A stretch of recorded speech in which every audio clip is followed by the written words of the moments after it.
What is going on, everybody? Stone and Hyper episode 16, motherfuckers. As you can see, we are joined with a special guest and friend of the show tonight.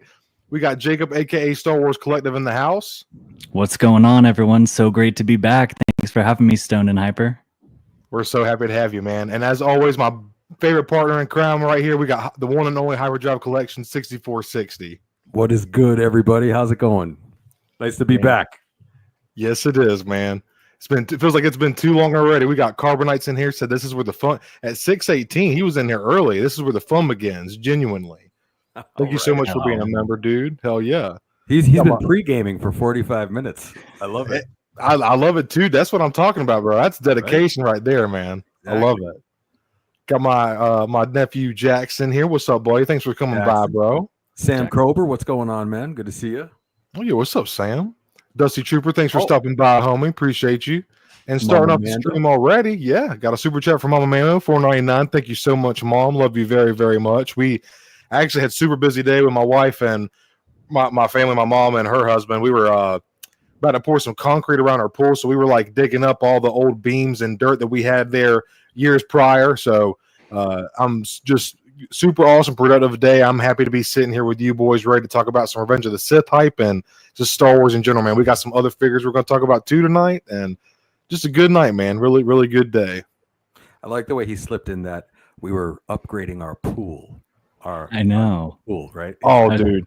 Yeah. My mom has always had a pool. That's something that's we've been fortunate about growing up, is we've always had pool or went to rivers or lakes. Like swimming in water has always been a big part of my life. So we always try to like invite people over, and they were like, "Hey, if y'all come help us take care of the pool, we'll throw a party feature. You can come hang out in the pool." So that's how we reel people in, you know. I got a pool too, actually. It's some people call it a swamp, but it's just a redneck pool, bro. It's just a redneck pool, exactly, dude. It's a stinking vernal pool, but yeah, it's all good. Yeah. We got this guy right here, Star Wars Collective, really awesome dude. Everybody should go check him out. Thank you very much. And pool party at Stoned, right? Pool party at Stone's house, damn straight. At Mama Mando's house. Mama Mando's, there you go. Damn straight. Got Sam Cobra here. Happy almost May the 4th. Happy May 4th to you too, bro. Oh yeah, Sam. Yeah. Yes, sir. I really don't have a pool. I really mean I just have a swamp in my backyard. That is my pool. I have no such pool. So let's be clear about that. That's hilarious. A little too cold for a pool up there. You got the hot tub up there, bro. Yeah, I got the hot tub. That's what it is. Yeah, we got the hockey rink up here. Yeah. Yes, sir. We got Curtis in the house. He says, "Yo, what's up, man? Hey, whoa. All right." And starting out, your mom only gave y'all I love you way more. Troy, what's up, man? Oh man, Curtis, thank you so much for the super chat, dude. I appreciate you. Thank you. So today a lot of people in here talking before the show here with these two guys, and today I was very fortunate to have the new $27.99 price hike at my local Target. What a fun time that is when you go and you spend $10 more for two figures, just about than you normally would. Starting to sting, man. It stings. It definitely stings, and it makes you think long and hard about that purchase. Right? How bad do I want this? So I was curious if anybody else has seen the $27.99 price hike yet in their neck of the woods. And I'll tell you what, exactly what it is, Curtis. I paid the iron price for one of my recent pickups here, and I'm not very proud of it. But Target had the Jedha Patrol Stormtrooper for $35 online, and I bought it. Really? I did. Yeah. I don't blame you, dude. It's a good figure. It's just crazy to me that it's affected that much now. But that is an awesome action figure, man. Oh, I haven't opened it yet, so I wouldn't know yet. But you're in for the treat, my friend. I can't wait. And I had to have it. I was like, I don't want it to sell out or anything. Even though I could buy it online at Big Bad, I could just go and pick it up at Target. Don't got to wait for shipping. Oh, look at there it is. Exactly, bro. And I know that's our buddy Hyperdrive's or one of his favorite figures in his collection. Mm-hmm. Oh, without a doubt. That is without a doubt solid. I like that Stormtrooper buck in all of its incarnations, really. I mean, it's just an awesome figure, beautifully designed figure. It's on par with that. What is it? The new clone trooper with all the upgraded stuff that we see in every release now. It kind of reminds me of. It's on par with that. It's a fantastic fig. Yeah. The only thing that would make that better, because that was done in that's the 2020 Stormtrooper. The last time that we got an update, or the last time we got I had a Stormtrooper, that was the 2020. Then they got the update to the 2023 buck. What would be awesome is to see them revisit the Stormtrooper, give it a little bit more chunkiness, and throw some bicep swivel on it. Perfect figure, dude. That it is like literally like. Don't get me wrong, I love it just the way it is. But like, if you had some bicep swivel and just kind of chunky them up a little bit, I think it would be fucking perfect. Still a great figure. Did you just notice, by the way, how you said Jedha Patrol Stormtrooper, and without even fully extending his arm, once again, within arm's reach, right? Within arm's reach. He had that just right. Look at that. Do that again, Stone. Ready? Watch. Ready? Here we go. Just this right here. Welcome back to this episode of Within Arm's Reach. Yes. Within Arm's Reach. New segment. Yes, Star Wars Collective. Yeah, man, that was right on cue too. You said the word Jedha Patrol and his arm just went. I don't even think he looked, just it was like I knew exactly where I was trying to be inconspicuous. Yeah, he didn't even look. He didn't even have to swivel his head. That was awesome. Excellent. Dusty, she's an awesome mom. I'm very lucky to have her for sure, man. Trying to catch up with Shay. Y'all on. We had like 13, got 13 people in here. Thank you all so much for hanging out with us tonight. We're super excited to talk and yap. Oh yeah. Oh man, Troy, thank you so much, brother. $9.99, dude. Thank you so much, bro. Cody Spittin', man.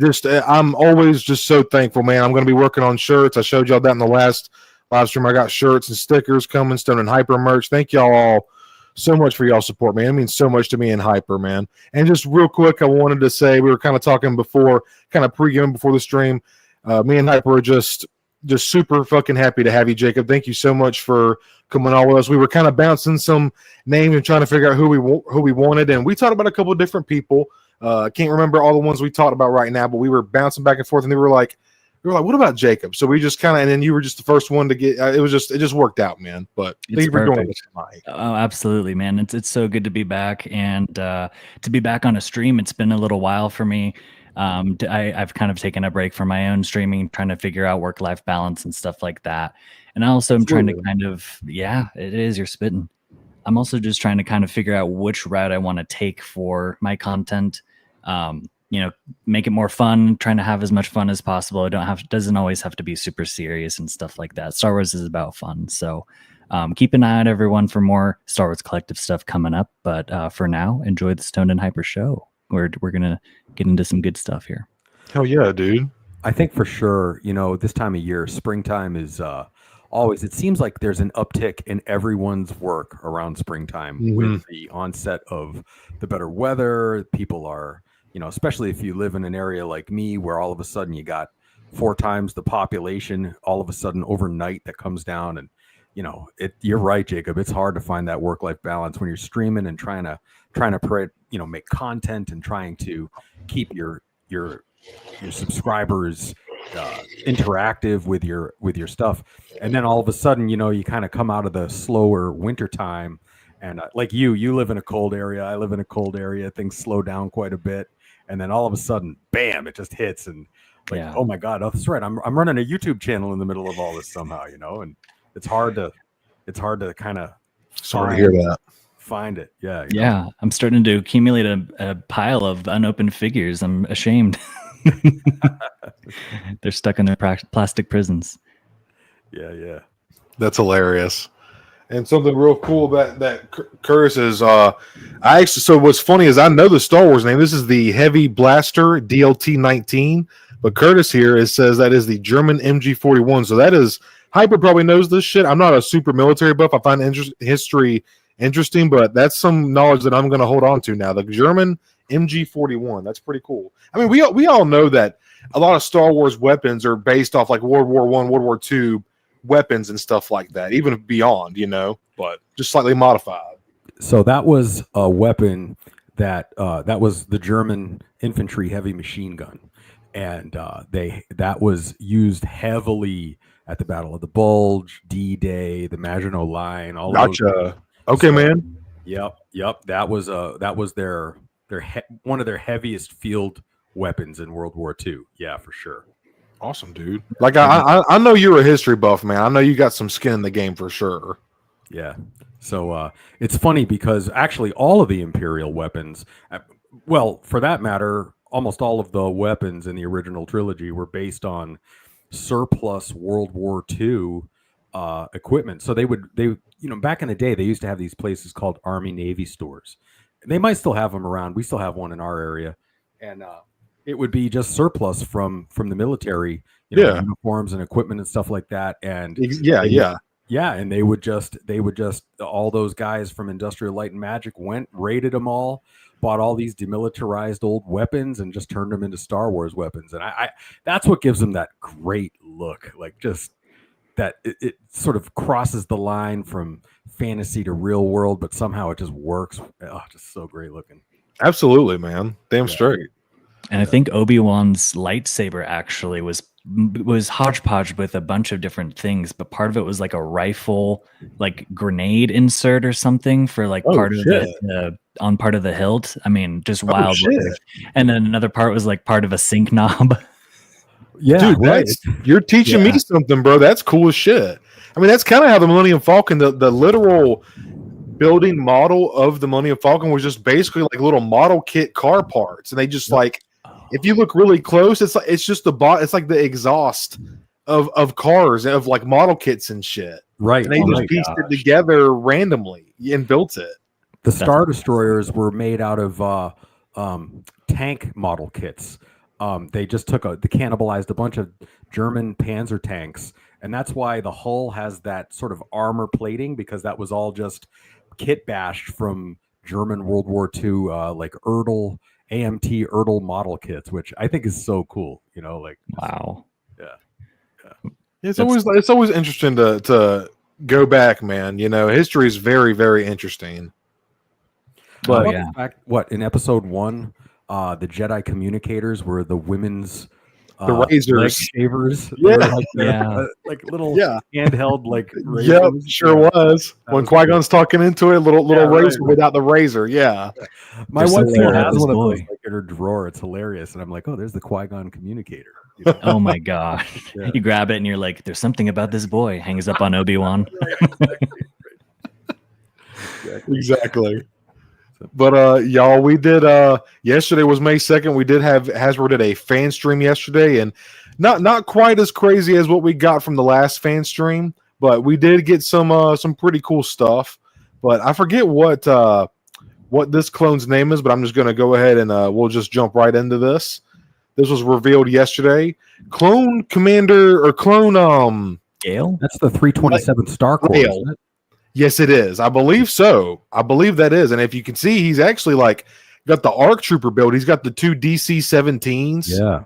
The blaster pistols.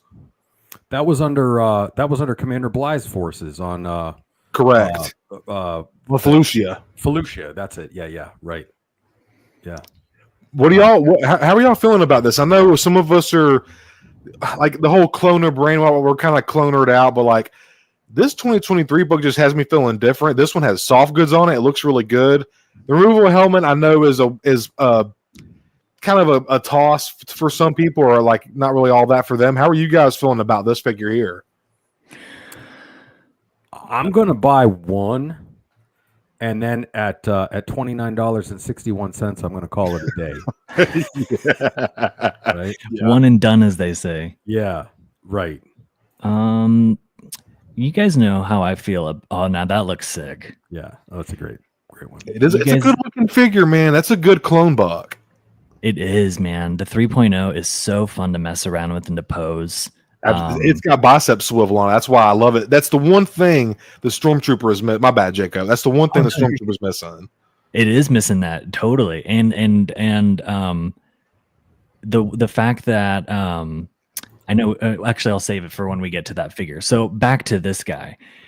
I'm not a huge soft goods fan. However, this looks freaking sick. Like you said, he's got the 2 DC. Yes, I think not the DC-15. What are they? DC 17s. 17s. The pistols, which are OP in Battlefront 2, by the way. If you haven't played as one of these like clone commander guys, So yeah, and I really dig the colors too. Like you don't see too much like brown on clones. So the fact that it's like his pauldron is brown is pretty cool.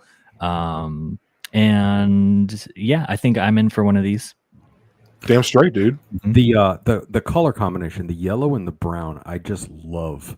I absolutely love that color combo. I think for me it works, you know.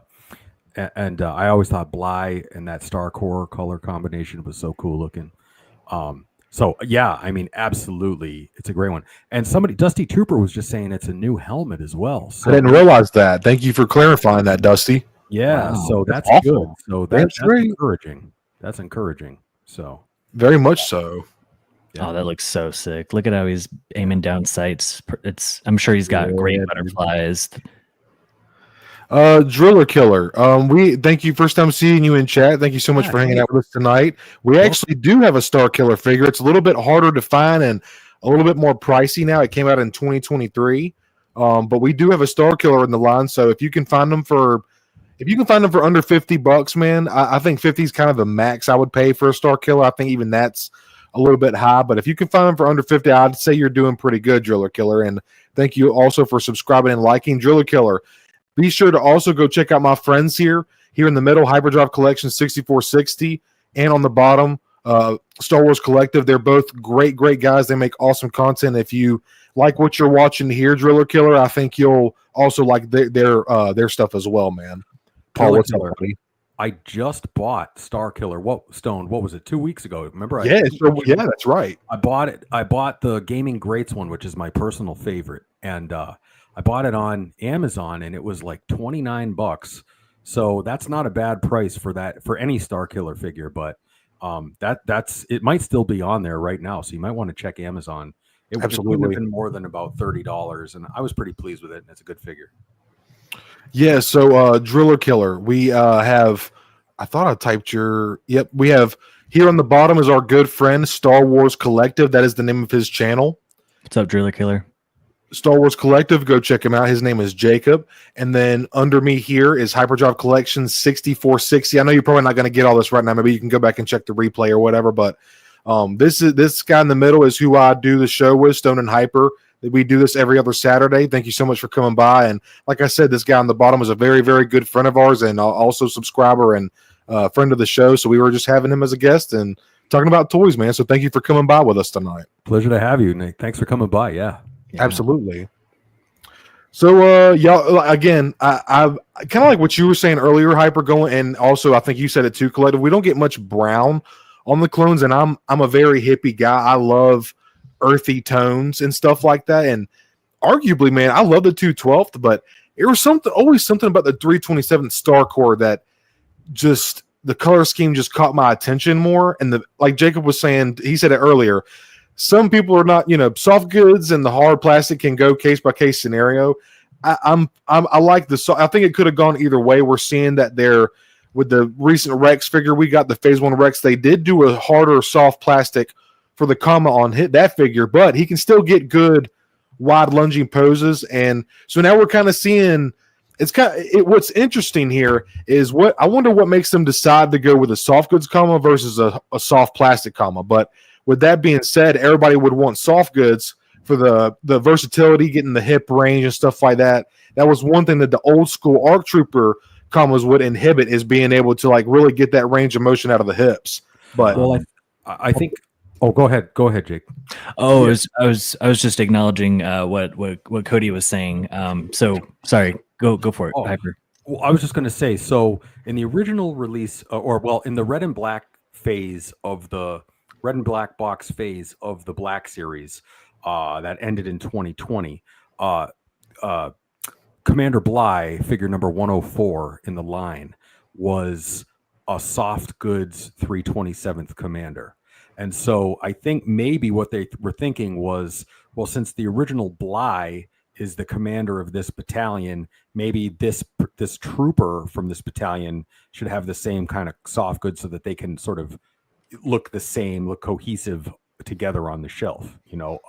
Absolutely. So I wonder if that had something to do with it. Just sort of the cohesiveness between the two different characters. Hyper spitting straight up. I was just thinking that too.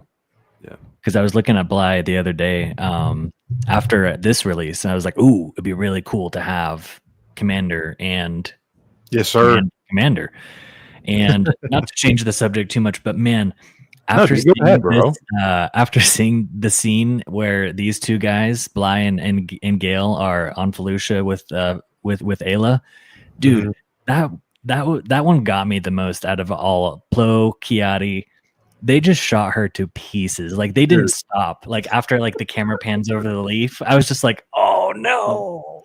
And like as a kid, you know, obviously Hyper wasn't a kid when we saw, but like, you know, me and you were a little bit younger than Hyper, and like as a kid, you're like, holy fucking shit, you know, it's like damn.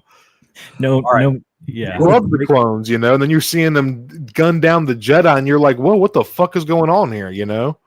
So what a great question. So of the Order 66 scenes, the death scenes, which one is your favorite, you guys? To me, what the one that always got me as a kid was Kiati. The way he turns around and looks, and then I forget what battalion, what was the number of his battalion now. I'm blanking. Bakara's on Magneto. The Galactic Marines. The Galactic Marine. Yeah. They were just like, dude, seeing him turn around, that struck me as a yes, dude. He was the actor who did that. They killed it.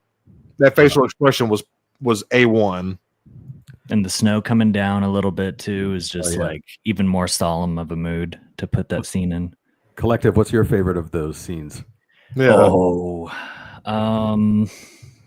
Probably the Ayla one, honestly. Ayla, it just because she is so unaware of it happening. You know, she's like looking around, scouting and stuff, and then they just stop mid step, and I don't even know if she fully turns around. So I think that's, you know, she probably went out the quickest too, or Plo, because he just crashed and burned really fast. But that scene was really good. What about you, Hyper?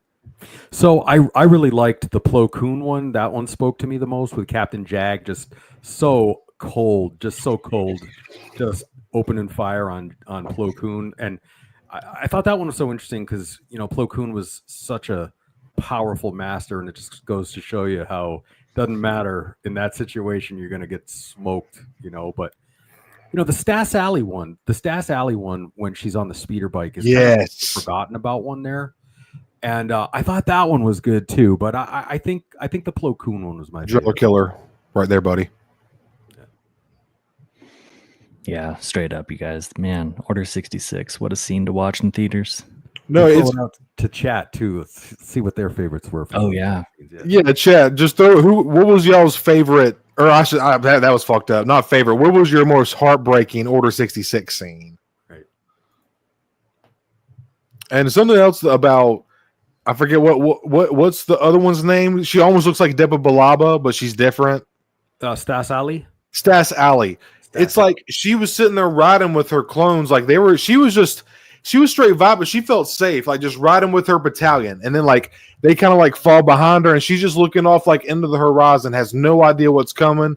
And then you just see that shot of the fucking speeder bike, the bark speeder, just like crashing, and you're just like, fuck, man, that's heavy. That's heavy, dude. And that Commander Neo helmet hit hard too, didn't it? There was that like skeletal looking mask. It was so sick looking.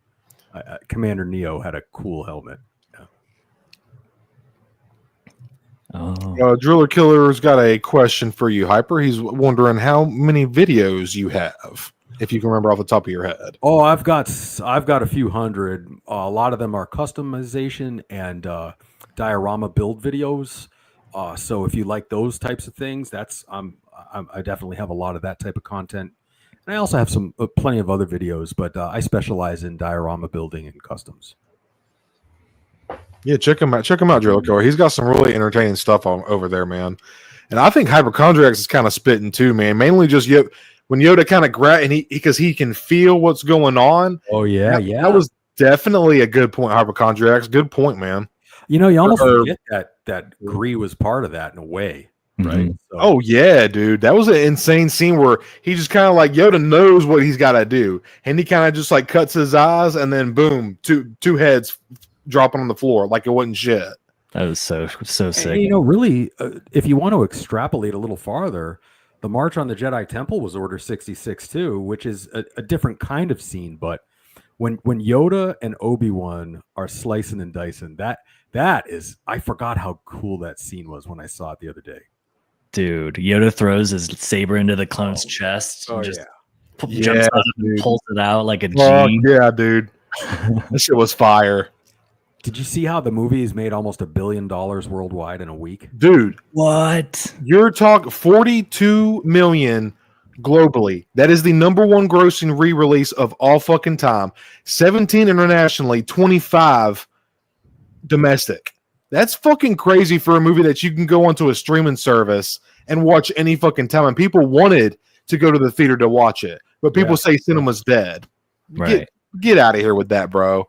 There were about 15 people in my movie theater at the end of the week. That was about mine too. Yeah, when we were sitting in there, it was about 15 in there too. Driller Killer, I'll post a link in the description for Star Wars Collective and Hyperdrive Collections, man. Yeah, thank you so much, man. Appreciate it. We'll make sure you get that. Okay. Absolutely. Yeah. Thank you, Driller Killer. This is something we were going to talk about too. There's a lot to talk about, y'all, but something that has been going on lately is people have been getting their revenge of these card backs here that you see on the screen. Walmart has been absolutely demolishing these fucking card backs in shipping, dude. And it's like, it's kind of like on Walmart and the employees. I'm not blaming them. Obviously, they're probably overworked, yada, yada, yada. Like I've worked in a warehouse environment. I get it. Like I've worked in shipping, receiving, inbound, outbound. I've done it all, man. But that being said, like, at the same time, Hasbro could like communicate with these retailers better that like, hey, the people who are buying this aren't just kids. These are like actually that we have like adult collectors who are probably going to want to keep these boxes and these blisters in mint condition. You need to pack them with these expectations and protocols. But like, it's a communication between the retailer and the manufacturer. Hasbro needs to be more clear with these people because like Walmart is not Big Bad or Entertainment Earth. They are not for the collector. They to them this is a toy. When a Walmart employee sees this shit, they don't. I'm gonna be honest, man. Like I said, I've worked in the warehouse. They don't give a fuck, man. They just shove this stuff in a box because it's just they just don't realize who might be ordering this and what they're planning to do with it. They just see a toy. Out of the Basement actually had a really a good Figure It Out Friday episode of Figure It Out, the one that just came out yesterday, and they were just absolutely spitting with everything they were saying. Everything was on point, and they were clear about everything. They are not blaming the Walmart employees. They made that very clear. However, it is still a part of the it's a part of the equation that because that's exactly what I said in one of the last Lazy Sunday live stream. I said, coming from a warehouse perspective, this comes down to slack employees. Again, not blaming employees because, like I said, like OOTB said, they're probably overworked, underpaid. Like I get it. That's where warehousing is a dog eat dog environment. You know, I've worked in many warehouses. But all right, I'm taking too much time. But no, you're good. This is great to hear from a warehouse, an actual person who's worked in the warehouse because until recently, and actually Stoned, until you sent me that Kenner card back. Actually, let me go back. When Hyper first sent me the Kenner Malgus figure, I was like, all right, this is staying on card. And then Stone sent me Dagobah Luke on card, and Kenner card back as well. And so I have both of those up on the wall. And if those came crushed, I mean, what's the point? So, Dusty, I just read that. Yeah, that was funny. So, to the person who's getting paid $18 to $20 an hour or whatever warehouse wages are currently at, yeah, they're just like, shoot, I got 300 orders to do within the next 2 hours. Like, hey, Jacob, cook, bro. Tell them. It's just not even a part of their thought process. They're just trying to get toys out, or sorry, get product out. And this is a toy, like Stone was saying. So unfortunately, yeah, Hasbro could have, but maybe it didn't even cross Hasbro's mind that Walmart would have gone to this length to not care about product for customers. Yeah. Well, see, I have a different take on it, and I've noticed some interesting patterns over the last year. I order through Walmart pretty regularly, and I've noticed that when something is on clearance, and that means they've got 1 million of them in the warehouse, right? And all of the clearance items come beautifully packaged, pristine. The things that are harder to find, the things that are desirable, come smashed. And in my opinion, I think what's happening is the Walmart employees know exactly what they're doing. And what's the way to make something more valuable when you have multiples of something? Damage a few of them, keep a couple of them mint. And I think that they take some, they reserve them, they put them off to the side, they keep those in really good condition. And I think then they send out the bad ones, so to speak. What does that do to Walmart? Well, then you reorder another one, hoping it's good from someplace else. Maybe you buy off of eBay from someone who happens to have a good one somehow magically. That's what I think happens. So I think that I don't want to accuse anybody of anything, but I have noticed that clearance items come immaculate and harder to find, more expensive, desirable items come damaged. And I don't think that's a coincidence. Gotta give that to Hyper, honestly. It makes sense. You got a point, man. It's I'm not going to say it's not possible, because it is entirely a possibility for sure. Right. I don't know. I mean, I bought I bought a Jin Urso figure for the Red and Black Box series on Walmart a couple of weeks ago, because I'm filling in holes in that collection. And I think I bought it for like $4. It was like a $4 deeply clearance figure on Walmart, and it came in bubble wrap, beautiful, like it was absolutely pristine.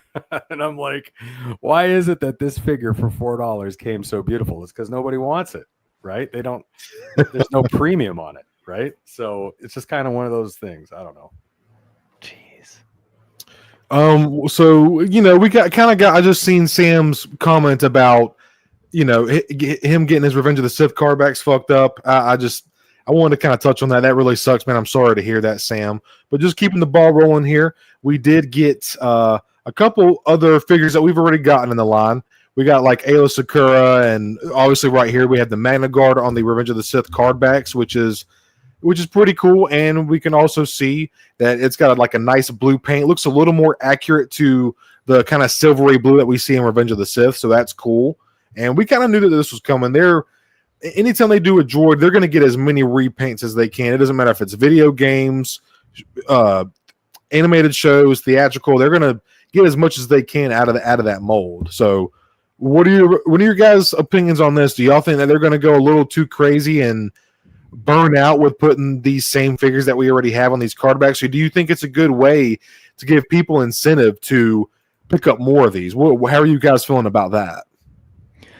I feel that later, comrade. Good question.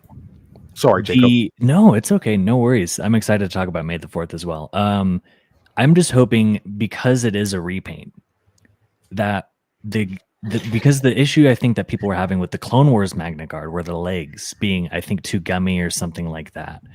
So people say that. So hopefully, we don't have to have that issue with this Magna Guard. But I'm digging the Revenge of the Sith look. I love the more screen accurate. Yep, grabbing 2 Magna Guards so that they can flank my SHF General Grievous when that eventually gets here in November. Yeah, I have no problem. I see. Here's the thing about the Magna Guard is I know Stone has the Clone Wars one, and he found it at a comic shop. But until very recently, it was out of stock on a bunch of retailers like Entertainment Earth and Big Bad. But Big Bad just restocked the Clone Wars version for about $32. So I would say hold out and get the more screen accurate version, unless you're down for the Clone Wars one. Jacob, it's funny you say that, because I initially, that's why I passed on the Clone Wars version, because I kind of wanted the more theatrical look. And we all knew it was going to come, and we got it. It was just a matter of patience, man, and being patient. Yeah. Dusty says make it 3. Need to keep 1 on card. Facts. Dusty's full of shit. He knows he's about to get 6. Right. Right. So Hyper, what are you thinking, brother? What is the great wisdom thinker thinking here? Hey, dude, you're the veteran here, bro. You've been collecting as long as me and Jacob been alive, bro. I would say, first of all, I know I'm I'm in the minority on this one. I've been pretty clear. I'm not a big fan of this packaging. So Right. That's the one thing it has against it. Having said that, I think the Magna Guards were some of the strongest characters in the entire prequel trilogy. I loved these characters. I just thought they really kind of did what you wanted them to do on screen, and they did it for a while. It wasn't like a 2-second scene. Like it went on for a little bit, and so a couple of times. So, this is an important character, and what I'm going to do is I've got to think that we're going to have 5 or 6 more repaints of this figure. This is the one I want. It's not the packaging that I want, but I'm going to buy it, and I'm going to keep it packaged. I think because I think it's such a beautiful looking figure behind that plastic. So maybe I'll open it up. This is the version I want. So I'm going to get it. Whether I open it up or not, I don't know yet. But this is the version that I want. The other versions I'll pass on, but this is the one. So nice. Hey, Driller Killer, real quick. I see you asking questions, buddy. We will do those kind of streams very soon. We have a lot to talk about. And we have like specific things we're talking about tonight. So please come back and to another stream. We will totally get into that kind of stuff. We kind of got a little bit of a set list here, though, buddy. We will have to do that another time, man. Yep, for sure. But Dusty's got a good point here, and I've seen a lot of people. I don't mess with mine a whole lot, but I've seen a lot of people questioning this, or not questioning, but having problems with it when they pose them. Though there's only 2 little pegs that hold the shoulder pad on, and if you kind of raise it, they just kind of pop. But it's a matter of just posing it and then pushing it back on. But it shouldn't happen. But I don't know. It's not that big of a deal, but it is annoying. I get what you're saying, Dusty. Interesting. What about you, Stoned? I think I don't want them to do too much and burn people out and give us the same exact figures which granted to some people, this is a different version. This is obviously a variant. This is a new paint job, new packaging. So like, I'm definitely in. I would like to get 3 because I would like to have 2 on the shelf, and then I want to keep 1 on card. I had something go up with Walmart where my card information wasn't accurate, and I forgot to change it, so they canceled all my pre-orders. And now, of course, everything's fucking sold out. No big deal. It happens. It's just part of the game.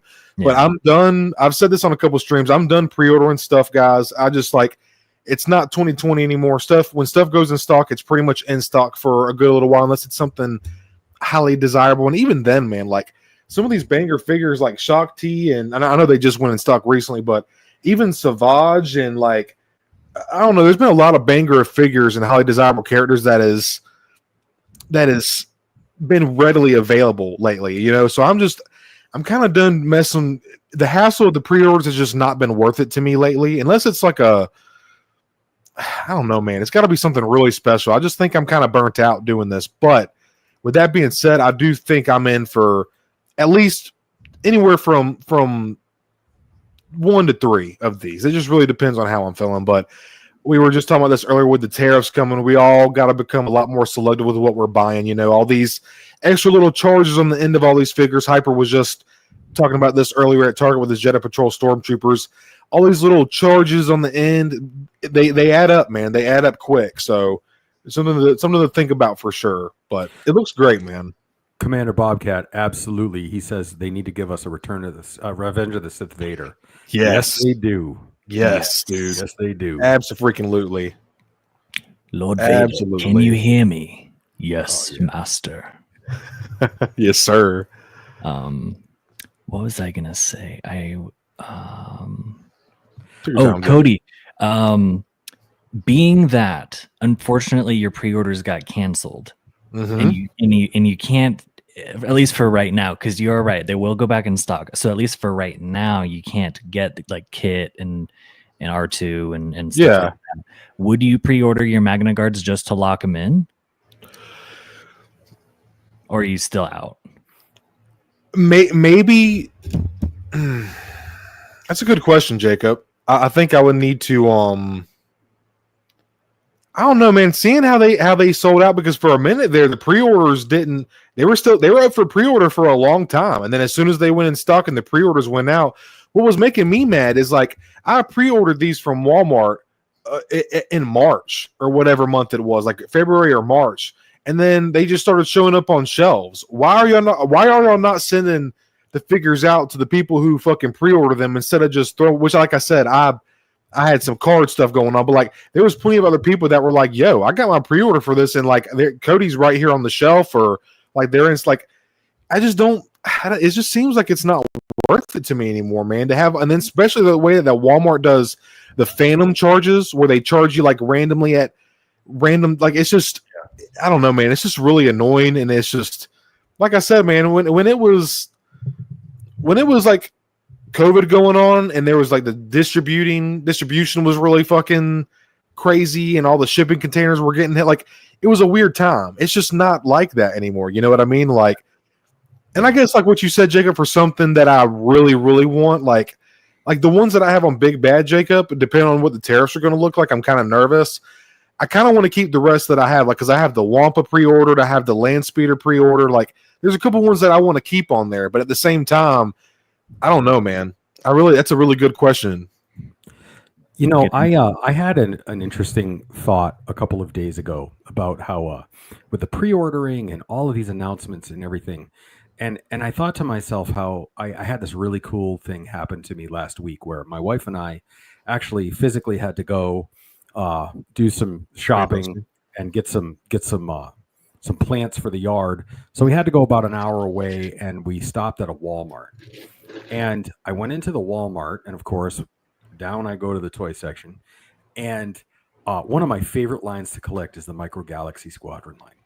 And I don't pay attention to their release announcements. I just sort of like to experience the thrill of finding those in the wild on my own, not knowing what I'm looking for.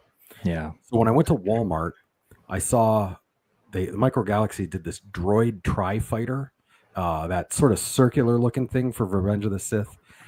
And then I saw the General Grievous Kenobi 2-pack Micro Galaxy Squadron and a couple of other complete total surprises. And it reminded me of how much I love not knowing about what's coming out and just finding it sort of instinctually on my own.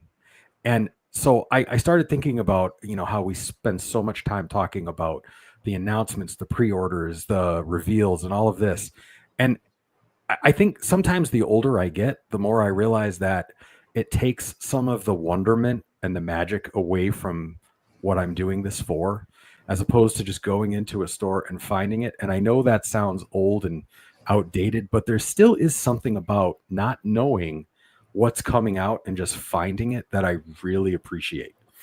And so to your point, you guys, the pre-ordering and everything, I'm kind of done with it. I feel like it's more fun to just sort of organically grow a collection and try to make it meaningful and special based on what you find and how you find it, as opposed to just pressing a button, and having it show up. I mean, if you want to do that, that's fine. I'm not saying don't do it, but for me, I enjoy finding it naturally, It's funny that you say that, man, because I think it's kind of cool that, like, it's fun for content and to talk about and speculate, like when we get leaks and stuff. But it's kind of been nice to not see any leaks and just to kind of like you said, it's kind of nice just seeing things come out when they come out. Like, it's always fun when you get a couple here and there. But dude, for a minute there, it was just like leaks and like, dude, and it was like, what is going on at Hasbro? Like, are they just like?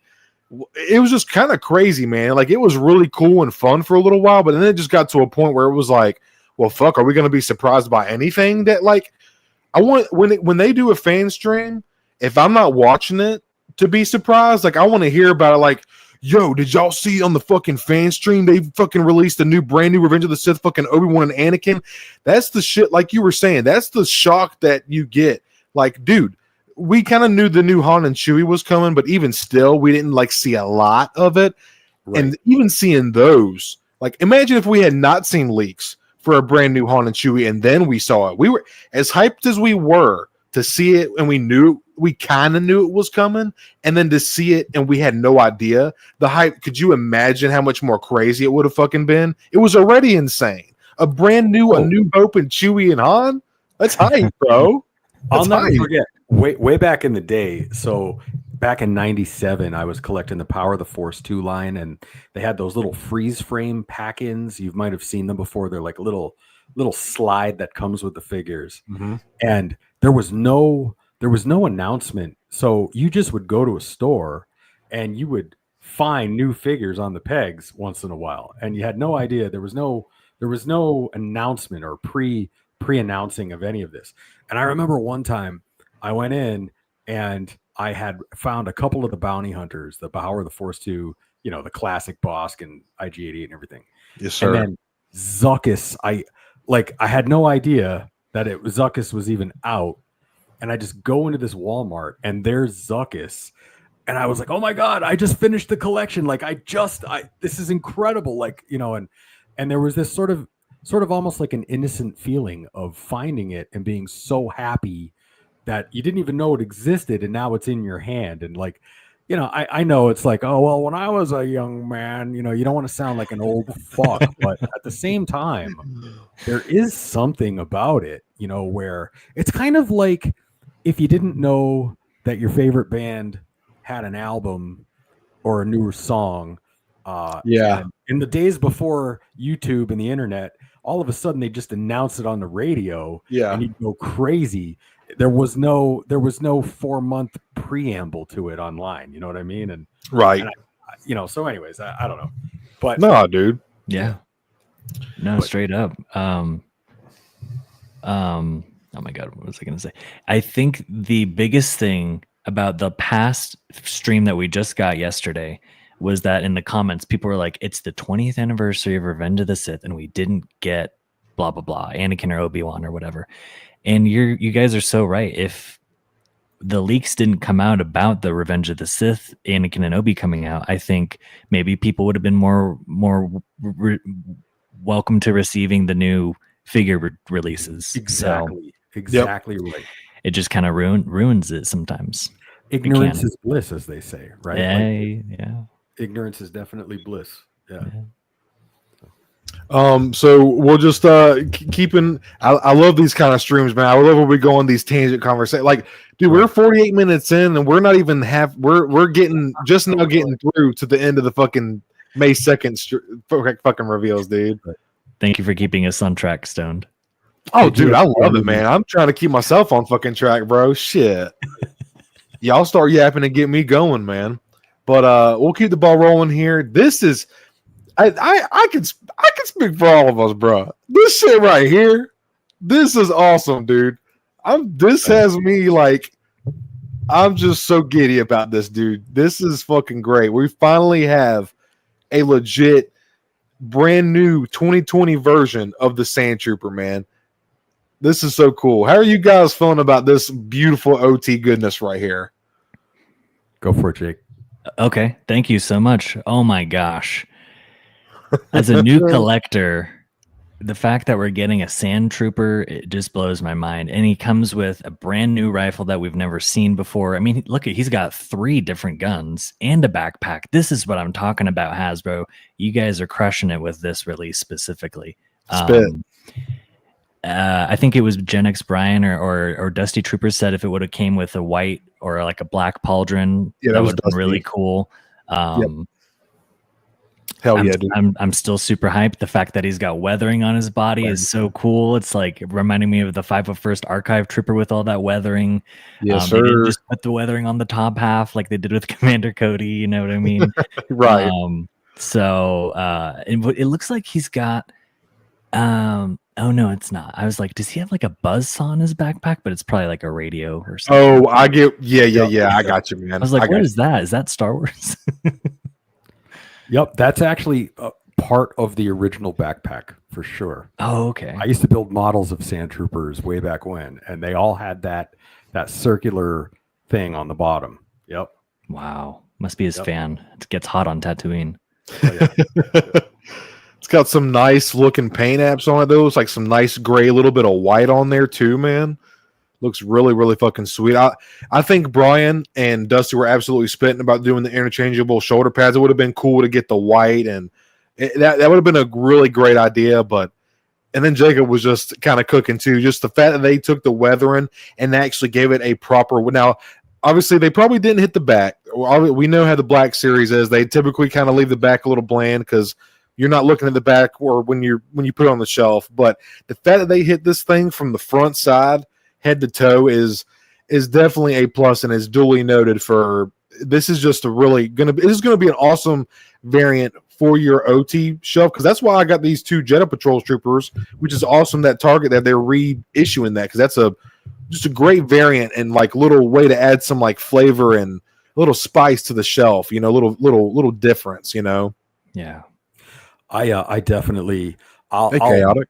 I'll row my boat out to that freighter ship and just climb up it and take about 5 of them before they even hit the I love this figure. And this is one of those times where I think a re-release or a quote-unquote repaint with the shoulder pauldron variants and different weapons is okay, because there are definitely Sand Trooper weapon variants in the Tatooine scenes and backpack variants. In fact, there's even Sand Troopers without the backpacks in the scenes. So you could re-release this with a black, a white, a gray, different weapons, no backpack, and I'll buy every single one of them. This is one of those figures where I'm in for all of them. And the way that they did the Republic Commandos, they did Sev and Fixer and all those guys, and they have different color combinations and weapon and backpack combinations, and I think that this is definitely of that same ilk. I think you could do different variations of this figure and to customize the squad, and I think we're all in for it, right? Oh yeah, dude, absolutely. Imagine when they imagine this on a 77 card back. Oh, dude, like with a picture still, like just like the old school, like just like how they do the Kinder card, like just a 77 50th anniversary stamped fucking A New Hope card back with this fucking Sand Trooper in it. Tell me that would not be fucking just fire. Well, yeah, and this figure is an instant top 5 all-timer right off the bat. I think that's a top 5 all-timer, right? I mean, is that even up for debate? I think just it being on the 2020, that 2020 Stormtrooper buck is just, that mold is just so much fun, man. I really love how that figure posed. Like, I know I said it, like it would be perfect with the bicep swivel. Like, that's just me nitpicking. Other than that, like, you're still going to be able to get some really sick poses, and this is just a great looking figure, man. It's going to do what you want it to. Oh yeah. Yep. Oh yeah. As well. Yeah. 100% Dusty. Absolutely, man. Sam says I'll buy 10. Oh yeah. Facts. Day -1 pre-order for Day sure. -1 pre-order spitting, bro. What are like? I already bought 10. Yeah. What do we think of if they do the Kenner card back release for, what is it, the 50th anniversary of A New Hope? Yeah.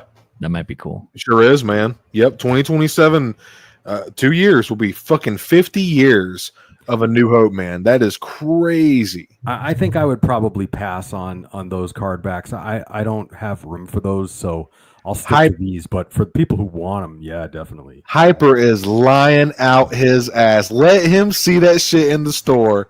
Hyper is buying. I'm just playing. No, you're right. You're absolutely right. I can't even convince myself of that. But no, I get what you're saying though. Like, you're not gonna. I know how you are too, Hyper. Like, you're not gonna. You're just like what you just said, man. You're like, if you see that thing in person, you're gonna be like, okay, this is pretty sweet. But like, you're not gonna rush to buy it online. You get more of the thrill of getting it in person, man. So I kind of vibe with that, honestly, and I really like how it's been a lot easier to find things on the pegs in the store lately, man. And I think that's been. Oh, look at this. We got Hero Collections in the house. What's up, Brandon? These are not the George you're looking for. Mama Mando says it sounded good, Hyper. Yeah, I know. I tried. I tried. Damn it, man. That's cool though. You got Hero Collections in your stream, guys. Yeah, man. He's come by a couple times, man. Brandon's a cool guy. It's just sorry to be, I don't mean to be a brown noser, man, but it's Brandon. Just really shout out to you, man, for you having just being so involved with the community, man, because you do not have to do this. Like the fact that you're like, I don't know if he's probably not working right now. He's off and he's still like doing work, like he's still got his ear to the ground and like listening to fans. Like Hasbro needs to be thankful for you, Brandon, because you got a lot of Black Series collectors who are thankful for you, man, and appreciate you coming by to check out the stream, dude. Appreciate it, man. I'll second that. Absolutely. Yes. That's great. Super cool. Yeah. But dude, I think Brandon, I know we've talked about this before, and I said this on Out of the Basement once, and I see that I was mentioning something about y'all doing a more Mafex style packaging where y'all have like a tray instead of pushing the figures and the accessories into the blister pack. Y'all could like almost like lay them in there, and then have a tray going over it like Mafex does. And sure enough, a week later, these came in stock on GameStop, and I picked it up, and I was like, "Yo, it's straight up." When you take this out, when you open Sebulba, he straight up got like a Mafex style tray. Like you can literally just turn it over, and Sebulba and the little Gorgo thing and his Pod Racer helmet just like they fall. You don't have to fucking push and pry. Like it's just very impressed with the figure, but also the package. And I think this is a really cool like way to go, Brandon. I think this is something y'all should. And I know it's an extra piece of plastic technically because it's the blister inside already the plastic window, and then you have to take another piece of plastic to cover the blister that's already in there. But I just really feel like it's going to be in the long term, it's going to help the accessories and the figure from getting too warped or bent or anything like that, man. But that's just my opinion, Brandon. Just my opinion. Straight up, honestly. Go ahead. I was just gonna say when you open the package, it's something about like the extra security of it just feels nice, I guess. Yeah. Man. Totally. As primarily an inbox collector, this packaging is by far my favorite. It just strikes the balance between all the different packages before it. It's the best. It's the best, most cohesive looking, sensible packaging of all the different variations, in my opinion. It's gorgeous looking. It's got that nice profile edge so that you can display the different pictures.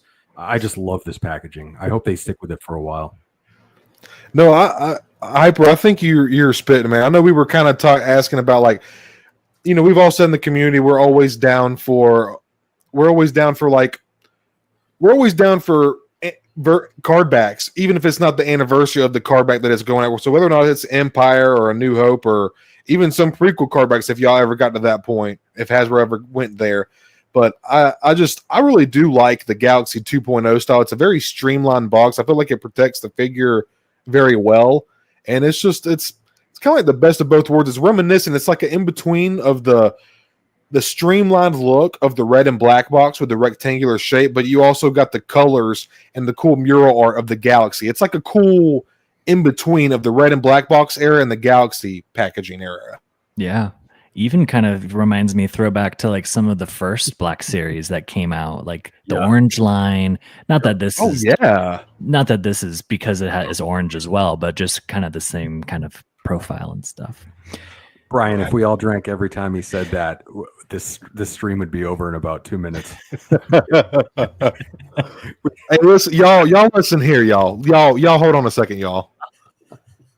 That was like 4 shots right there. I'm gonna take hits instead of shots. How about that? All right. There you go. If I take 4 shots now, bro, I don't know what I might do. My tolerance is not what it used to be. Oh, I'm not crazy or anything. I'm a lovable drunk. I like love everybody. That's me. But Dusty says if the card back is cool, I'll buy him a minimum of 2. I think Dusty's got. It's kind of like what I was saying earlier, Dusty. I don't know if you were in the stream yet or not.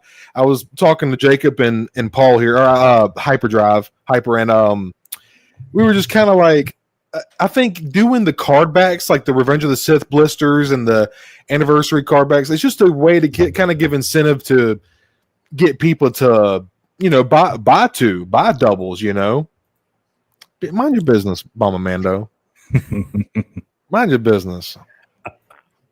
Dang. No, but this is super hype, man.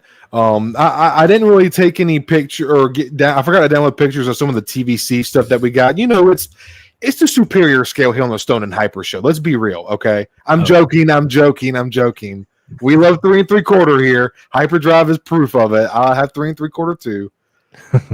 Y'all know I'm just talking shit. Got to, right? But I know we're an hour in. I know we got a lot to talk. We want to do kind of talk about some Revenge of the Sith hype and stuff, but there's a couple more things that I want to talk about with you guys. We didn't really get a chance to because fucking the last stream that we got for Star Wars Celebration, there was me and Hyper were just like running through everything, dude. We didn't get to talk about some of the other things that we were planning on doing just because there was so much to go through. But this is one. We'll try to get through this quick so we can talk about Revenge of the Sith. We want to talk with y'all, chat. We're going to go through and talk about the plot points, the characters themselves, the writing. Like we're going to talk about everything. Talk about our favorite parts, the worst parts. It's going to be super fucking fun. And I've been me and my wife. We went to see it in theaters. Obviously, shout out! I got my shirt too. Finally. Oh, dude, you do look at that thing. Right. Yeah, buddy. Dude, they did a great job designing the celebration poster. It looks so fucking epic. Oh, yeah. But we went and seen that, and as well as Hyper. Did you go see it? I know Jacob did. We did. I did. Yes. Damn straight, dude. There's an absolutely awesome, like ritual religious experience for us Star Wars fans being able to see it on the big screen, and the cinematography, the sound, the music, like everything, dude. But just having Mrs. Stone to ask me all these questions, she was like, "Wait, why is the guy Dooku like? What is he doing here? And what is he?" I'm like, "Yes, though you're asking the right questions. I love you. I fucking love you, woman. I love you." Oh yeah, yeah. That's my wife is that's my best. That's my girl. That's my best friend, man. Oh, but that's awesome. Sorry, y'all. Yeah, we are high school sweethearts. So we've been together since 2011. So like 14 years.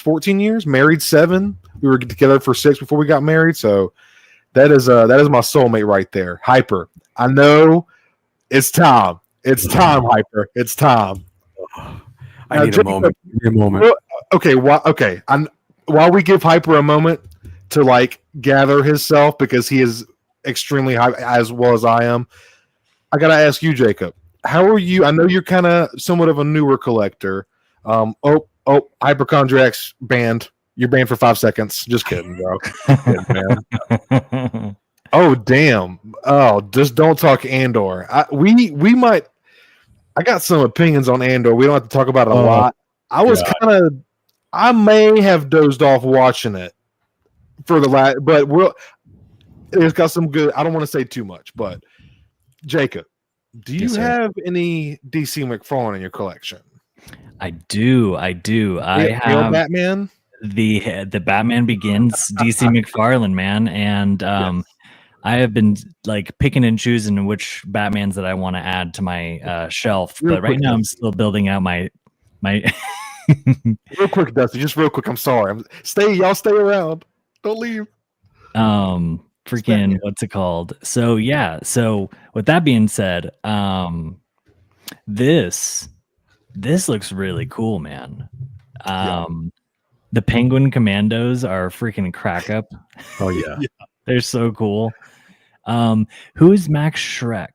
Max Shrek was Serena Kyle's boss. He's Christopher Walken. So if for no other reason, I think this would be our first of ever Christopher Walken figure from anywhere, right? Like that alone. So wow. Yeah, so good dude. Danny DeVito Penguin, Michelle Pfeiffer Catwoman, and then of course the best Batman of all time, the Michael Keaton. Like, and this is the accurate. So we did get the Batman '89, the standard McFarlane release. This one here, people were complaining because you can get articulation out of the neck, and the original suit did not. He had to turn his whole fucking body, you know. But like, this one is sculpted that way. You cannot move. He has no head or neck articulation, so people were kind of really hyped about that. I think to me it's not that big of a deal. Just don't articulate the neck, you know. But people were kind of in a little, I don't want to say fit, but people were complaining about that. But this is the way that people want it, it is a fixed neck, just like it's all the cowl is all one solid piece, like it should be. It's more theatrically correct, movie accurate. But I gotta say, man, Michelle Pfeiffer was one of my favorite to do Catwoman. Oh, and yeah. Did you know the whip scene she did in one take? That's awesome. With the fucking the mannequins. Oh, yeah. If anybody's seen 89, and you remember the scene where Catwoman breaks into the jewelry store and she's like whipping the mannequin, that was one fucking take. That's awesome. Her whip coach was like, I forget what he said, but they were talking about like how much he was praising Michelle Pfeiffer and just like how astonished he was that she just picked it up so quickly. He was talking about an actual whip coach. Can you imagine Michelle Pfeiffer in that suit swinging a whip around and being a guy watching that, trying to hold your shit together? Oh my God, Hyper. You know? Oh my God, man. But and also another thing, like, because as a kid, of course I had a crush because I'm a kid, it's Catwoman, it's Batman's, love interest. But the costume also, like the way that she it's like homemade stitched together, like very leathery. It's very like comic, cheesy-ish looking, but like for that movie, like Tim Burton style, sometimes that his style can turn people off. I just love the Tim Burton Batman movies, man. It's got a charm to him, a certain kind of charm that I can't just explain. Absolutely. Well, for me, I have never once sent a bacon cheeseburger back for having too much bacon on it. Absolutely. And I'm never going to complain about Batman having head articulation either. You know what I mean? Like, yeah, look, if you're complaining about that, like, just don't move the head. But for the rest of it, right? I mean, come on. What we're complaining about, that is officially too much to complain about. I agree, dude. You're gonna complain because it's got art. Again, it's not a big deal to me. It's just like, just don't move the neck. But I get people wanting, whether it's photography accuracy or whatever. It's everybody's got their reasons. But I'm with you, Hyper. Y'all grasping at straws with that one, in my opinion. And those Penguin Commandos. Oh yeah, yes, definitely. Oh yeah. That is, and you know what? He's going out with a bang, isn't he? This whole year. Yes, he is. Todd is going to be like, okay, this is what else I got up my sleeve, and I think we're in for. Imagine he's got the license until what, April or May next year? Yep. Next year, something like that. I know it's next year. Imagine January 1 of next year till the end. It's just going to be like the last 3 minutes of a fireworks show. You know what I mean? Like it's going to be bang, bang, bang, like crazy. I'm excited about this entire wave. That is a great wave. So you are in. Oh, I'm sorry, Jacob. Go ahead, bro. I was just gonna say, as far as the 89 Batman goes, to the one that you have, Stone, is this going to be any different to that besides the, it's a line head articulation?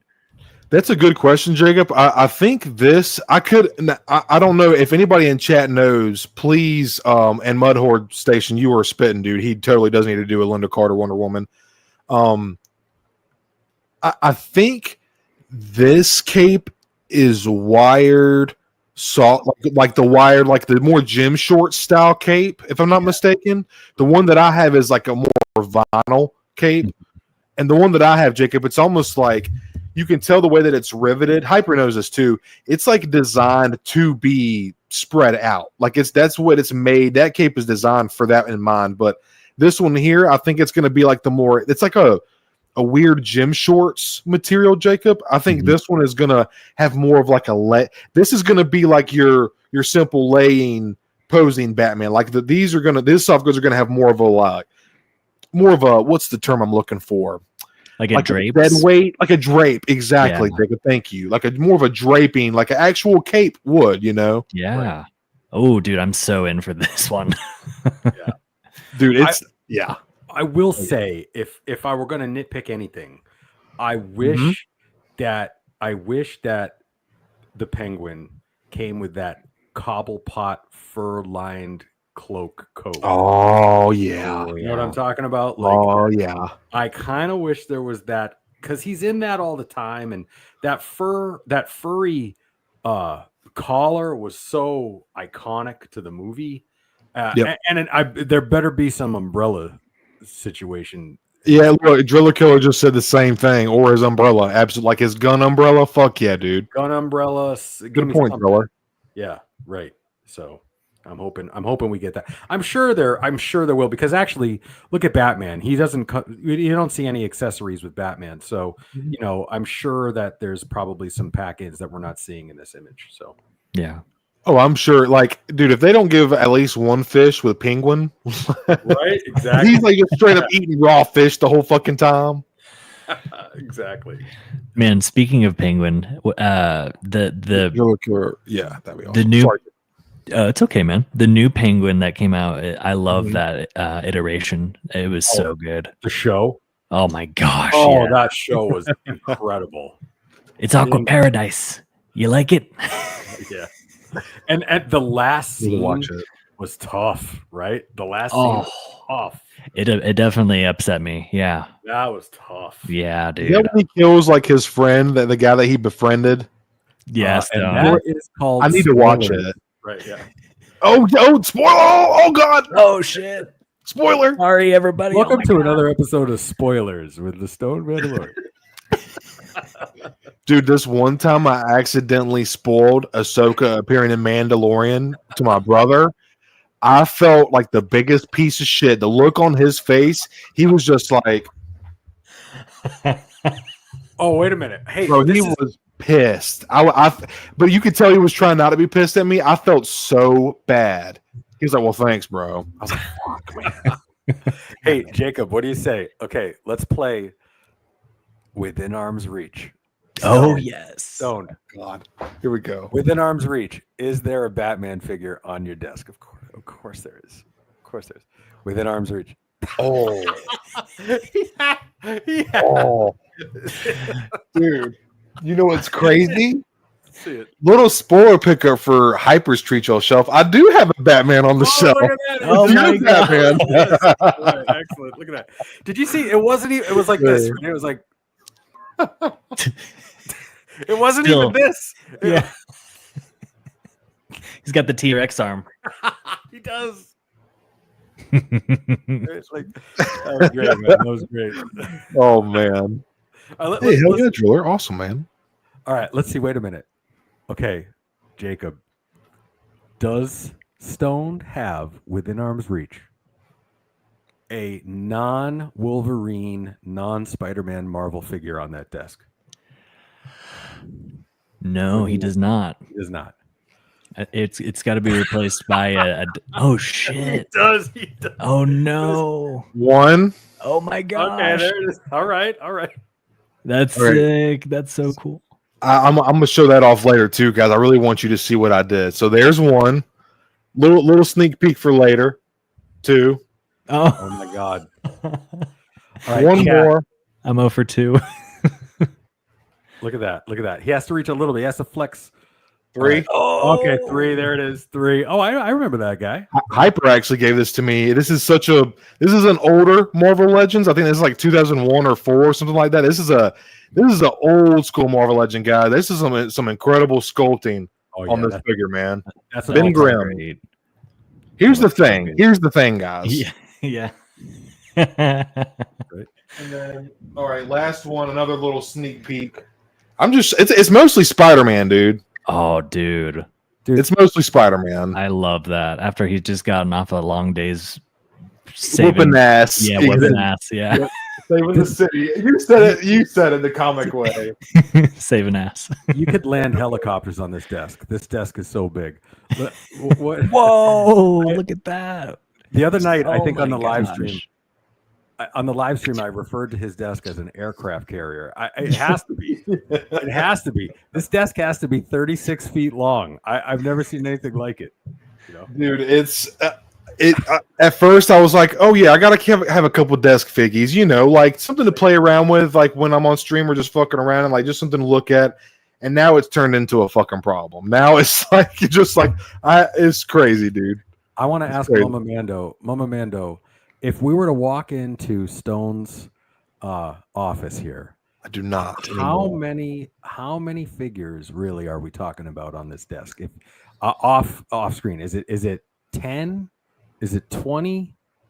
Like I need to know because I'm so fascinated by it. Okay, chat. Everybody in chat, real quick before we get into the next thing. Type in a number. How many figures do I have on my desk? I actually don't even know. I'm gonna count real quick. I'm gonna say 31. Ooh, Jacob, what do you say? That's a good one. Yeah. I'm gonna help out our boy here and go with he's got 19, so a little less. Mama Mando says 30. 30. Oh, see, great minds think alike. Okay, wait a minute. Oh, Sam Corbus says 25. We got. Who gets us? Harpo Quandrak says 12. Okay, so yeah, see, that's a big number. It's a big number. Damn, 38 and 39. That's a lot.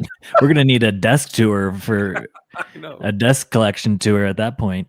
I love it. That's why I like to do that thing in chat, like where we have a little group chat, and I like to kind of like do this thing. We've only done it once. I like to do it once a month, where we do a desk flex or a desk check, and we all send a little video of our desk and what we got going. Because your desk can change from time to time. You might have different figures, you might have different projects, like, and everybody's.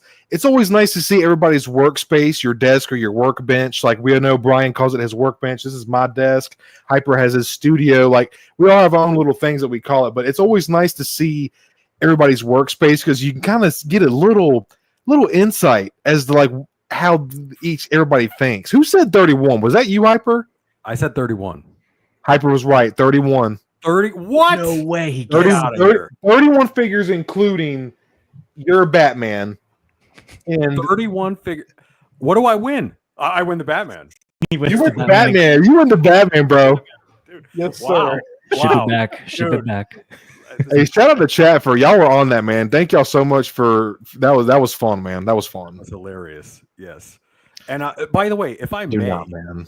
if anybody's interested, Stone mentioned we have what's called the Stone and Hyper Crew on Insta, and it's a fun chat group. And if you want to go on Instagram and find the Stone and Hyper Crew chat, Jacob, I think you'd agree. It's almost too much to handle. There's a lot of traffic on that, but there is definitely it's a lot of fun. People, I post updates on my customs. Jacob does all kinds of fun things on his customs and videos. Stone does, and a lot of people contribute to it. So definitely check that thread out if you're interested.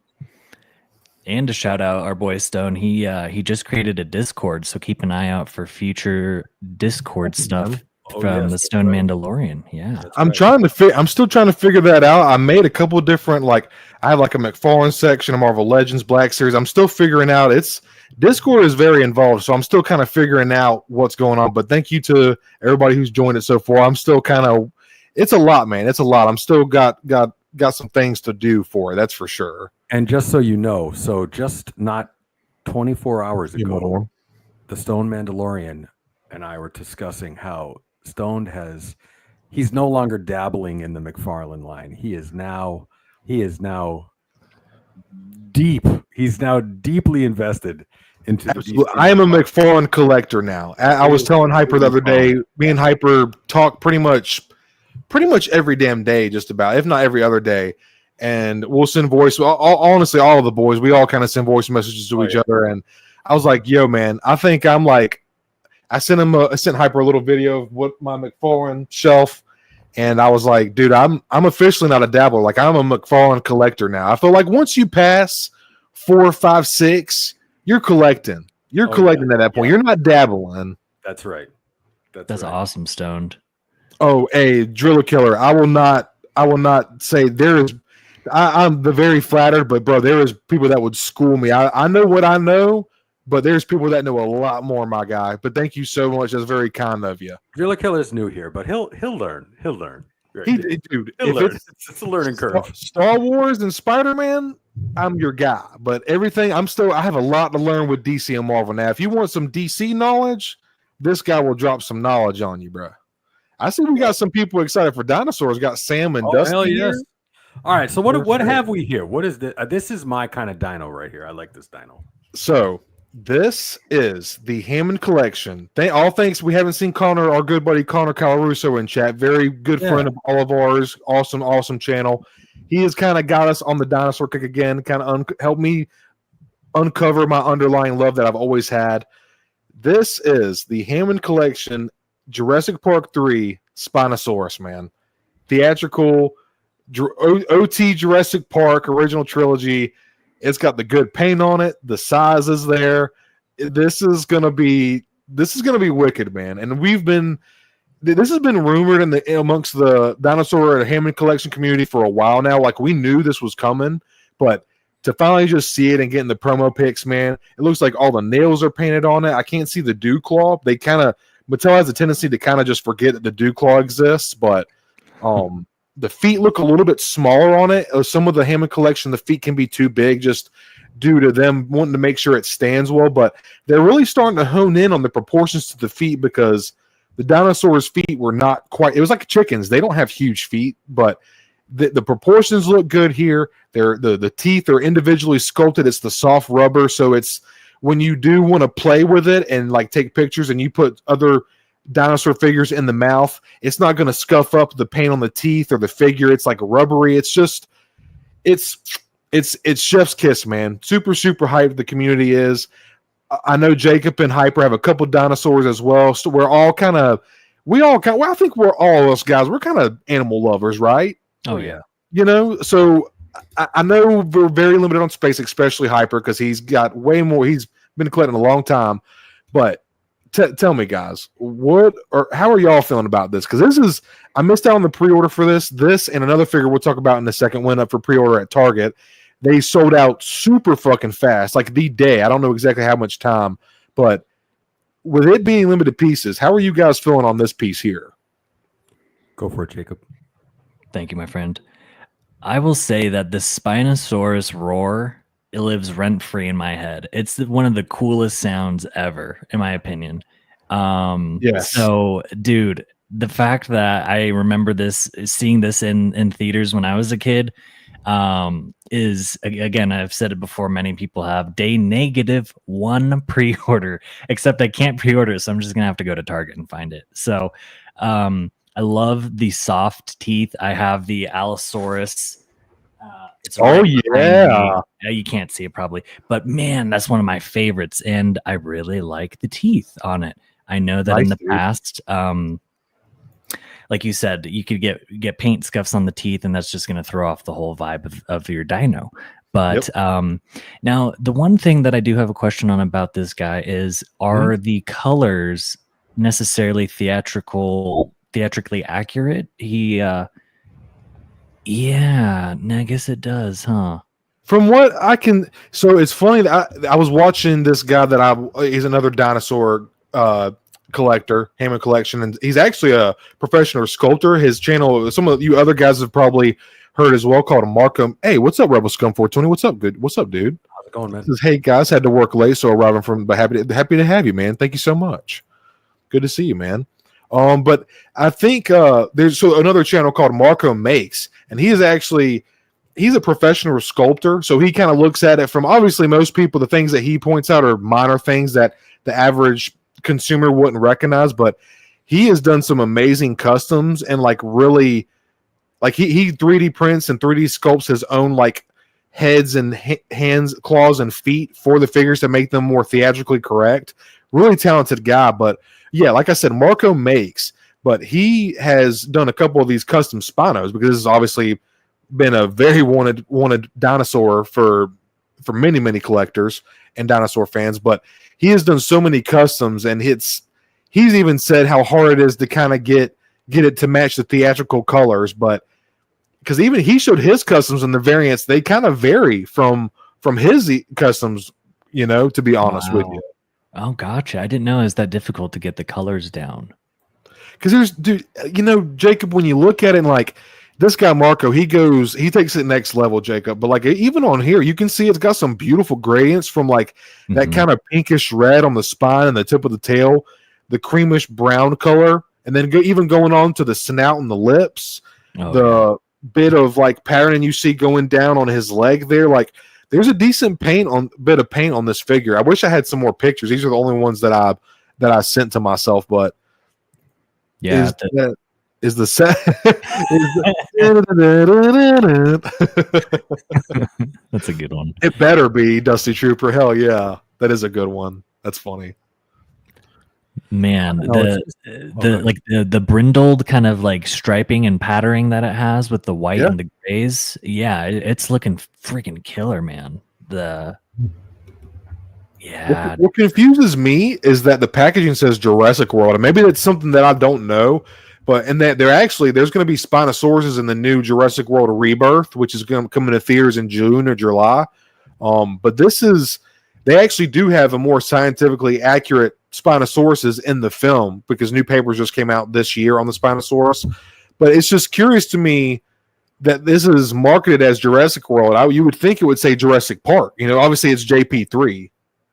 Yeah, I feel like that would help it sell better because we all, I think, have a certain perspective on the Jurassic World movies, at least number 3. But yeah, I love how this Spino isn't necessarily like historically or paleontologically accurate. I like how it's more kind of like a crazy monster hybrid thing. I don't know. Well, I'm not feeling it.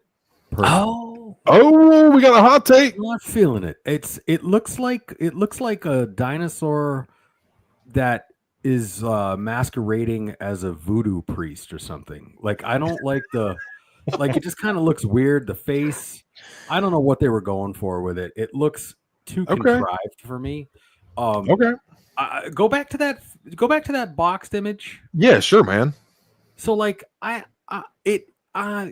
what am I seeing here? Like I don't know. It looks like it kind of looks like he got hit with some paintballs or something. I don't know. I'm not a fan of it, but yeah. It's I would like it so much more if it looked more realistic, in my opinion.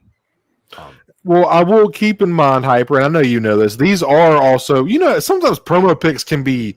Sometimes they don't do a good job of promo pics, and this is probably most likely a prototype. From what I would assume, this is probably a prototype. So I would imagine, even in person, the paint might be a little bit more to your liking. I could be wrong, dude. It could just be like what you were saying. I kind of get what you were saying about that. It's just kind of scattered, and I really need to look at a picture, a still of the Spino from the movie, to be honest. Like, you know how like when you see pictures of like voodoo bacors, like the practitioners of voodoo, and they've got like the top hat on with like the skull and the paint. Like it looks a lot to me like a voodoo bacor. It's hard to, but I don't know. There's just something about it that looks very strange to me. Like he's painted his face white and then splattered blood on it or something. Maybe that's I'm not familiar enough with the source material to say that it looks accurate or not. I wouldn't know, but it's something about it to me that it kind of reminds me of like some wacky kiddie repaint, or something. Yeah. I do have to say, because I'm looking at still images of the Spino from JP3 right now, and it does look a little bit scattered. Like the white is a little too, like it has too many like veins coming out of it. Okay, gotcha. The still image, it's more of just kind of like a stripe. Yeah. Okay. Yeah. I can see where Hyper's coming from with this. I understand that perspective. Yeah. Sometimes they're not always on par with the paint. Like there's been a lot of people that have like repainted their figures to make it more custom, to make it more accurate to the films. So Hammond Collection has known to kind of take their own liberties with the paint. So Hyper, I guess you were kind of Jacob just seeing it for himself. It does look a little scattered, I will say, and I don't remember it being that much white on him. Mattel, if you do this shit to Batman, we're gonna have some problems. If you make Batman look like this shit, I'm gonna lose it. My Batman. You got that? Somebody hit that Hyper crash out emoji. Right. Someone clip that, please. Someone clip that. Mattel. Hey, Mattel, bro. I would listen, bro. I would listen. Chris G, what's up, man? And we got Howlrunner in the house. What's up, everyone? What's up, dude? What's up, Howlrunner? And the Rebel Scum says in this one, in the photo box, it does look kind of skeletal. Okay, I'm kind of. Doesn't it look skeletal? Like it looks. It looks like there's a skeleton on the outside of them. That's what I'm saying. Yeah. Oh, okay. I can kind of like almost like the vertebrae kind of going through the neck and shit. Right. See it now. Yeah. Wow. Yeah. Yeah, it's kind of interesting. I didn't really notice that. Yeah. But so is there any other thoughts y'all wanted to put on this before we move on?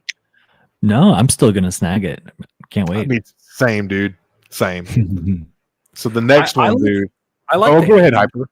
I'm more of a Hammond. No, what the Amber collection. I like the Amber 6-inch collection. Yeah, and I think that the paint schemes on those I feel are a little bit. It's probably a bigger scale, easier to paint. So I'm going to stick with that primarily for these. Nothing wrong with that, man, at all. And Sam, that 100% may be the fact too. Like I said, the promo pictures can be a little weird, and I did actually save these. These were old ones that I have on my phone, so there might be some clearer pics up on the internet somewhere that I'm not aware of. But next up here, we have something that has been highly, highly, highly anticipated. Another one that was rumored along with the Spino quite a while ago. We do have a juvenile version of this dino in the line, but again, it is the juvenile from Lost World. This is the adult size Stegosaurus, and I wanted to bring up Dusty Trooper's comment. He says, for some reason, all the packages say Jurassic World because they showed the tiger striped raptor from Lost World, and it has the Jurassic World logo. I forgot about that, Dusty. Totally forgot about that. But like what you were saying though, Jacob, I feel like if they put Jurassic Park on it, that would like people's taste for Jurassic Park is a little bit sweeter. Some people kind of soured on the Jurassic World movies. I enjoyed them personally. I get they got a little stale in some people. So the people who have a problem with it, I get it, but I still had fun with them, to be honest. I know Hyper did too. Yeah, I like them. Yeah. Imagine if they did a JP3 box or just a Jurassic Park box with the Jeep theme pattern. Oh fuck yeah, dude! Dude, right. that would sell out like hotcakes. People would buy two, one to rock, one to stock. Dude, there's one that they have on Amazon. It's like $15. It's the Jeep and the Ford Explorer, but I forget what brand it is. But it's slightly out of scale with 3 3/4, I think. But it still looks cool. When you put it with a dyno, like you know. But when you put the people into it, it kind of takes you out of it. I forget what brand. I'll have to send that to y'all in the chat when I think about it. It's really cool, man. Oh yeah, this is how I want my dinos. This looks incredible to me. That's what I want my dinos to be painted like, not the other thing, right? To me, but that looks like the way a dinosaur looks in my head. You know? Okay, yeah, dude. I had a feel because you can just tell. And I forgot to mention the Spinosaurus is actually going to retail for $60. But for the side, it is the theropod. It's bigger than the Tyrannosaurus Rex. The theatrical version is, or even in real life. But and before I get off on a tangent, what was I saying? Okay, Real 2 is going to retail for $50 or $60, but for the size, I feel like it's totally worth it. Very, very cool. But like Hyper said, I think the paint on this, I know I've said gradient already, but this is like a perfect example of gradient. From that cream, light brown to that yellow, then to the green, then to the brown on the plates. Beautiful. Beautiful. That's what you want, right? Like that's what you're looking for. What do you?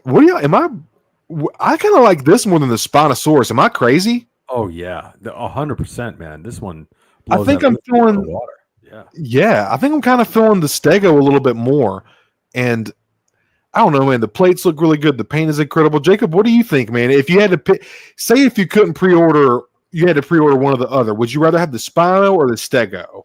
Oh, it's so hard because Stego is such an iconic dinosaur, right? You got the heat absorbing plates that they use to regulate their body temperature. Yes, you have good. Yes, sir. Yes, sir. Okay. Hey, we got fucking Professor Jacob in this biz, bro.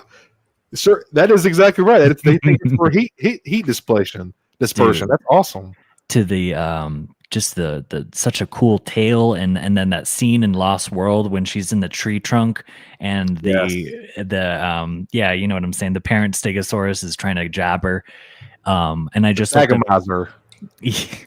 I just looked up stills of this on Lost World, and they nailed the color. They nailed it. Jacob, can you show your screen by chance, brother?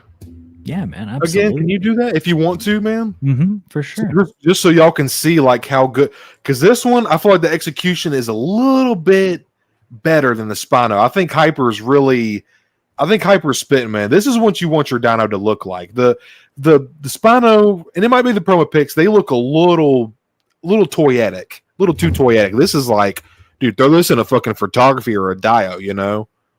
Dude, no, straight up. So if I had to pre-order one, because I am into the Hammond collection for the carnivores, I would still probably go with the Spinosaurus. Okay. However, this thing with the juvenile Stegosaurus, right? Because we have a juvenile. Oh my god, that would be the sickest pair, and then it would make such good figure photography, especially up here in Tahoe with like the pine trees and all that stuff. Yeah. So, that's such a hard decision, but I'm going to Spino. Okay, all right. I had a feeling. I think so. Hyper. I think you kind of know what you. What are you feeling? If you had to pick one or the other, Stego or Spino? Oh, I'm picking this Stegosaurus right here. I like this one. Yes, definitely. That. Like I said, this is what I want my dinosaurs to look like. Yep. And I kind of like that classic look. I would go with this one for sure. Yeah. Hell yeah, dude. I did want to. Chris G did say that the Steggy is his favorite. And he said, when does this come out? I think so. The pre-orders already went up for these, Chris G, about I don't know, probably about I don't know. What would you say, Jacob? When did they go up for pre-order? Like 2 weeks ago? 3 weeks ago? Oh, yeah, that was about a month ago now. A month ago. That's I think it was a little more longer. But yeah, man, so these are all the pre-orders are sold out, Chris, but I wouldn't be surprised if they went back up eventually or you started seeing them in your Targets. So these are going to be at Target though, Chris. So I hope you get to come across one. And you can see there is I can't tell if there's a split in the tail at the end or not, if there's articulation at it, or if it's, because something they've been doing with the Hammond collection is the rubber wire tails. So I don't know if that's rubber on the end or if that's just the articulated, if it's just articulated, Looks wired to me, my man. You might be right, dude. That'd be so cool. I hope it is. Imagine if the whole, even with the plates on there, you might be right, man. I think it's just the way that I'm looking, the way it's posed. That might not even be a cut. You see that little part, that horn of the Thagomizer? It looks like there's a cut right there, but I think you're right. I think it's all one piece. Yeah, just the other side with a little bit more of a light. I don't see like a line or anything. Yeah, I think you're right, actually. The articulation is very well hidden on this. I like that a lot. It's very smooth. I mean, you can see it a little bit in the knee cuts, but that's pretty damn good. I like that a lot. Yeah, man. That's one thing that I like about, just jumping back to Black Series real quick, because you were just talking about the seamlessness of the joints on this. It looks fantastic. That's really what can help sell a figure, is just making those joints really look seamlessly, especially with characters in armor or whatever. But this is just Black Series does it well. Hammond Collection is showing what they're capable of, man. And they've just been absolutely murdering the dinosaur game, murdering in a good way, Absolutely. Hey, Timbo, thanks for stopping by, man. Appreciate you stopping by to say hey. Appreciate you. Hope you have a good night, bro. Timbo's asking, are the knees, are there pinned knees or are they airbrushed out? That is the question. It's a good false advertising from Mattel, bro. Hey, we've never seen that before, have we? Dude. No, they wouldn't. Those companies wouldn't do such. They would never. Yeah, never. I had a picture of I think I didn't save it. I had a picture of Ayla Sakura, and they straight up. Oh yeah. Photoshopped the pins. Like, dude, so scummy, man. That's the worst, man. Sorry, Brandon, if you're in here, bro, but it's false. It's a form of false advertising. It really is. I'm gonna glaze when I glaze. I love this line. I love my toys, but I also got to point out what I believe. That's what we're here for. We want. It's just a criticism. That's all it is. The plastic-free packaging boxes were notorious for that, Bastilishan. And and like they would do that stuff, and you're like, oh, look at this. They got me on a couple of GI Joes too, and I'm like, you bastards. Yeah. So there was, okay, well, I know, okay, we're getting at hour and 40 minutes. Thank you. We got 19 people in here. I seen it going to 20. Thank you all so much for hanging out with me and my buddy Hyperdrive Collections and our good friend Jacob here, Star Wars Collector tonight. If you haven't already, please smack that motherfucking like button. It'd be greatly, greatly appreciated. Thank you all so much for hanging out with us tonight. I need to give Timbo a quick shout out if you don't mind. Oh, so, dude, please. This is your show. This is your show too, bro. Timbo is the man. So he came through, and I have a video that I have not yet posted, but I got my own little tiny records and figures. Yes, sir. So we had Timbo on the show maybe a couple of months ago, and he said as a thank you, he wanted to make some very small vinyl records for my figures and some very small packaged action figures as he does for his dioramas. And he came through, and this week I got little tiny GI Joes in the packaging, and they are absolutely awesome. And I got my 5 records too. I got Sergeant Pepper, Abbey Road, Rage Against the Machine, Empire. I got Evil Empire. I got Smashing Pumpkins, and I got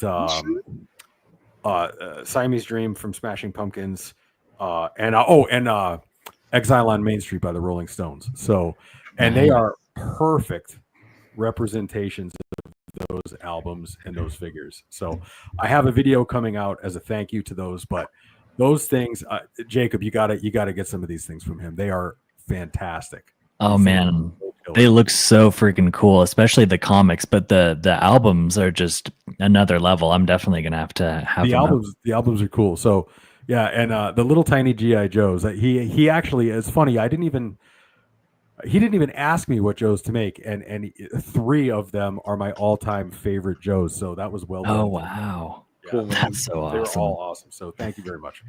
So. Can't wait to see that video, Hyper, when it drops. Yeah, it's very cool. Yeah. So, what he does, man, is just so freaking unique and innovative. Like the stuff, and what you do, Hyper, is also what both of you guys do is so. Shout out to both of you guys, actually. Thank you. Yeah. It's fun when someone does something really unique and takes the time to share them with people, and the little tiny records. I didn't know how badly I needed little tiny records for my figures until I got them in the mail, and now it's like the coolest accessory ever. It just works. Like there's something about Vader holding a Rolling Stones album that just kind of like messes with your head. That's awesome. Oh my gosh. Yeah. Or Evil Empire. I should have them with Evil Empire. That'd be really good. That would be perfect. Yeah. All right. So this is yet another. This is the another Velociraptor. You have the Amber Collection version of this, Hyper. I do indeed. Yes, I do. Okay, that's a good one. I like that. So, real quick, Dusty Trooper. These actually went up for pre-order about a month ago. The Spino and the Stego did. They sold out the very day they went up, but they probably will go back up for pre-order. Wait, do we know when? Oh, I'm sorry, Dusty. You got the pre-order. I talked to you about this. You got the pre-orders for those, man. Super stoked for you. You're talking about these new ones right here. I got you, bro. I'm lost in the sauce, homie. Not too sure to be real with you, Dusty, but yeah, this is looking pretty fucking crazy, man. I know you love the Amber Collection version of this, Hyper. Don't you have that version, Jacob, or no? I have the Atrociraptor version. That's what it is, Hammond Collection. The Hammond, but and the Amber looks so cool, but it looks like I won't have to get the Amber now. I can just wait for this guy. People have been waiting because obviously you guys are aware of this. For people that don't know, though, Hammond Collection is 3 3/4 scale. So you're talking about roughly 1/18th, 1/20th scale, and Amber Collection is actually 6-inch, so like 1/12th scale. But so this is we've been waiting for a Tiger Stripe Raptor and Hammond Collection. It looks really good, man. I meant to pull up another picture here.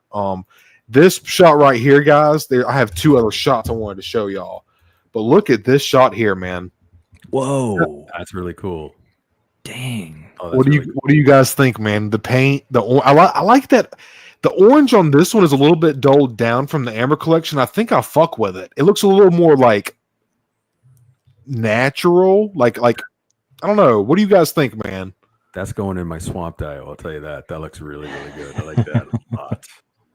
Don't go into the tall grass, dude. Don't go into the tall grass.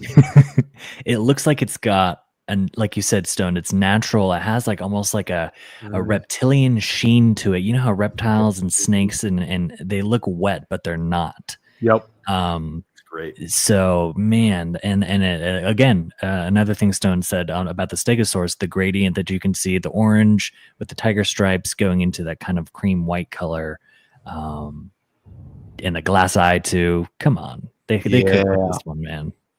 Yes, they did. Yes, they did. And he's a little slimmer looking than the Atrociraptor too. So I like how they have different profiles, as they should, different type of velociraptors. Yeah, another thing is the Atrociraptors, they're also known for being a more muscular raptor. Like, as if you notice on their snouts, Jacob, you're absolutely right. They have a lot more of a bulky, like, tanky look, whereas these guys, they're Velociraptor's meant for speed. It literally means like quick thief or fast thief. That's what the meaning of Velociraptor. But this thing is wire tail, we know for sure.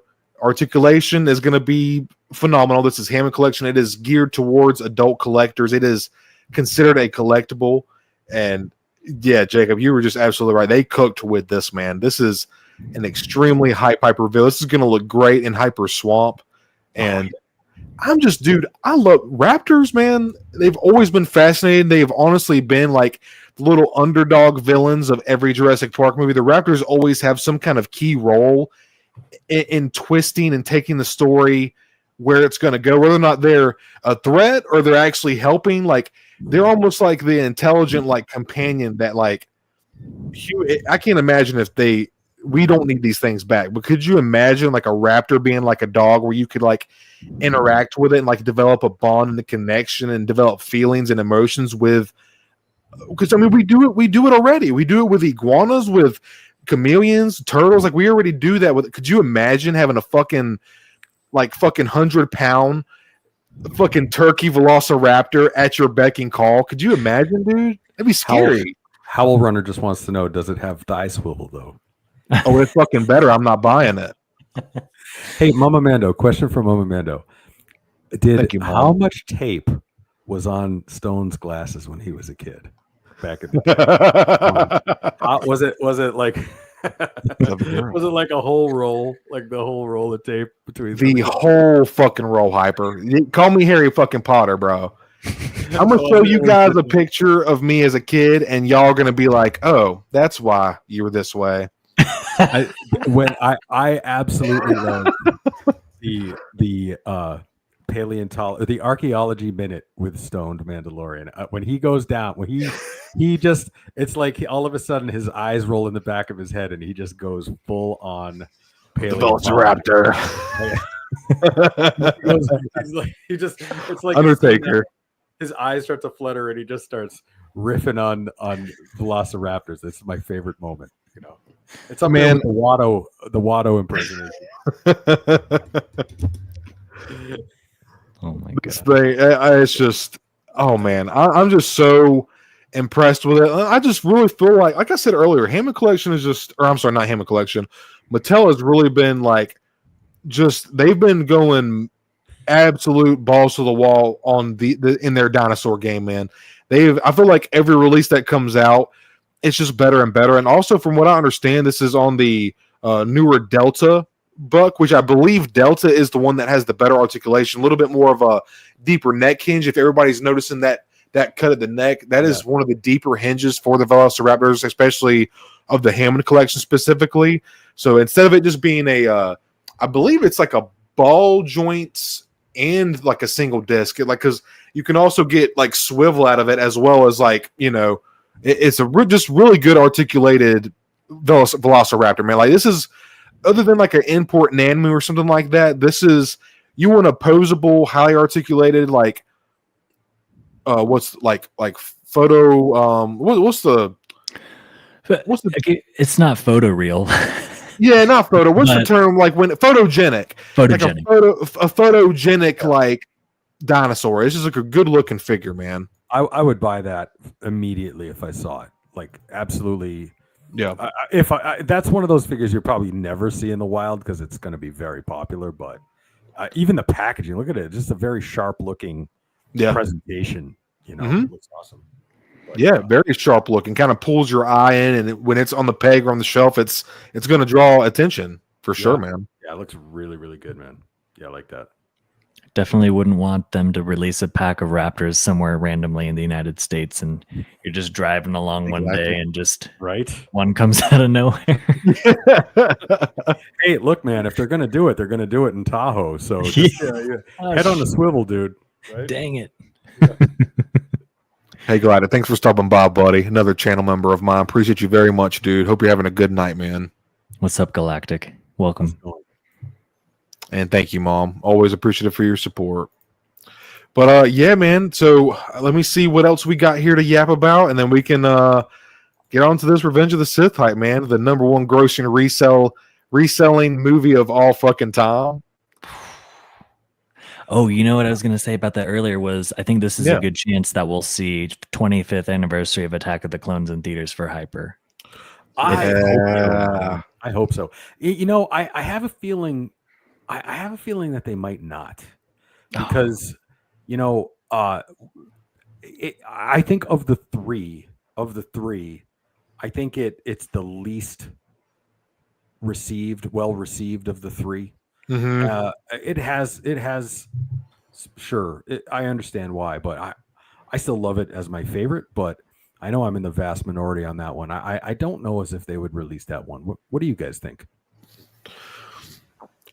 I think, or you actually, Jacob, you give your thoughts, man. I talk all the fucking time. Let's hear you. Let's hear what you have to say for a minute, man.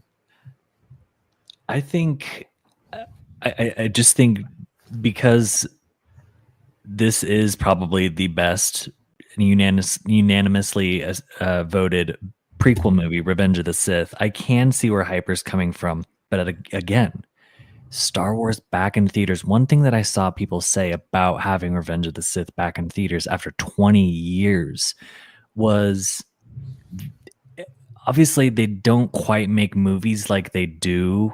Right. So when you saw it, it was kind of refreshing in a way, because you got to see how much love and time was put into this movie. And to overuse the word, you know, everyone, the producers, the whole team that made Revenge of the Sith at Lucasfilm cooked, right? Because they had the time to cook. They weren't rushed to get a movie out in, 16 months or a year and a half or something like that. So I think that if they did show Attack of the Clones back in theaters, I think it would be extremely well received, despite it maybe not being the most favorite of the prequels. I know I would go back and see it in a heartbeat. I missed Phantom Menace, and I would have loved to see that in theaters as well, because I didn't get to see that in theaters. Same with Attack of the Clones too. So only Star Wars movie I saw in theaters was Revenge of the Sith, and so I'm really hoping they do it. It's probably not going to break any records like Revenge of the Sith did, as far as income and profit goes for the movie, but man, I think it's exactly what Star Wars fans needed, was to see something classic and timeless again in theaters. So, and I'm assuming we'll get it for the 50th anniversary of A New Hope. Hell yeah. So they might as well just do it and let us go check it out and get that experience. Yo, Jacob's spitting right now, dude. Fuck yeah. I in my opinion, I enjoyed all three prequel movies quite a bit. There isn't one I don't like. If you asked me 10 years ago, I probably would have said that Attack of the Clones was my least favorite of the three.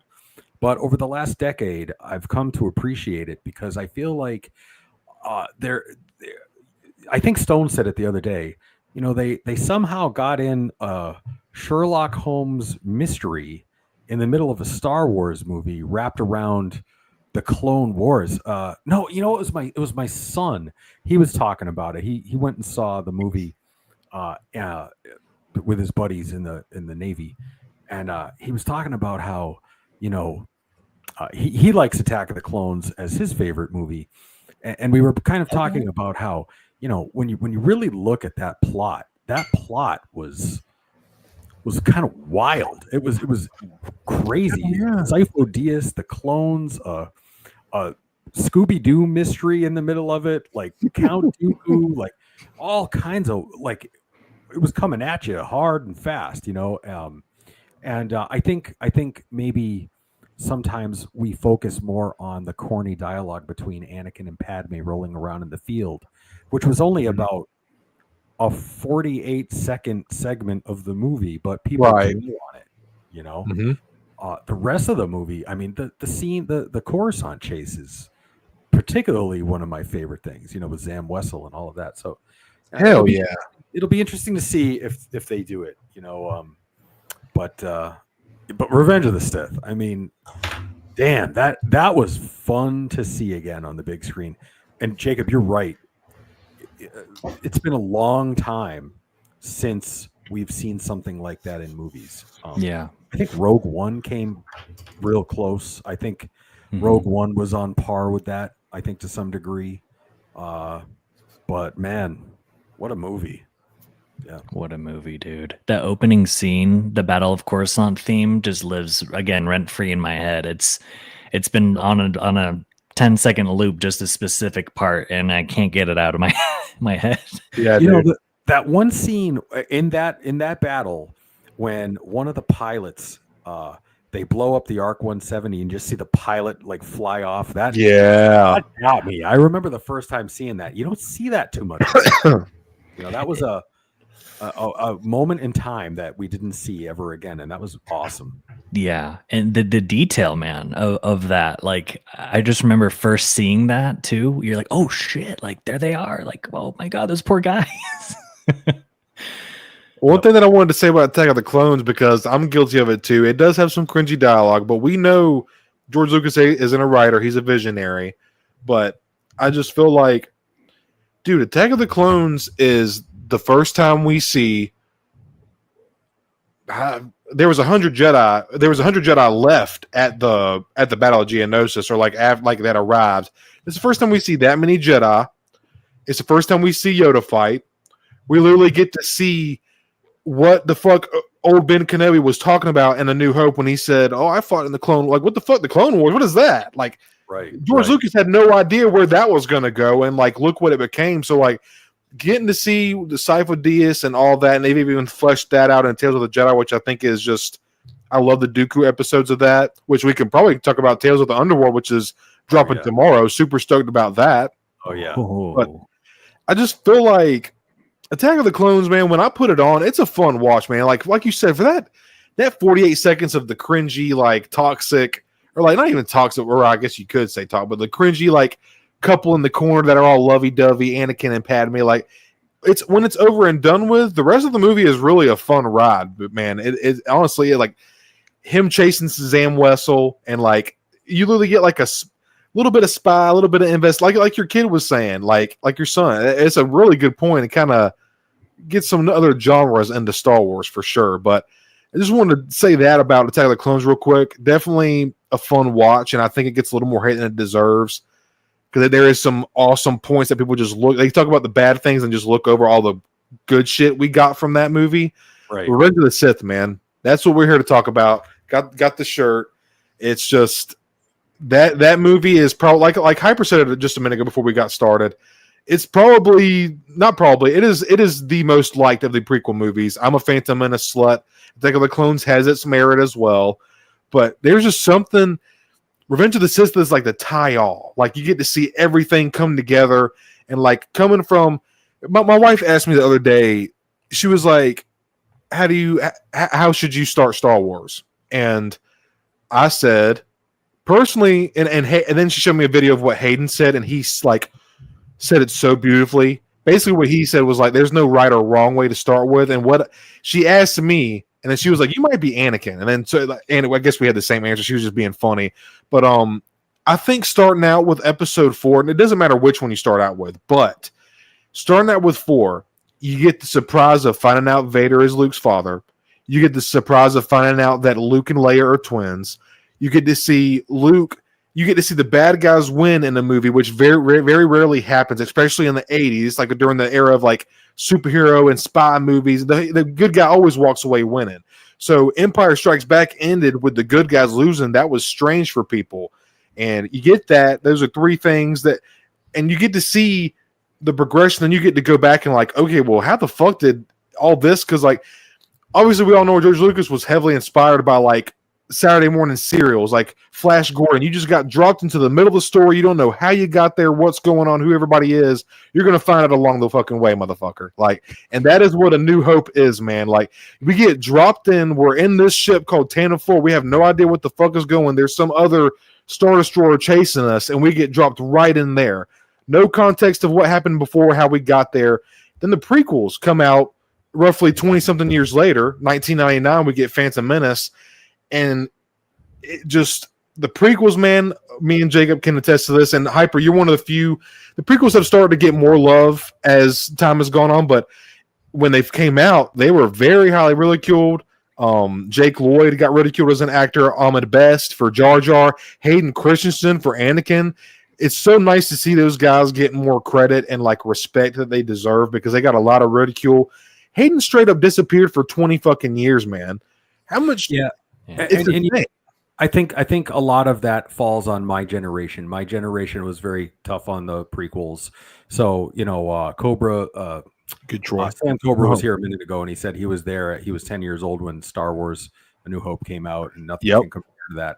I can agree. Nothing quite had the same impact as opposed to that first movie. I was 5 when that came out, so I don't remember seeing it, but a lot of guys my generation, men and women of my era, were really critical of it. But what happens is my generation dies off. My generation goes on to other things, and now the saga is in your generation's hands, and you grew up with that as your primary trilogy. That the prequel trilogy is your primary trilogy. So yeah, I think now guys like me are fading out. You guys are now also your generation between 20 and 40. I think you're the primary consumers of the product.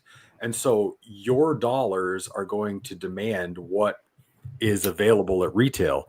And I think with the prequels being so incredibly popular with your generation, you're going to start to see that.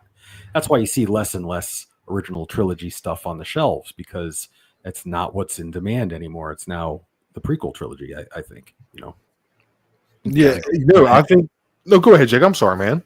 I was just gonna say, got to give that one to Hyper. I remember when my grandfather first showed me the Phantom Menace, and I watched it on like this little portable DVD player because my mom and my grandma and my sister were over. But he wanted me to see it so badly, and again, I'll never forget it.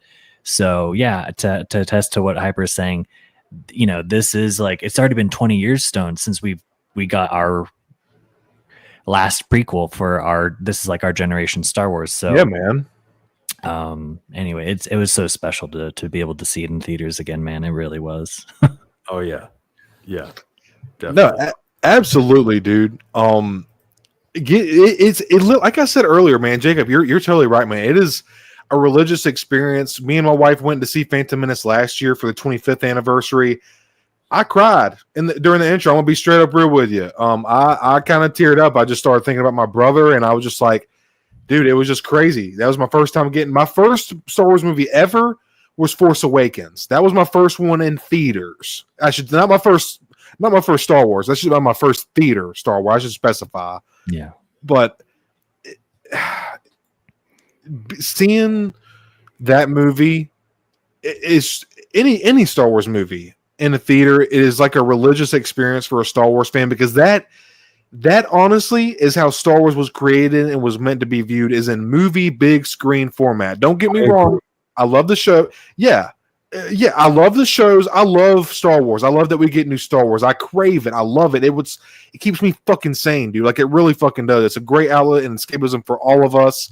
But it's a lot, man. But the movie format of Star Wars, that is where it's fucking at, man. That is how George created it. That is how it was first viewed and was always intended to be. I love what it's became, but there's just something about going to see it on the big screen that is just special, because that's how it was started. That's how it all started. That's why we're all here, is cinema. And it is one of the, you see this guy right here, everybody, you don't even have to be a Star Wars fan, and you know who this guy is, man. That right there is, this is timeless. This right here is timeless, And then, like Hyper was saying earlier, man, like the prequel stuff being in more demand because it's our generation, etc. Absolutely right, dude. And I just feel like I lost my train of thought there. I was going somewhere with that. It's okay. Well, retail reflects it. The retail reflects your generation's desire to want to get that, right? So yes. 10 years ago when the Black Series came out, we were never going to get a Sebulba because you guys were not of age yet. But now you're commanding the market, right? So now that you're commanding the market, we get Sebulba, we get Isla Sakura, right? And yes, and that's why I'm never going to see another Cantina alien in the line again, right? So I think dying out or whatever. You know? I think there is still. Hey Bender, thanks for stopping by, man. Thank you for hanging out with us. I do think that.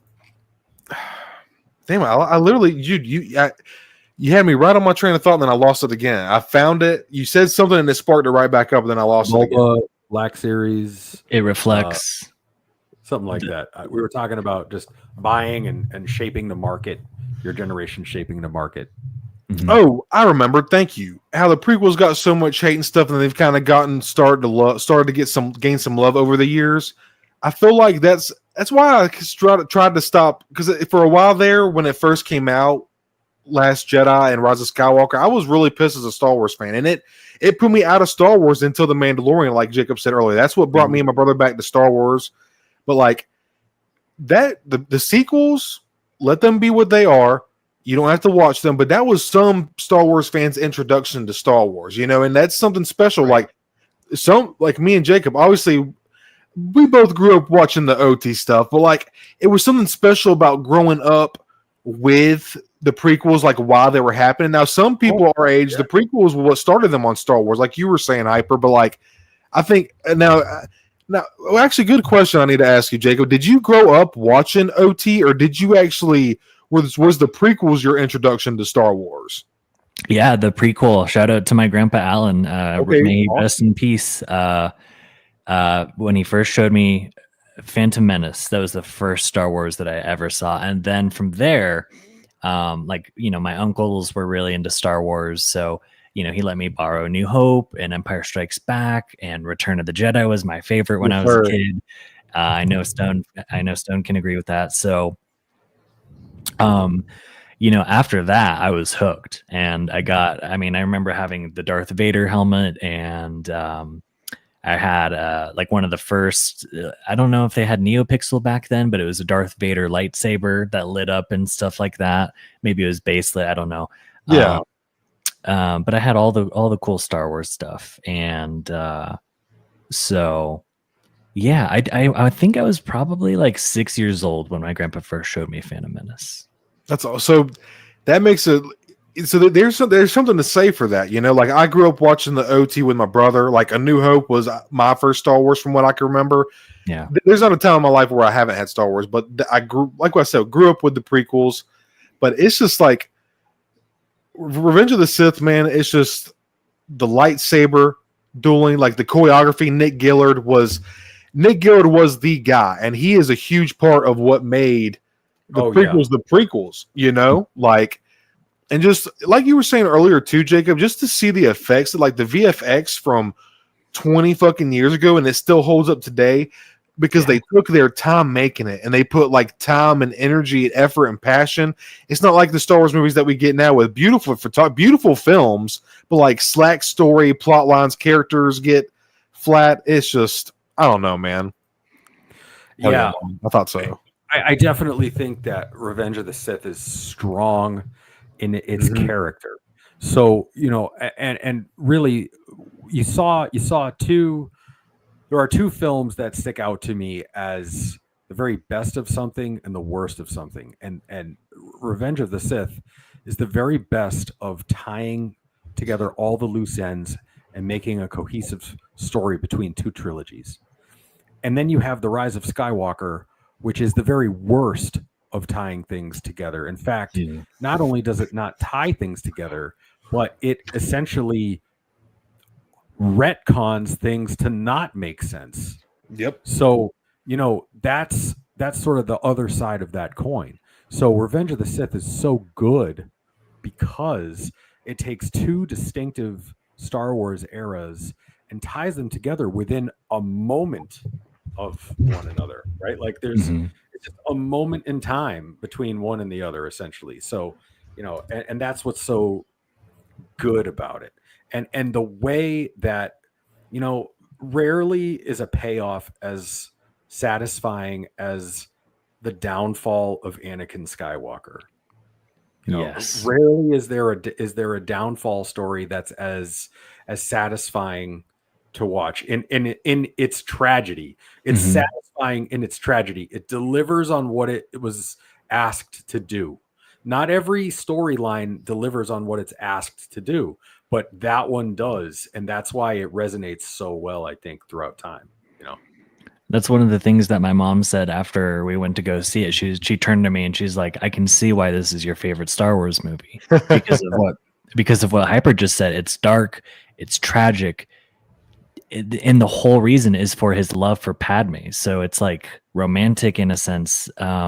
It kind of gives you everything. I don't know if I would go so far as to call it a drama, but I think someone, maybe one of the Out of the Basement boys, said it's like a melodrama. Yes, right. And it's it starts off hot too, man. It literally starts off, and we're in the Battle of Coruscant. Like we're in a battle over Coruscant. You see the big old the Venator, and then you see Anakin and Obi-Wan's starfighters, and then they're hovering over the ship, just gliding. Everything's chill, and then as soon as they fly over the edge of the Venator, it's just absolute chaos, and we're dropped right in, baby. It's Battle over Coruscant, and that opening scene, it pulls you in from the fucking get.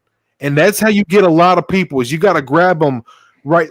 Dude, in 77, imagine, I know we're talking about Revenge of the Sith, but in 77, imagine seeing these weird ships in space and you're like, what the fuck? And then these white dudes in armor come blasting in, and then this big, tall, black armored guy. Like, you have no idea what you're like, what is this? What is going?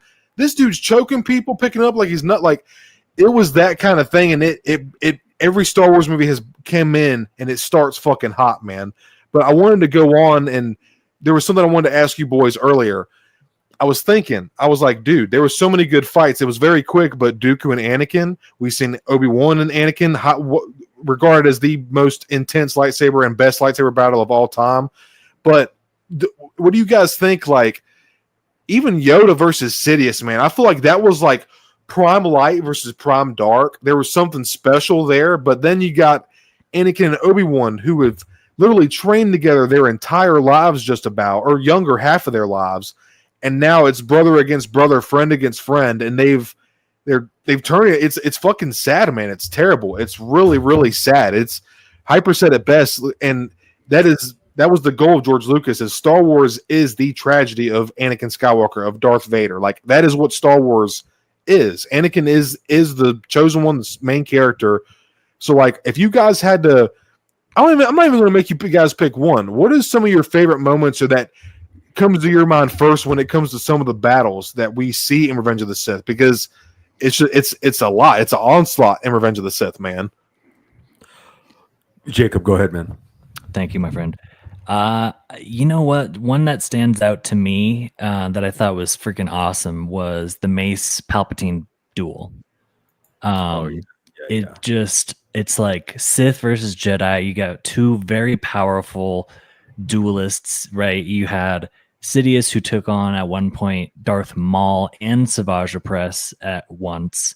You have Mace Windu, who is trained in Vapad, that style of lightsaber form. Yep. I don't know what number form it is, but seven?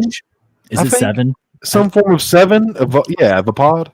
I was gonna say VI, so I think that's really close. Yeah, and where you kind of channel the dark side a little bit, and at the end of the day, Mace won the battle, and if it wasn't for Anakin intervening, he would have shut down the Sith right then and there. Yep. And I think that's so freaking cool, because then you come and see Anakin, for lack of a better word, kind of mess everything up. And so that has always stood out as like one of my favorite duels in the movie, besides Annie Obi. Yeah. See, that's so interesting. That's so interesting, because my take on that scene is that I do not believe that Mace Windu defeated Palpatine. Here we go. I believe that Palpatine baited Anakin into doing it. I think that he goaded Mace Windu into a position where Anakin was compelled. I've seen that theory. I think that I've read it. Sidious knew the only way to trap Anakin was to set up Mace Windu to make it look as though he were going to kill Anakin's true mentor, which is Palpatine. And I think that Anakin acted on that impulse that he had, and Palpatine preyed upon that and turned Anakin into his disciple, not because he needed him, but because he was testing him. That's what I believe. Anakin, I told you I would come to this. The Jedi are taking over. The Jedi are taking over. Stone, you seem to wonder about this. What do you think? Is that do you feel that at all, or what do you think? What do you think it is? Did Mace beat him fair and square? So it's really hard. I've thought about it both ways, man, and I know Sidious is a master manipulator, but I don't think Sidious would let it get that close to cuff. I don't know, man. Sidious is very powerful, dude. He took like Jacob said, dude literally took on Maul and Savage at the same fucking time, and like was having fun doing the shit. Like was just dancing the fuck around. So it's really hard to say, but I feel like there's a good Palpatine is powerful, man. He is the most powerful Sith to live. There's a reason he made it to the point where the way he orchestrated this shit, that is just like master. He's even steps ahead of Bruce Wayne, man. Like, I'm sorry. Palpatine was just like next fucking level, dude. Like the epitome of evil and psychopath. Like, it's kind of scary, honestly, like how well everything actually went for him. And even when things went wrong, he spun it to make it come back and work for him in the end in some kind of way. But Palpatine is famous for saying on a couple of occasions, everything is going as I have foreseen, right? So I think that Palpatine foresees things with greater clarity than the Jedi do because he's the one manipulating it. So it's kind of like, like in a sport, in baseball, sometimes what pitch is going to be thrown depending on the situation. And I think Palpatine is the same way, right? He's calling the plays because he made the game, right? So he knew Anakin was going to behave a certain way, but he had to see Anakin do it. That's what I think. And to Troy just asked me, do you really think Anakin would take that type of a risk? Yes, Palpatine. I personally do. I do think he would take that risk because it wasn't truly a risk, because Palpatine was more than capable of killing Mace Windu if he had to. If Anakin decided not to, I believe that Palpatine would have just killed Mace. But, there's just something about the way he acts in that scene. There's that sort of feeble whining, don't kill me type of a thing that just reminds me so much of a very dangerous predator luring in prey to a trap, and that's my own take on it.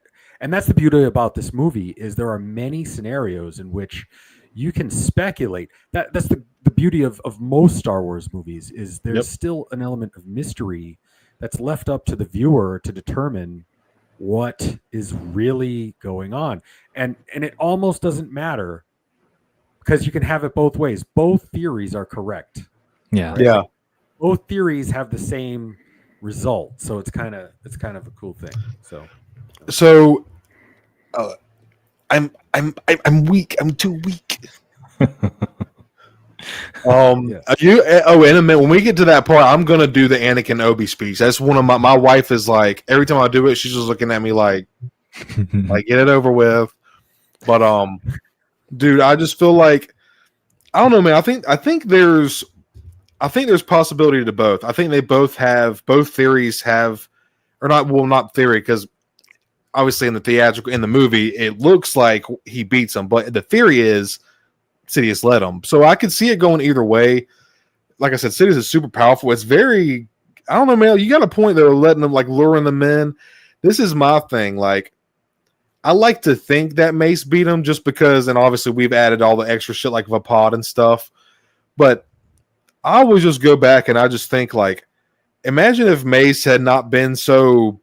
You're supposed to be a Jedi, right? And you're supposed to trust in your fellow Jedi, and you know y'all lift each other up. But he's so overly critical of Anakin with due reason. Like obviously we get more in the novels and the comics of Anakin doing some kind of questionable shit.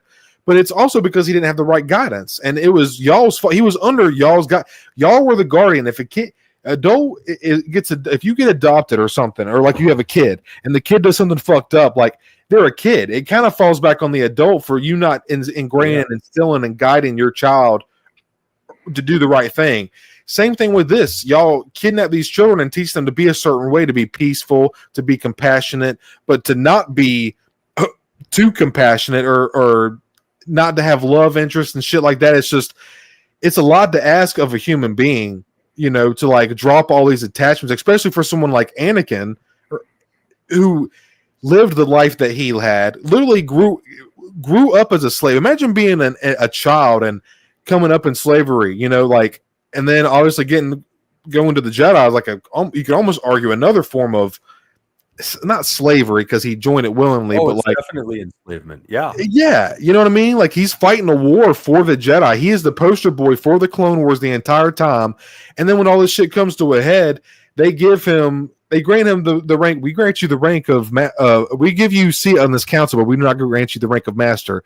That's the biggest fuck you ever, dude. Everybody on the council, it's like when you get to the council, you're a master. Like that's like how it goes. So to be even Anakin said, he's like, this is unfair. It's never been done in the history of the Jedi. Everyone even says, like, also, you're the youngest one to ever be on the council. It's a high honor. So that's something to be said, too. But then going back to the whole Mace thing, he says, if what you have told me is true, you have gained my trust. Just instilling to Anakin even further that the Jedi never fucking trusted him. He has done all this, won all these wars throughout the Clone Wars and fought for this religion, this cult religion, for this faction, for the Republic, just to get disrespected. And he's a general that's put his life in, honestly, like his personal, like he's not supposed to, obviously he's with Padme behind the scenes and such, but like he's meant to have all these sacrifices for the Jedi and for the Republic, but then he doesn't even get treated with the same respect. Like, no wonder he felt fucking disrespected. Like, basically, Mace just told him, like, this whole time you've been training with us for the past 20 fucking years, I never really trusted you. That would kind of fuck with me too, you know? Like, imagine had Mace been like, you know what? Yeah, Anakin, you come with us. And then had Anakin seen the way that Palpatine acted with Kit and all them there, it would have still even ended up the same fucking way somehow, you know, where everybody else died and then it was just Anakin and Mace Windu, and then it would have still even went out that way at some point because Anakin was like, oh shit, this is taking a turn I didn't think. Like, we're about to have to kill this guy? Holy shit. Mason is on a different page than me. Oh, and he attacks Mason, then boom, it comes out the same exact fucking way. But like, it just goes, but people are like, oh, Anakin Hayden is a whiny bitch. He's this, he's that. You got to think, dude, at this point in time, Hayden, we think of Anakin, he's 23 years old. Even as Hayden, he was at the time of the filming, he's 23, but even Anakin chronologically, he is 23. He's a kid, man. He's a fucking kid.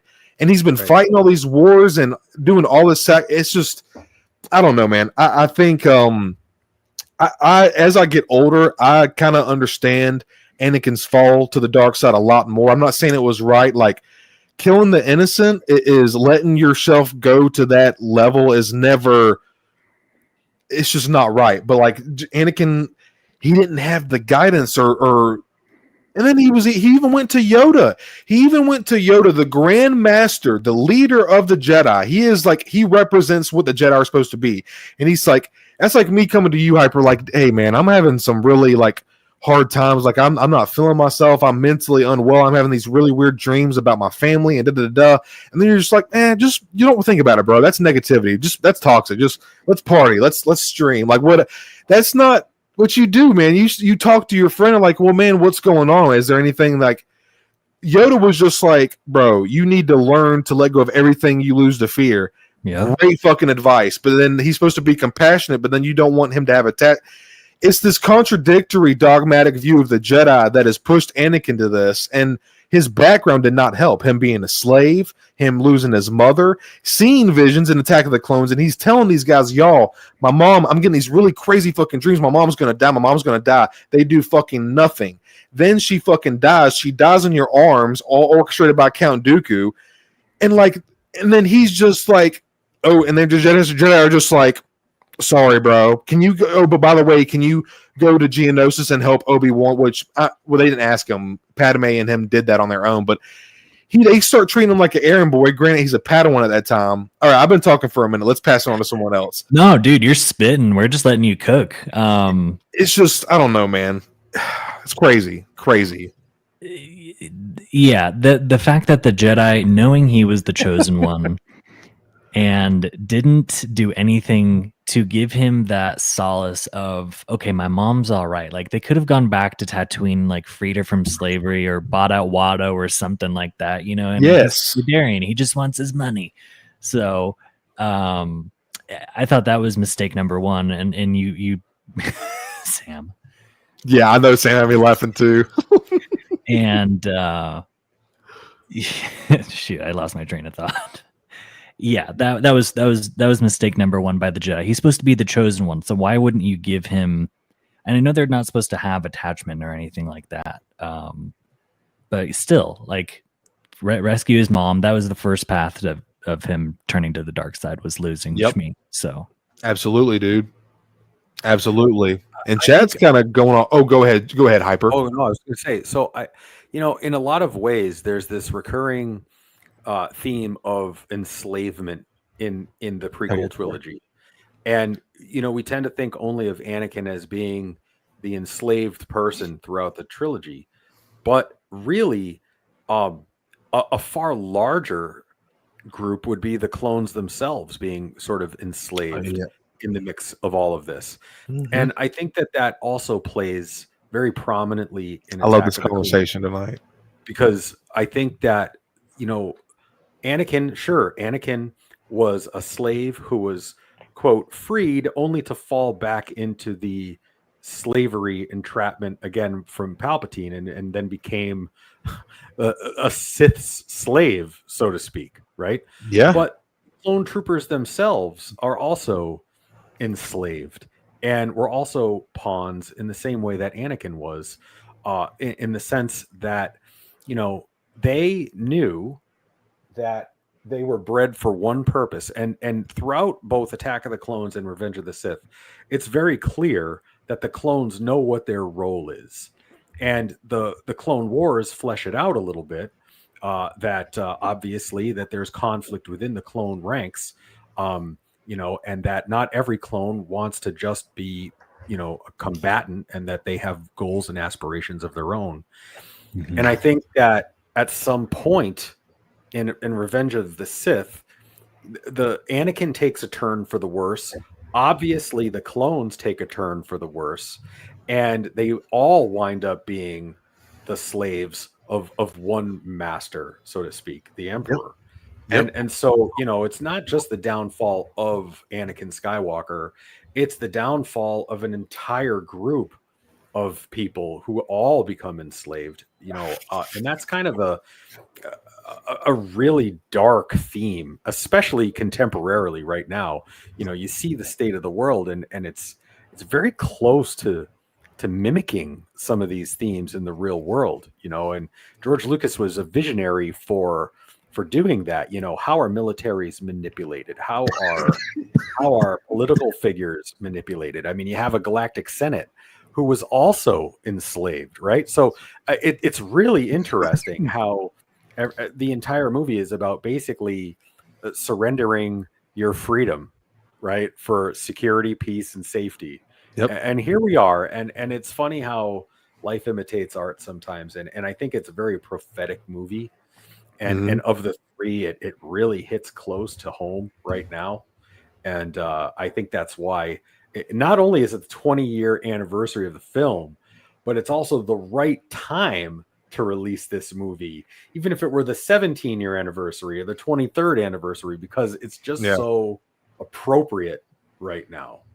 And clearly it's resonating with people. Clearly it's definitely striking a tone with people right now. Absolutely. You turned her against me. You've done that yourself. Yeah.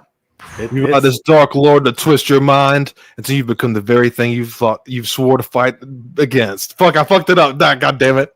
Nah, it's freaking such a fire line, dude. Dude, that whole dialogue scene between Hayden and Ewan is just, it's so good because it is the nail on the head. Like, it is literally the final step of Anakin. Like, I mean, it's what become, obviously he was Vader at that point already, but like, that's the moment that we get to see what put him in the suit. You know what I mean?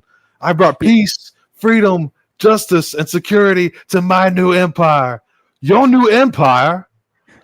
Dude, that part is just, dude, it's the climax of all the shit that happens in that movie. It is so fast paced. Revenge of the Sith is non-fucking stop the entire time.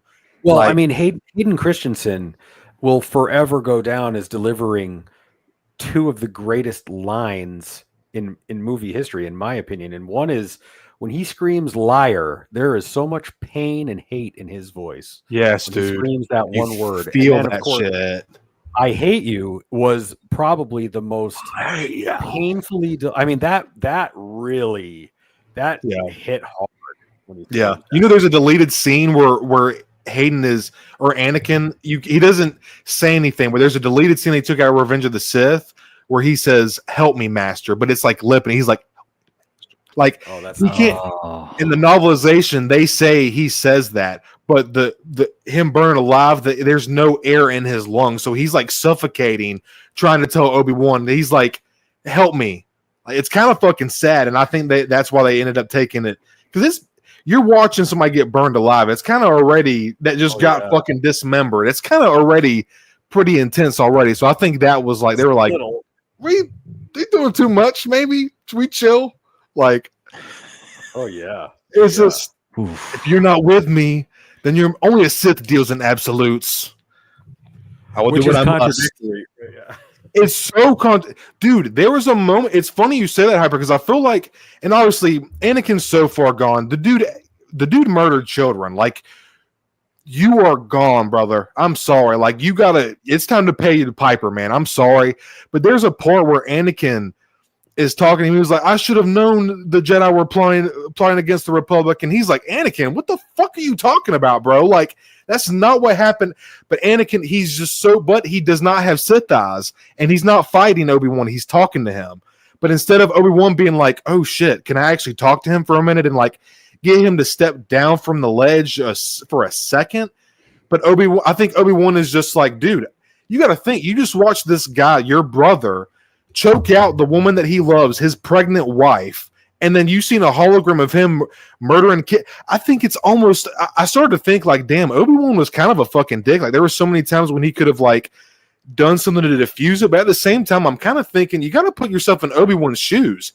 Like all the things I just said, choking out your best friend, your pregnant wife, and then killing like, I'm sorry, that's on site ass shit, bro. I can't fuck with you then.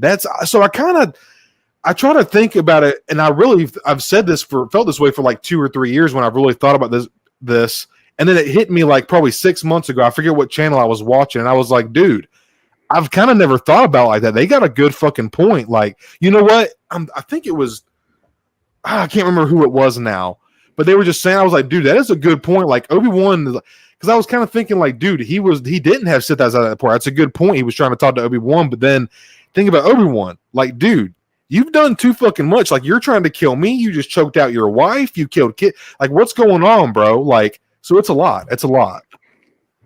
Yeah. That is kind of funny. Like, dude, you choked out your wife. You killed all these kids. Dude, like, it's a lot, man. The last time Obi-Wan saw him, they were talking, and Anakin was like, I'm sorry, Master, for like the way I've been acting and stuff like that. Right. And and then the next thing, he's just standing there on the ship like, God fucking damn it, Anakin. It's so, dude, it's so sad. The council have social workers or something, you know, like HR Jedi. Apparently, all they do, his name was Grandmaster Yoda, and he didn't fucking do shit. It's HR. I'm sorry, you're gonna have to go talk to HR about this one. Yeah, I think. Sorry, chat. We've been kind of going off, but HowlrunnerBase says he compartmentalized the trauma. Curtis Darth Crispy, but HowlrunnerBase, a coping mechanism. It's absolutely, man, absolutely. I was trying to. Sorry, y'all. We kind of just go. Man, Revenge of the Sith is. There's so much to break down in that movie because, like I said, it's so fast paced and it really moves so fast. Another cool fight was that I feel like gets looked over a lot. The famous "Hello there." Like General Kenobi, like the Grievous and Obi-Wan fight, seeing a motherfucker with 4 lightsabers and then Obi-Wan just like disarming him. Like Obi-Wan wasn't breaking a sweat, dude. But this is another thing. Why the fuck did they split? You're telling me this entire time y'all sent Obi-Wan and Anakin on all these missions throughout the Clone Wars, and then when shit's really going down, Ki-Adi-Mundi's like, he suggests splitting them up and they send Obi-Wan to fight Grievous alone? Why didn't Anakin go? Why did Anakin not go with Obi-Wan for that? Makes no sense. Right.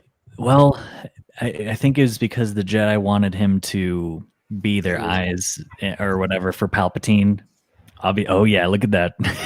Right. No, Obi-Wan was posted up on that Naboo cruiser, bro. He was like, Anakin, time to pay, brother. Time's up. And then poor little R2. So you know, oh man. So there's a scene in the novelization. I read the book years ago. If you've never read Revenge of the Sith, actually all 3 of those books, in particular, again, Attack of the Clones has a lot of stuff in it that's not in the book, not in the movies. The lost 20 Jedi and all this other stuff going on. It really gets into Sifo Dyas quite a bit. And but in Revenge of the Sith, there's a scene and a couple of times throughout the Revenge of the Sith novel, R2 speaks to 3PO and it's translated in English. Yeah, it's sad.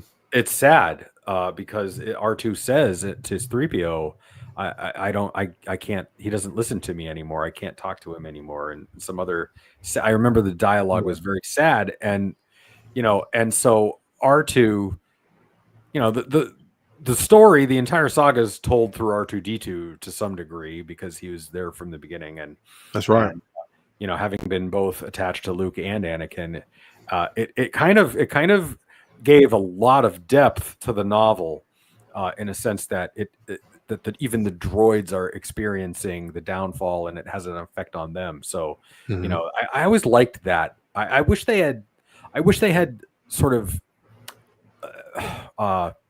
done that in the movie. I wish they had sort of fleshed out the R2-D2 component a little bit more. But, you know, that would have been cutting room floor stuff, but still, it was kind of nice to have in the book. Yes, Bobcat, he does. That's why C-3PO asks him a question, and R2 says, I don't know, he doesn't talk to me anymore. Yeah. And then another thing, I forget who mentioned this. I've seen this on a Reddit thread, I think.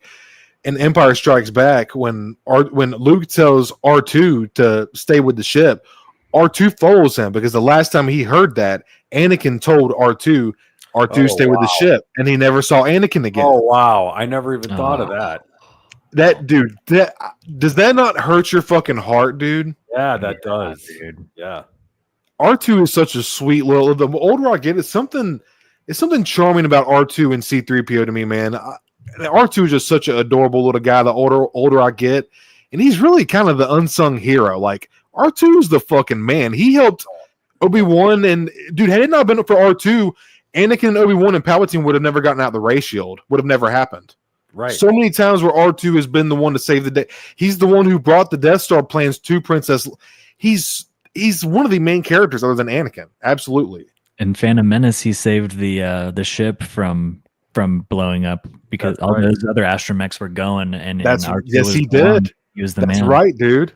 Yep, that's exactly right. Jacob has his marching orders now. He's got to write about 4 pieces on R2. Right? He's got to write about 4 pieces on R2. Oh, dude, it's coming. I could see actually that happening. So we better believe it. Ooh, I could do a 3-hour show on R2 alone. I just adore R2. I think everybody does, you know. Yeah, and 3PO too. They just play off of each other so well. So if you ever do get the chance to read those books, So like for instance, in the Phantom Menace book, has anybody ever read the Phantom Menace book?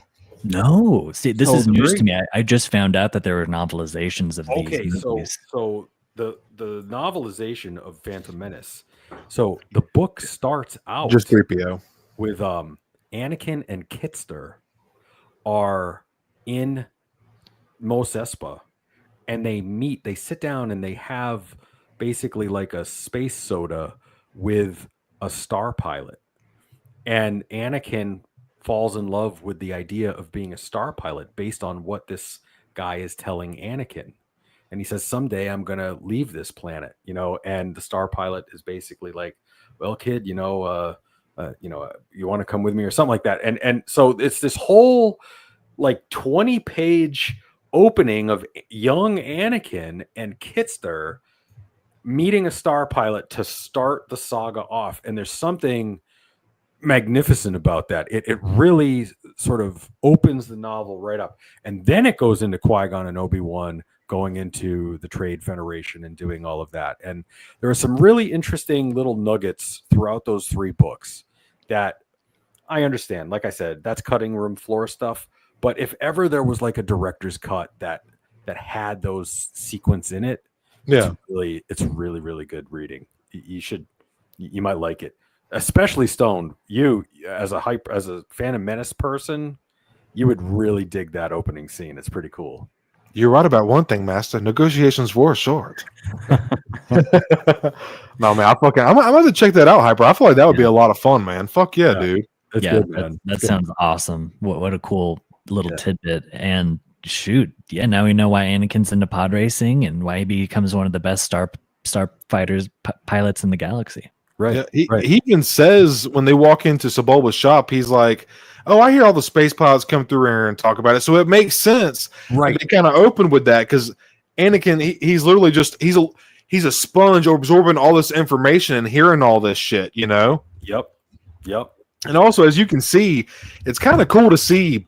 Like, he's a scavenger kid, kind of reminds you of somebody else. Luke kind of reminds you of somebody else. Rey. Right. So, like, the story kind of repeats in a really, like, beautiful way. Like you said earlier, Hyper, art imitates life. And that it's just like, I think that's why fucking Force Awakens, not to jump off subject too much because we're on prequels tonight, but that's why I feel like Force Awakens kind of has a look, because it was the first one I've seen in theaters, but it's also like, it's very reminiscent of A New Hope to me. And I feel like that's why it kind of appeals to me a little bit, But yeah, getting back to Revenge of the Sith, though, man, it's like poetry. It rhymes as the creator. Right? But man, it's just Revenge of the Sith I think there's a reason it's the most liked one. And as far as being able, Phantom Menace is my favorite. You guys know, but I think I can safely say I get why people say, and I think I can agree. Revenge of the Sith is probably the best one. It's just the most intense, and for the time, obviously the dialogue is weird, but like it's almost like it's the time of the Jedi. They already speak kind of Shakespearean, and like Hayden was also very inspired by James Earl Jones and the OT. So like even when he turned to Vader, there's a little bit of behind the scenes where he's actually said like he was kind of trying to mimic James Earl Jones, like kind of static robotic tone when he becomes Vader. He was like, "You will be known as Darth Vader." Like, and he's just like, my man, like the way he responds back to Palpatine is very like stoic and robotic, and it's very, very minute. I didn't even know until I saw the behind the scenes. I was like, damn, that's actually a nice touch from Hayden himself. And then I just love seeing him get the credit he deserves. Like seeing him at Star Wars Celebration, everybody's going buck wild. That's how it should have been 20 years ago. And and then seeing him do the promotion, like with the all black suit and the popcorn bucket and him sipping out of the Darth Vader. Yeah. It just, man, it made my heart happy to see that, man. Cause that dude deserves it, man. Well, remember, I don't know if they still do this in school, but when I was in school, like in high school in English class, you used to have to read Shakespearean works in class, and everybody would have a part, and then they'd read their part. Did you guys have to do that too? Oh yeah, yeah. Macbeth. Yes. Yeah, yeah. So, tell me, Revenge of the Sith could have been written by Shakespeare. It has that Macbeth, William. It's got that Murder, love. Yeah, right. Like it's very dark, like one of Shakespearean tragedies, and absolutely. It really reads and sounds and feels like that. And there's something to that. There's definitely something to that formula. Tragedy sells. Tragedy is why we went. We knew it was going to be ugly, and we went. We loved every second of it. People love to watch a train wreck, man. Right. Something about it. Something about it. Like the three of us, if we lived back in England in like 1547, we would have. Yea, thou we go to the Shakespeare and watch the tragedy this evening. Yeah. Like, we'd love it. We'd be like talking about like the Macbeth marionette reveals. Draw ye lightsaber, we shalleth dueleth. Yeah. I bite my thumb at you, sir. Like, dude, yeah. Oh my gosh. No, you're so right, Hyper. In a way, it's like it is Star Wars still, but in a way, it's like it's just so good. I can't even put it into words, guys. The original trilogy was a Western, and the prequel trilogy was Shakespearean, right? Like, I guess that's kind of the way it kind of breaks down. Like the original trilogy has that space Western vibe to it, and the prequel trilogy is like a Shakespearean tragedy. So yeah, it's funny how it somehow fits together, but there are those different flavors from each one. 100%, man. Yeah. Oh, okay, Bobcat. Thank you for stopping by, man. He says, "Alrighty, boys, I have to head out since I'm getting up early tomorrow." Oh, to watch all 6 movies. That's a good day right there, my dude. Oh yeah, man. Great stream as always. May the force be with you. You as well. May the force be with you, Bobcat. Take care, man. So I don't know how long you guys have tonight. I knew we were talking about Revenge of the Sith. We had a lot to talk about, so I was down for a little bit longer of a one. I'm still. I don't know what you guys are looking like. I'm down to go a little longer. I know we're getting close to that 15, and then I gotta go to bed. But I hear you, Jacob. I hear you, Paul. Jacob, if you want to go a little longer, man. Yeah, okay, cool, awesome. Absolutely. Well, Hyper, do you have anything you've picked up, man? Do you want to do Treat Your Shelf or anything? Oh, I do. Revenge. I got some good ones. So all right, y'all. You know this, and I think I put it on our thread in Instagram too. But we'll go back to Revenge later. So yeah, so basically, I'm finding it to be. I don't know what everybody's personal finances are, but I have a budget, and $30 per figure now is pretty steep. It's pretty steep, and so I still want to collect. So I started getting into, believe it or not, I got into the Epic Heroes line, right? Yeah, man. That little 4-inch fun kid line, right? And I picked up some ones that are kind of hard to find, like right now. I haven't seen these talked about too much, but real quick, the first one I got the runs that you see everywhere. I got Darth Vader and the Stormtroopers and Moff Gideon and everything, but I found this Chewbacca. And this Chewbacca here is really cool. These are really cool.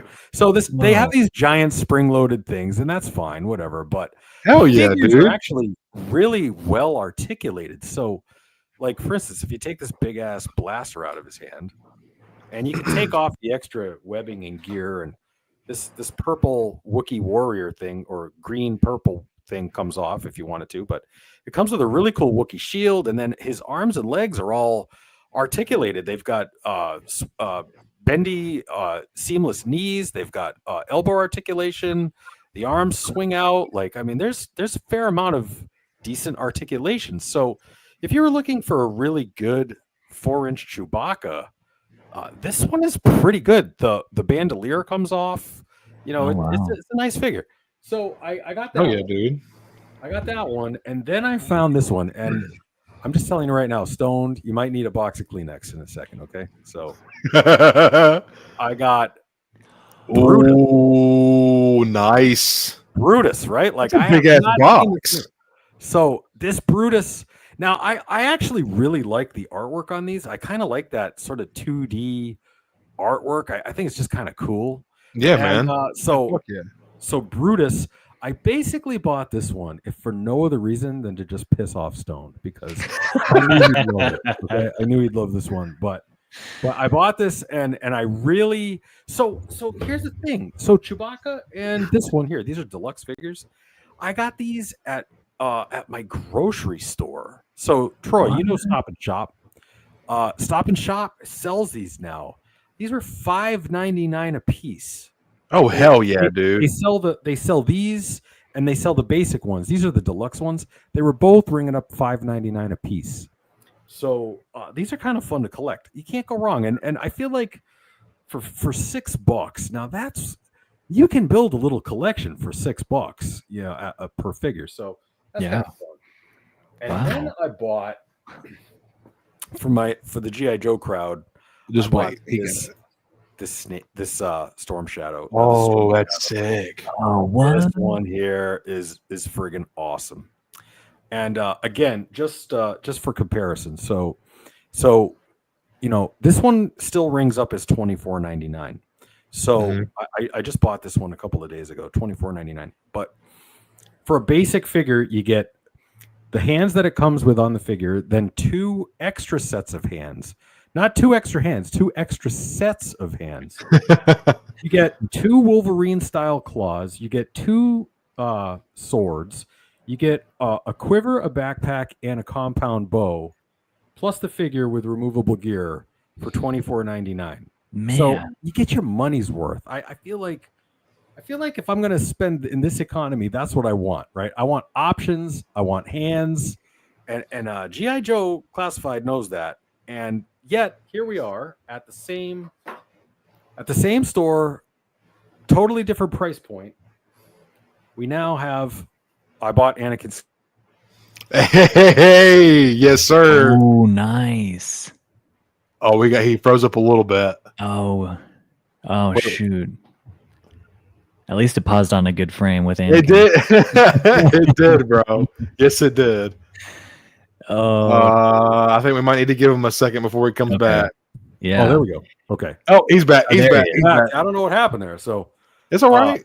I see it. We see it, bro. Anakin Skywalker. So here we go. So here's a Black Series figure.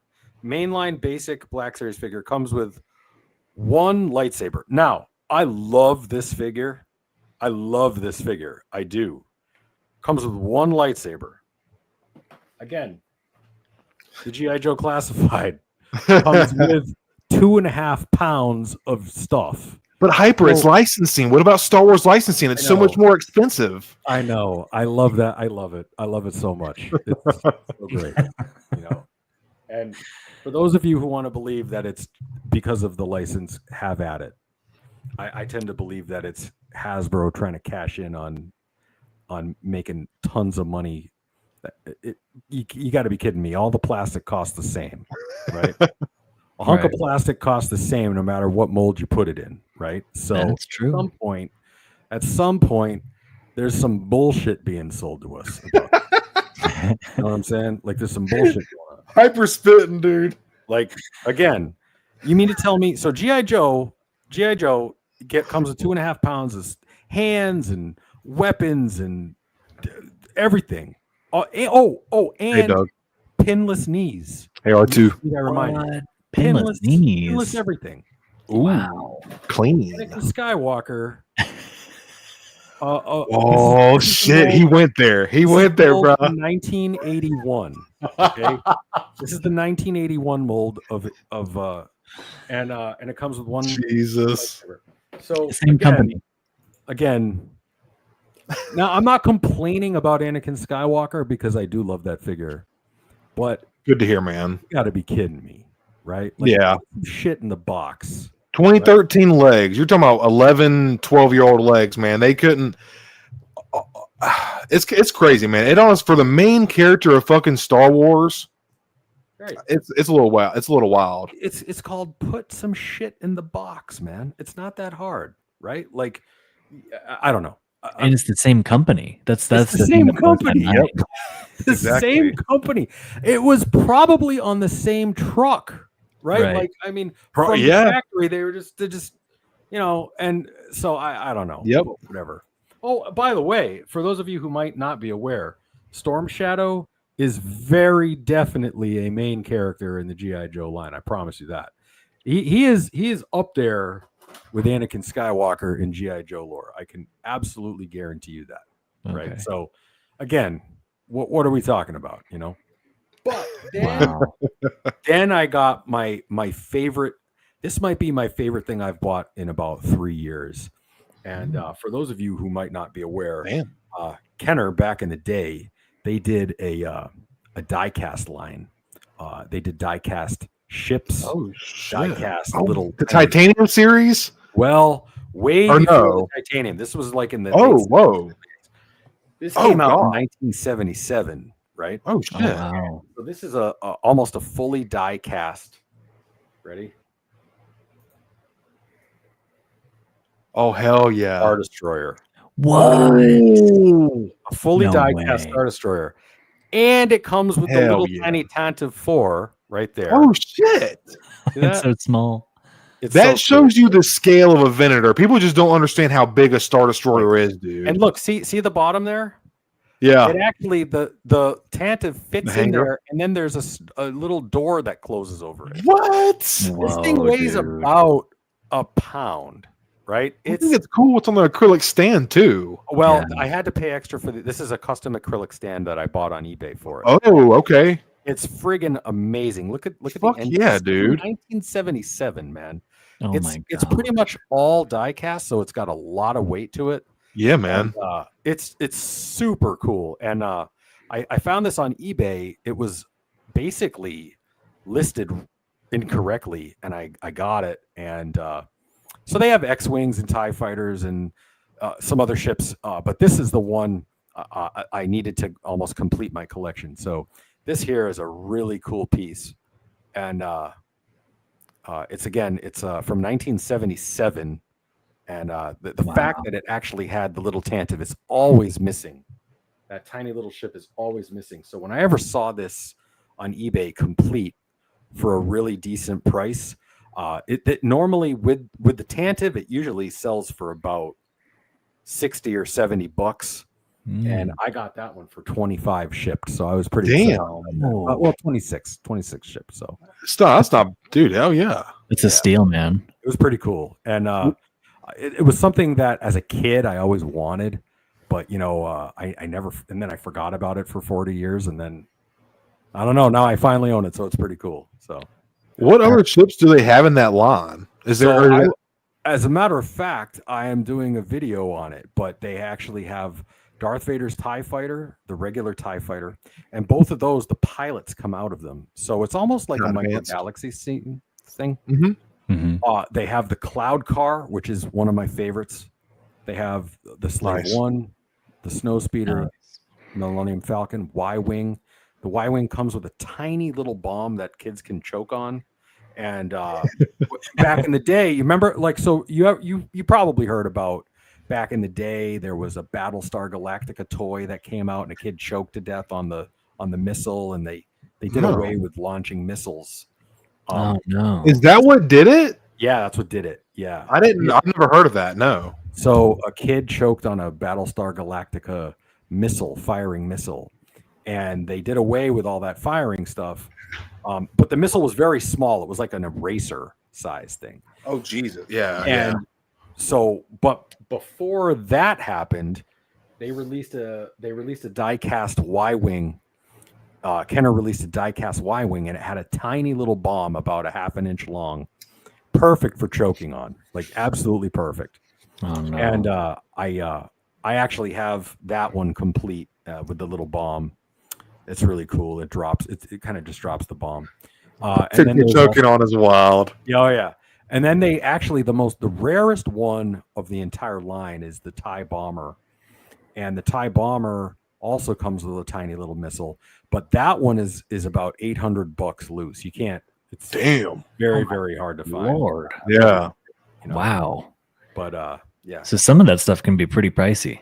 Yeah, most of them are very inexpensive. So like complete, if you were interested in the X-Wing or the Slave One or something, you could buy one complete for about $20 to $30. It's not terribly expensive. It's like a Black Series, less than a Black Series figure, you know. Yeah, for diecast, that's awesome. Yeah. So they're really cool. I'm happy to have that. So those are my pickups.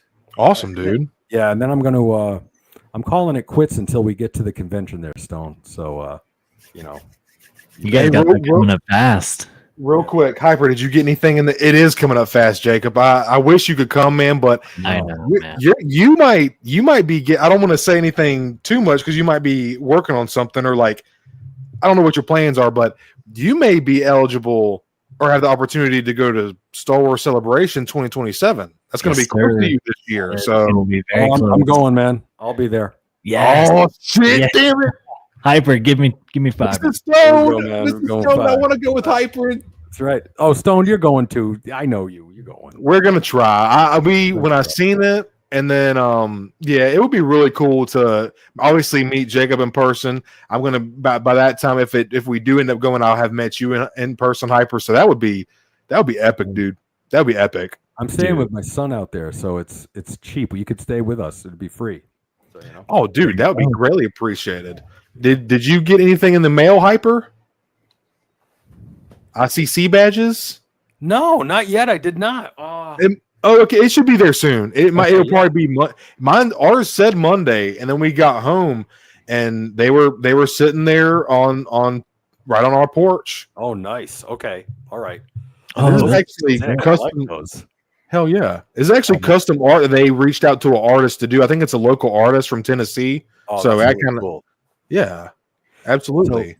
So here's the best part about it, right? So for those of you who don't know, Mrs. Hyper, not a fan, not a Star Wars fan. Really. I mean, she likes it okay. She's like, oh Jesus, what's that little green man doing in my planter? You know, like that. she's not feeling it as much. She'll watch the shows and okay, you know, blah blah blah. She's not the woman, right, for this. But I got you. Having said that, she lets me go to do these things, and I'm going to be there all day, unbridled, the whole nobody to hold me back. Is what I'm saying. So, and that's I love her to death, but she's like, no, I'm going. She's already meeting her friends down there. She's going to get a mani pedi. They're going to a vineyard. They're doing all kinds of stuff. I'm like, I'll see you Sunday. Bye, honey. See you later. So, hey man, it's obviously my wife's going to be attached to my hip because we're just best friends. What we do, but it's boy time, bro. It's going to be. I'm so excited, man. God, I wish you could come, Jacob. God, man. Oh, really? Dude, you in California though? I know that's quite a bit of ways away, so I understand that's kind of not totally, and it's very last minute. Usually they do ICC in like September, from what I understand, Jacob. So this is kind of So you might have would have had a little more time to plan, but I get it's kind of that's a ways away from you, man. So that's a ways. I just started like a new position with my work company and stuff like that. So and as Hyper was attesting to earlier, the spring season for some reason always feels like work just ramps up. So and as still being a new collector, there's always next year as they say. So yeah, for sure, man. Absolutely. Yeah. We have some weird different opinions than most on Andor R2. We don't hate it. It's just not. I'm not gonna lie to you, R2. There's the Cassian parts are awesome, but on the third episode when I was catching up, I dozed off during like I forget what part it was. I had to go back and rewatch it, but it was I don't know, man. I dozed off, and I hate to admit it because there's parts of it that I was just like, oh shit, and I felt like it was a lot of talking, in my opinion. I feel like it was a lot of talking and just like, but I get that's kind of like fake fans. Peak door, you mean? Peak door. Well, R2, I'm going to tell you this. So, of all the shows, my wife, if she loved any Star Wars, she loved Andor. I'll say that. She loved it. She was into it. She was into the whole political thing and all of that. She loved it. And she does want to watch season 2. She wants to watch season 2. I fucking hated Andor, to be honest with you. I didn't like. Oh, you feel that strongly about it? I really did not like Andor. Damn. Season 1, I was not feeling it. I want my Star Wars to be loaded with Jedis and aliens and lightsabers and Sith and Force and stuff. I think I was telling you the other day, man. I feel like I'm just watching like my least favorite news channel when I'm watching Andor or something. You know what I mean? Like I feel like I'm watching like, oh man, I feel like I'm watching the Earth news. Yeah, you know, and I'm not feeling it. Like I don't need that. I just want to watch like Jedi. Paul, chill. You know, right? I know. The parts with Cassian, I felt like Luthen. I love Luthen. Very interesting. I like his character. I like how he's kind of like bouncing the side. He's like this very charming, like, oh, tell me more. Like very charming. And then he's like, we need to fucking end this goddamn fucking Imperial fucking bullshit. Goddamn scum. Like I love that. I love the acting from him. There's parts that I like, but I gotta agree with my boy Hyper here. There's parts like, I'm sorry to be. I've seen a lot of people praise Deidre, and kudos to the actress. I'm not saying anything about her or anything like that, but I do not. She's kind of. I don't really feel it. She doesn't pull me into the screen. Her and Cyril, is that his name? That part with his, that part with his mom, the really annoying. Like I was just like, I'm not really. It kind of. I'm not. I don't mean for anybody that enjoyed it, I'm very happy, but it just that part kind of took me out a little bit. And then they were playing fucking rock, paper, fucking scissors and goddamn Star. Y'all, I'm talking total shit. If you enjoyed it, I'm very glad, and I did like it too. But there was just certain parts that I was like, nah, I feel like y'all could have done something different. Just me though. Totally. Like if you love it, like my best friend is all in on it, and he is not even speaking to me about the fact that I don't like it. He's like, we can't even be friends at this point, you know? And I'm like, all right, man, I get it. You know, like, but see, like I loved some of the shows that I loved people didn't like I was all in on Ahsoka and Obi-Wan. I loved all that stuff. I loved it. And I know that that's not, people aren't loving that So it is what it is. Right. Like, I'm a Acolyte. I thought the Acolyte was awesome. I liked it. So that's me, you know. So I know most people don't like it. That's just how it goes, but whatever, man. Jacob, did you like Acolyte? Look at it. Here we go. Here we go. Let me guess, Jacob. What is Andor better than Acolyte? I'm just kidding. The Picolite, right? Yes. Man. Acolyte had its moments. It really did. But I would still put Ahsoka over it. I would still put Obi-Wan over it. And I'm definitely putting Andor over it. I freaking loved Andor. I thought it was so good. Now, I'm trying to get my mom to watch Andor. And she's a Star Wars fan. But what I've told her is like, it's Star Wars, but it doesn't necessarily 100% feel like Star Wars. Yeah. And that's where I think it can get some people into it. Yeah. Who may be apprehensive. Isn't Tony Gill? Thank you, R2G2. Isn't Tony Gill? No, you're good. Please don't apologize. You're good, bro. Tony Gilroy's the showrunner for that, right? I don't know. I've heard people say there's a clip of him saying that he doesn't care for Star Wars that much. That to me, that doesn't mean that you're going to make bad Star Wars on purpose. That's stupid. You would smear your reputation. Like, why would he do that? He's done other awesome stuff. And again, I don't even know if I've never seen that clip of him saying that, so I don't even know if it's true. Yeah. But when the first season, I'm kind of feeling the first season because now the first season I was like the first 3 were draggy. I'm gonna be honest to people, but I liked it. There was more. The first 3, the dialogue of season 1 had me more hooked than I am for the dialogue of season 2 right now. But the parts with Cassian, we started off hot when he's trying to exit the hangar in the new TIE ship design. That part was awesome. He wrecks on this random planet and is having to deal with these fucking hooligans who were also trying to get off this planet. Now he's all wrapped up in this bullshit. He's got a fucking like, dude, I gotta get away from these dumb motherfuckers. They don't know who the fuck I am or what I'm capable of. Finagles, he smooths his way out of that, and just I like the parts with Cassian, seeing him come back. Don't get me wrong, Jacob. I kind of saw your face light up when you were like, I'm really liking him, enjoying Andor. I am not trying to make anybody feel bad about Peak Door. I do like it. I just feel like me and Hyper, we kind of had some things in common. I was like, damn, I've never fallen asleep during a Star Wars show before. And it was in my defense, Jacob and Hyper, it was only the third episode when I was catching up. And it was like, it was very late after work. I was waiting for my wife to fall asleep. So maybe that had something to do with it. Yeah. But I am enjoying it. I didn't mean to sound like I don't mean to shit on it too much. I am enjoying watching new Star Wars.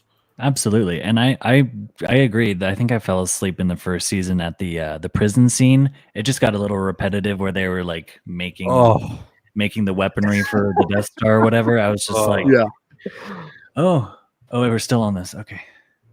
Seriously. See, dude, I thought the Aldani heist in the prison, that's so and now y'all are on the same team. I think that's so funny and intriguing because like I actually really like because I was like, damn, bro, they ain't fucking around in this motherfucker. They kill their prisoners. Like the fucking floor is fucking shocking and shit. And like the dialogue with Luthen and seeing that it's kind of like we're getting the new genre, like the spy thriller type shit. That's why I like it and I really love it. And we're kind of seeing like it's like the KGB of the FBI, CIA of Star Wars. Like we're really seeing that behind the scenes shit. And we're filling the gaps, baby. We're filling the gaps and I love it. I love it. That's a great point, dude. So you're spitting. You guys like wrestling? In fact, I do like wrestling, Doug. And if you got a problem with that, brother, you can deal with these 24-inch pythons. I'd like to have another 5-episode arc of being in an all-white electrified prison. Let's do that again. Let's do another 5-hour arc of nothing but inescapable, boring as shit prison. Like, oh my god, I couldn't believe what I was watching last year. I was like, who thought this would be fun and entertaining? And you know, and then this season kicked off, and I'm like, oh, we're getting a lot of Deidre Mero. Yes, he is, Doug. Okay. Right. Yeah, a little too right. Yeah, I'm with you, dude. I don't know. Me and you were kind of on a wavelength in so to speak. Like I thought to myself, like, okay, so I could theoretically have a whole shelf of Bix Colleen, Deidre Mero, Mon Mothma, and Cassian Andor in a white prison outfit. Like, yeah, who wants that? Yeah, does anybody want that? Not very toyetic. Yeah, man. Like, you know, but yeah, I don't know. I know. Yeah, we weren't even going to talk about Andor, but I just something we kind of got into real quick. I didn't even mean to keep you too long, Hyper. I know you're tired, man. I know it's okay. No, listen, guys. I am not an Andor guy. If you are, that's totally cool. We can still be friends. We'll just have a good time, just going back and forth on it. Like, damn straight. You know, this is not my scene, but that's cool. I'm gonna watch it. And I keep hoping it's good. It's kind of like my Skeleton Crew for me. Like I just kept wanting something that never quite delivered, but that's okay. It's okay. I feel you. That's what makes it interesting, though, and I like the conversations, man. You can really like bounce back and forth, and really, that's how you really dissect when somebody's saying, "I don't like it for this, but I like it for this." It's just a really good way to dissect shit. Yeah, there's so much Star Wars. There's enough piece of the pie for everyone to like. Oh, totally right. No, she's not saying, but we're not talking about looks. I don't like to do that, but you're kind of a little bit, bro. I'm not, you know, a little bit there, a little bit. Anyways, so what's next, man? What do we got next? Are you gonna stick? Hey, all right, bro. I'll go another few minutes. Why not? You want to? Hell yeah. Well, shit. You might be able to. Here, let me. I have a little surprise. Not anything crazy, but I have a little. I thought you were leaving, so I was going to bounce somebody in real quick before you left. Let's see if I can go. I'll see you guys. Let's see if it works out, Jacob. Dude, I want to say, man, this is probably, dude. Man, me and I say this every time. Y'all probably get tired of me and Hyper saying it, but we really do have such a blast fucking doing this. Everybody, thank you all. We got into like the 23, 24. Thank you all so much for hanging out with us tonight. We really enjoyed doing this. Jacob, you were just like a really swell guy to talk to, man. tell you every time. We love you every time you're on. We love your content, man. And it's super fucking fun doing this, man. And I don't know, man. I'm just thankful for this community, dude. I'm just super, super thankful. Me too, man. I wanted Absolutely. to say thank you. Glad that this community brought us together to all be hanging out right now. So, oh, dude, totally forgot. Tales of the Underworld. We were going to talk about that drop tomorrow. Yes, indeed. So here, I know when I go on tangents, I'm going. So why don't we start out, Jacob? How are you feeling about Tales of the Underworld? And then Hyper, you can take it away while we wait for our second guest. Yeah, man, that's gonna be fire. So I don't know too much about Tales of the Underworld aside from that. I think it's focusing more on Cad Bane and Asajj Ventress, if I'm not mistaken. Or is that something else? No, that's it. Cad Bane. Yeah, that's exactly right, bro. Okay. So that's going to be really hype to see maybe some more origins of Cad Bane. And I really like Asajj as the character and her whole story arc. So that'll be cool to see as well. But other than that, I don't know too much about it. And I kind of want to I'm obviously want to talk to you guys about it, but I want to kind of keep it going into it like a little unknown, kind of surprise. So I think, well, you go ahead, Hyper. Yeah. Asajj is my favorite female character in all of Star Wars. I just love Asajj. I can't get enough. She's good. She's bad. She's the hero, the villain, and everything in between. Love it. She's a Force user. Is she a Sith? Who knows? But I just love that sort of anonymity that she brings with her. I love it. So I'm very excited about that. Cad Bane, I like Cad Bane. He's not my favorite, but I'm down with it. I think it's going to be great. Is it an animated show? I can't really tell. Yeah, it's an animated show. Yeah, because some of the promo art looks so realistic. It's kind of hard to tell or something. But, yeah, it looks it's always just like the back of Cad Bane and stuff. And the animation is beautiful, dude. Dave Filoni and Lucasfilm, dude. They do such an exceptional fucking job with storytelling with animation, dude. Like, Dave Filoni's the guy, man. He is the fucking guy when it comes to Star Wars animation. I'm sorry. I'm going to be the ass kisser for him. I love what Dave Filoni does, man. Tales of the Understand. What the fuck? Caveman Cody's trying to multitask, and it's not going well. Right. But, dude, so I think it's really cool that we're going to get to see a younger version of Cad Bane. I don't want to say too much to you, because honestly, I don't even really know either, to be honest with you. But it looks like we're going to be getting a little bit of a flashback and a little bit more look into Cad Bane's earlier, younger life. Maybe getting to see how he became so hardened as a bounty. Because, dude, before Jango, bro, or honestly, after Jango was killed by Mace, Cad kind of took the mantle for baddest bounty hunter in the galaxy. Like, Jango was that guy. Jango was that. He was him. He was that motherfucker. Dude was killed. Yeah. He's killed Jedi barehanded. Jango was not. That's why they chose him for the clone template. But there's so many comics that did I save that correctly? No, I didn't. There's so many comics that kind of add to the badassery of Jango that we don't get to see. Jango's a bad motherfucker, bro. So when that happened, Cad kind of stepped up and took the mantle. There's a lot of Cad that we haven't. Dude broke into the Jedi temple and stole a Jedi holocron. That's fucking shit. Cool. That's crazy shit.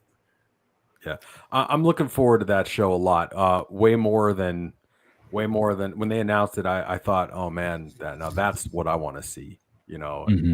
So I'm looking forward to. Do we know how many episodes there are going to be? I would assume. I think every time there's been 6, because Tales of the Jedi, it was 3 Ahsoka, 3 Dooku. Tales of the Empire, it was 3 Morgan Elsbeth and 3. Was it Morgan Elsbeth? Who was Morgan Elsbeth and who was the other Arkabout? The Morgan Elsbeth one was so cool, man. I love that. The other one was we got Troy Wars in the house. I can't. What's up, dude? What's up, boys? What's up, Troy? Hey, what's up, Troy? How you doing? How you guys doing? All right. Good, man. Thank you for hopping in with us, dude. We talking about some Tales of the Underworld, bro. Oh, okay. Troy, thanks for inviting me in. You got Stop and Shop down in your neck of the woods, right? Right. So have you seen the the Epic Heroes there for $5.99 a piece? No, I haven't. I haven't been to Stop and Shop in a while. I go to Market Basket usually now. Okay, all right. Prices are kind of crazy, but So no, I didn't know. My Stop and Shop is now selling. In the past, they've actually sold vintage collection at my Stop and Shop, but I didn't know that. I'm kind of hoping that they return to that. But right now, they got the Epic Heroes, both the deluxe ones and the basic ones for $5.99. Like they don't know the difference. $6. Yeah, wow. $6 a piece, man. So it was just kind of funny because I know you live close to me, so I didn't know if you'd seen Right. it. They have the SM there, right? You were showing that one off, didn't you? Yes, right, exactly. That's where I got it. I gave it to Stone. Yeah, I saw that. I kind of wanted to pick that one up. It's pretty cool. Yeah, go to Stop and Shop, man. I mean, who knew? I but yeah. Right. I got one 5 minutes from me, so I'll go check it out. Yeah, definitely. Sure. Nice. Howlrunner, you want a link, bro? I'll let you. If you got a laptop, bro, I'll let you hop in real quick, man. You can hop in for the rest of the stream. Hit me up on Instagram. I'm gonna take off, guys, because I got to go to bed. I'm smoked. So you fried, dude. No worries, man. I know I know how it is, spot, man. If you want, definitely. After all those hot takes about Andor, whatever, dude. I'll have like 25 fewer subscribers tomorrow morning. You might have 25 more. Yeah, maybe. That's Right? Yeah. They go both ways. That's right. Good night, you guys. Great Peace show, out. Hyper. Thanks, All Dusty. right. Thanks for having me on, man. Oh, you bet, man. Thank you so much for doing this. I will be seeing you very soon, my friend. I'll talk to you later, man. Got it, man. I'll talk to you later. Paul. Later, homie. See you, Paul. Crazy motherfucker. Oh shit! Hey, Troy, thank you so much for hopping in. What were we about to say? Having me, bro. I was just gonna say shout out to Troy's beard from Dusty Trooper. It's immaculate. Dude, it is. Keep it lined up, you know. Looks great, man. Bro got that. Too. Bro got that fresh cut, yes, sir. That fresh. Yeah, I use like the straight edges from Walgreens every other day. I gotta retouch it, you know. Nice. Oh, you gotta stay fresh, man. Yeah. So, dude, I know we kind of talked about it a little bit earlier, and now that you're in here, you can kind of voice your opinion, dude. I know you went to go see ROTS 2, Revenge of the Sith. How was it, man? How was it? It was awesome, bro. Me and my girl got like front row seats practically. Nobody sat in front of us. Everybody was like behind us because we in front, but like it was in the middle. So it was nice. Dude. Didn't have nobody in front of us. Nobody was like yelling or nothing. Damn straight, dude. Got a couple of laughs at like like the memes. Oh yeah, bro. Absolutely. And when he said "do it," do it. Yeah, everybody laughed at that part. There was a couple lightsabers swinging in the front after it was done, but yeah, it was dope. Dude, that's cool. Nobody in our fit. I almost brought mine, but my wife was like, "Babe, please don't." Yeah. I wanted to too, but I don't even have a lightsaber yet. I think it's cool that people go. Say what, Jacob? I should have brought both and just been waving them around the whole time. Oh, you should have, bro, because you're the saber guy, man. Shit, yeah. Right? You're the saber guy. They would have been like, "What the hell? Is that Anakin?" Anakin. No, it was fun though, dude. That was so awesome to see that in theaters again. I was like 12 when I saw it last. So I don't even. The only thing I remembered when I was that age going to see it was like the ending when Anakin was getting all burnt up. What the hell? This is how he turned into him. Yeah, dude. Because as a kid, seeing it, that's what I was saying earlier, man. That shit like hits you. You're like, holy fucking shit. Yeah, it was almost like, what the fuck? How did this? That's why he's in the suit, and then like it all made sense, and it was like, exactly everything clicks, man. So if somebody asked you, Troy, how would you recommend them watch? And Jacob, this goes to you too, man. How would you guys recommend? Would you get them to start with episode 4, like A New Hope 77, and then go to the prequel? How would you get them to start with Phantom Menace and go on? I think I'd go 77 first. I'd go the first original trilogy, just because that's how I personally watched it, and like it just made more sense that way. Because you're like, I don't know, you come into it and you're like, oh, who's this villain? Why are these people like fighting him? And then all of a sudden you see his story when he's a little kid, and then it's like, oh, he's Anakin, and he becomes Darth Vader, and it just dude. Yeah, it just makes it crazier. Because if you come into the Phantom Menace first, I don't know, it's like a whole new story to you. You're just like, oh, all right, there's this little kid. They think he has like the Force. They're gonna take him with them, and then you see him grow up and turn into Darth Vader. But I don't know. I kind of like it the other way for some reason. I'm the same way, dude. Yeah, they made it that way on purpose. Like no other movie like has done that, where they make like a 4, 5, 6, 1, 2, 3. So they did it for. So it's like you get dropped in randomly, and then you find out more I like it that way too, man. Yeah, because when I watched Phantom Menace and I like realized Anakin was Darth Vader like right away because I watched the old ones, I was like, what? So we get to see him as a kid now? That's dope. Hell yeah, dude. And we were around the age, all three of us, when it came out. We were like Anakin's age, so. Dude, and I think that's 100% like what I think we all kind of identify with Anakin because of that, dude. Absolutely. And I didn't even know about the whole like Jake Lloyd and everybody getting like trashed on during that time. Like as a kid, I loved it. So, yeah. I never even thought like all that happened to him. So like to see that happen, it was sad. It was sad. Very. And I'm glad like he's kind of out of it now. And obviously Hayden's good. But like that wasn't right for people to treat them like that. They were just playing a part, and I think they played it terrifically. And now look, history's repeating itself with Daisy Ridley and shit. You know, she got the same kind of scrutiny for lines that she did, man. Feel how you want about the prequels. She did her job, and she is Rey. She that's who she is known as, you know. She didn't write the story, you know what I mean? They gave her lines, and she did them well. Exactly. She was given that. She was written. She did not write that. You know, I feel like a lot of people, they just like get this weird fixation that because they're playing this character that they're the ones totally in control. And it's just not, that's not the case, man. That's not the case. Hayden, that's just not right because he played it perfectly. At such a young age too. Like I don't even know how many roles he had prior to that. And he played it so well. It's a good question, man. I'm really not sure. It's a very good question. I know he did a couple things. Yeah. I don't even know if he knew much about Star Wars to begin with when he got the role. I think I remember watching something about that. But he knew of it. He knew it'd be a big role if he got it. Yeah. I don't think he knew anything like really about it. I remember when he was there was some clip of him talking about he was doing like, I think it was before he came back for Ahsoka. He was doing research, watching the Clone Wars, and kind of, I think he was, if I'm remembering correctly, guys, I feel like he was giving props to Matt Lanner, who voiced Anakin in the Clone Wars. Yeah.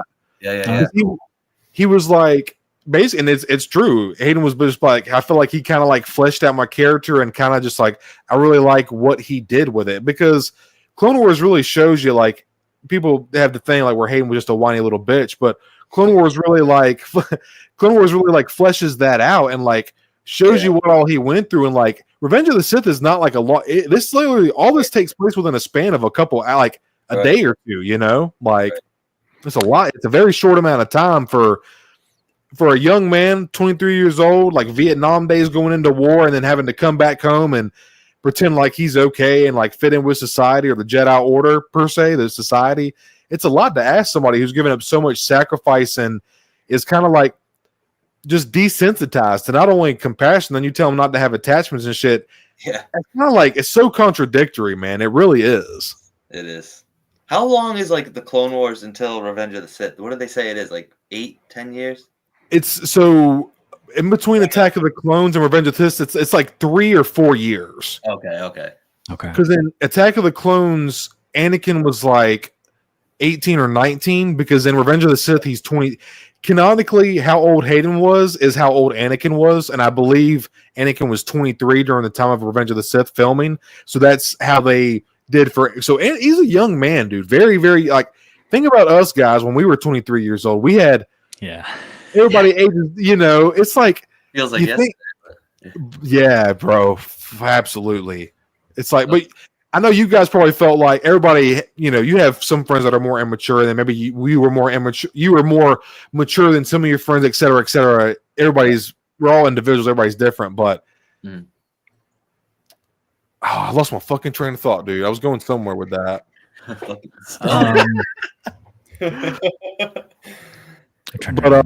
Damn, I totally lost my train. Let me see which. No, I lost it, dude. I absolutely lost it. It'll come back to me in like fucking 10 minutes when we're not even talking about it anymore. He was just like how he was a young man, you know what I mean? Like it was like timed up perfectly.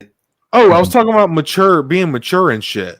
That's right. And you know, you think about people who were fought in Nam and stuff like that, or in Korean War, and like those guys were young when they got sent over there to do that shit, and then they came back home and were. I mean, even today, veterans get kind of shit on, man. Like it's very sad the way that veterans get treated in our own country, you know. And it's kind of that way. I thought it was very cool when they did that with Revenge of the Sith, or not Revenge of the Sith, and Kenobi, where you see that 501st or that clone trooper and Tamora Morrison with the beard, and he was begging for change at that part. Yeah. I was like, damn, they kind of hit on like that's kind of real world shit, but like in a galaxy far, far away. Because the clones were like they were decommissioned, they were of no use, the war's over, and then they were just like, all right, y'all take care of yourselves, we're good, we don't need you anymore. And they were like, well, dude, like what do I do? Like, what do I do? You know, so like that's all they know is war and fighting. Yep. And the same thing happens when they come back home. They don't know how to integrate back into society, and because they've seen some shit and had to do some shit and had to have that fucking psychoactive ready to go mode flipped. When you live in that state, man, where you have your switch flipped on all the time, it does things to your mind, man. When you, I've obviously never killed anybody, but obviously we all know when you do that, you take a life or a soul, it's going to change you as a person. A war changes people. It changes a man, you know, like, and it's no different when you really think about Star Wars from like a real world aspect. Like I was saying to Hyper earlier in chat, Obi-Wan's perspective, like where his best friend, he just watched his best friend choke out his pregnant wife. And then, I'm supposed to be nice and talk this guy down. Like, nah, bro, fuck that. You're crazy.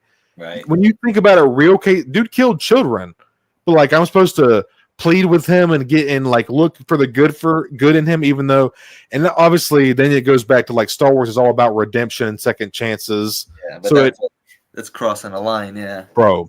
Yeah, it like, you know, how far? Where is the line? You just gonna pick it up and move it for certain people, you know? Right. In Attack of the Clones, when he kills like the sand people, he kills the children there, and he starts like getting really emotional about it. Yep. But like when he kills like actual humans, like his race, he kind of doesn't affect them as much. So it's like, you know, he's gone. Yeah. And dude, that's true. And dude, he felt, you could clearly tell like what he's like, oh dude, I'm kind of, what did I just fucking, he knows he doesn't need to be doing. Yeah. Even no, what'd you say? Where we go ahead, Troy? No, I'm saying like he did cry a little bit when he killed, like he was going through it, but he got over it pretty quickly just to save Padme. One person that he loves, but I mean, one person, and you're killing kids and like all these other people. Yeah. I don't know. Crazy. He tells Padme, he was like, I'm not the Jedi I should be. I want more, and I know I shouldn't. Yeah. Like he is craving for more, and he says, I feel lost. And she's like, what do you mean? She's like, and I feel like Padme is the one person that actually understands Anakin. Like, you see how she kind of talked him down. He was like, I won't lose you. Like, I won't let it happen. Like the whole childbirth thing, he was having his premonitions. That you got to think at this time, he's had these dreams about his mom, and then that shit fucking happened. So then he's like, oh, fuck, I'm dreaming about my wife? No, fuck no, bro. Fuck no. Kind of can't blame the guy, man. Like, y'all let his mom die, basically. Now he's getting the same shit with his wife. Can't blame him, dude. Yeah. Love makes you do crazy fucking things, man. I'm in love. I love my wife. I cannot imagine. I just sympathize with Anakin, man. I'm not saying what he did was right. I don't condone killing younglings or children. That's fucking crazy. Right. But like when you really think about it, man, like it's almost like a form of self-sacrifice and in a weird, like toxic way. Right. Anakin lost everything. He lost everything. He lost his love of his life, his parts of his body, his mind, his personality, his master, his Jedi cult. Like he lost everything, dude. And it's just, and then like Hyper was saying earlier, man, like it's not just the tragedy of fucking Darth Vader or Anakin. Dooku got fucked, Darth Maul got fucked, Grievous got fucked. There were so many people that were just like, have y'all been watching Daredevil? No. Okay, so I watched the first episode. Yeah, so okay, I'll make it quick. Kingpin is like just shitting on everybody, and he's like hurt a lot of people over the years. That's like Palpatine, and like Palpatine is just his path of destruction. It has just been like, I mean, really think about it. All the clones that have died, all the senators who've been assassinated. Like when you combine everything, he's a sadistic piece of shit. Palpatine is scary, bro. He's scary. Right. When you really think about it, it's just wild, bro. Absolutely wild. I mean, he killed the master to get all the power, so. Ooh, that's true. And he told Anakin the story too, like to him, of his own doings. Yeah.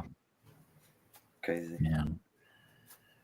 And I feel like and we were talking about bringing Attack of the Clones back into theaters earlier. I feel like I would be down to go. So I think it would. I'm not saying, like you said, Jacob, I don't think it would do any kind of record-breaking numbers, but I feel like there are some people that would check that out. Like, I'm not, like, obviously not 42 million, but I think it would do pretty good. I think Phantom Menace did around 20-something million or something like that, if I'm not mistaken. Probably do around that. Yeah, and that's still good for a re-release, man. For something that's like readily available on a streaming service, or you can rent out somewhere, and then people just wanted to see it for the theater aspect. That says a lot, man. Right. Yeah. People that movie gets a lot of hate. Like, I know the first like half is like kind of like a drama, I guess people would like to call it or whatever. Yeah. Like the last hour though, hour 15 is like all action. You know what I mean? The whole Geonosis scene and everything. Fuck yeah, dude. Oda fighting Dooku. Like that. Fuck yeah. Dude, that's the first time we get to see Yoda fight as an Attack of the Clones. Right. That's like the clones. Bro. Yeah, man. That, like seeing, and obviously, especially like guys like Jacob, I know you started Phantom Menace, which is so fucking cool. I love that. Now I can say I've officially met. I know somebody for sure who was brought up on the prequels. But yeah, now, Troy, question for you, dude: did you watch from your mind's memory? Did you watch OT first, or did prequels introduce you to Star Wars? It was OT because before prequels even came out, I remember my dad like always putting it on like, hell yeah, VHS, and he'd always like fall asleep to all the movies, mostly like New Hope. He would just turn it on. He'd be asleep by the time they're like just rolling in the desert, fighting with each other. You know what I mean? Hell yeah, dude. I always remember being on. So yeah, I watched those ones first. That's cool memory, man. I think starting with the OT, you know, I mean, even you, Jacob, because technically we don't see Yoda go into combat in episode 1, but like starting with the OT and seeing Yoda as this old, crazy, kooky old man in the swamp with that can do crazy shit and has all these stories and fought in this crazy war and shit and is part of this ancient religion, yada yada. I think, and then you see all that, you see him pass away. For 900 years I've trained Jedi, you know, and you get all this information on this mysterious little dude, and then you go back to the prequels and you're like, well, fuck it, this dude's the Grand Master and he taught all these Jedi, like how good is he? And Attack of the Clones finally shows us like what a fully capable light side Jedi, because Yoda is it, man.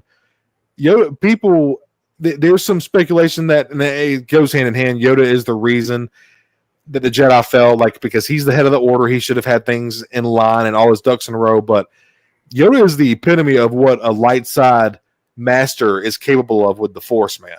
Oh yeah, for sure. For canon at least, because the Legends Luke is another yeah. He's small. He can jump like 20 feet high. He's good with his lightsaber.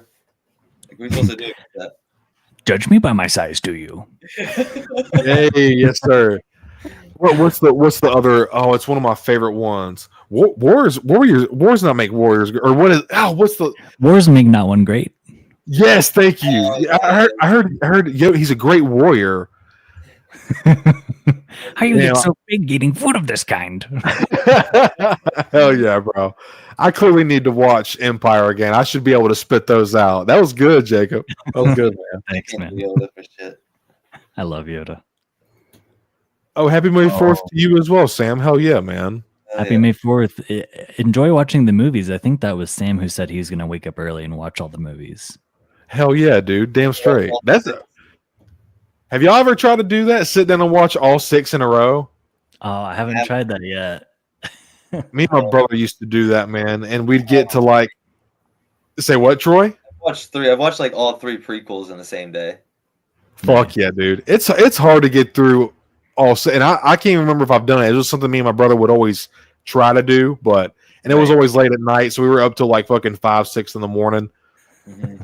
And HowlrunnerBase, I hope you mean it in a good way, because like there's a difference between going to Star Wars like for comfort and then like getting put to sleep because you're not into it. Like I doze off for Andor. No offense to anybody. Yeah, good night, Sam. Yeah, because like my dad just loved it, and he watched it so many times he would just put it on, but he knew he was gonna fall asleep. It didn't like make him fall asleep. Yeah, right. Have y'all seen that theory that the blanket he's covering up with in Return of the Jedi is actually Qui-Gon's robe? Oh, what?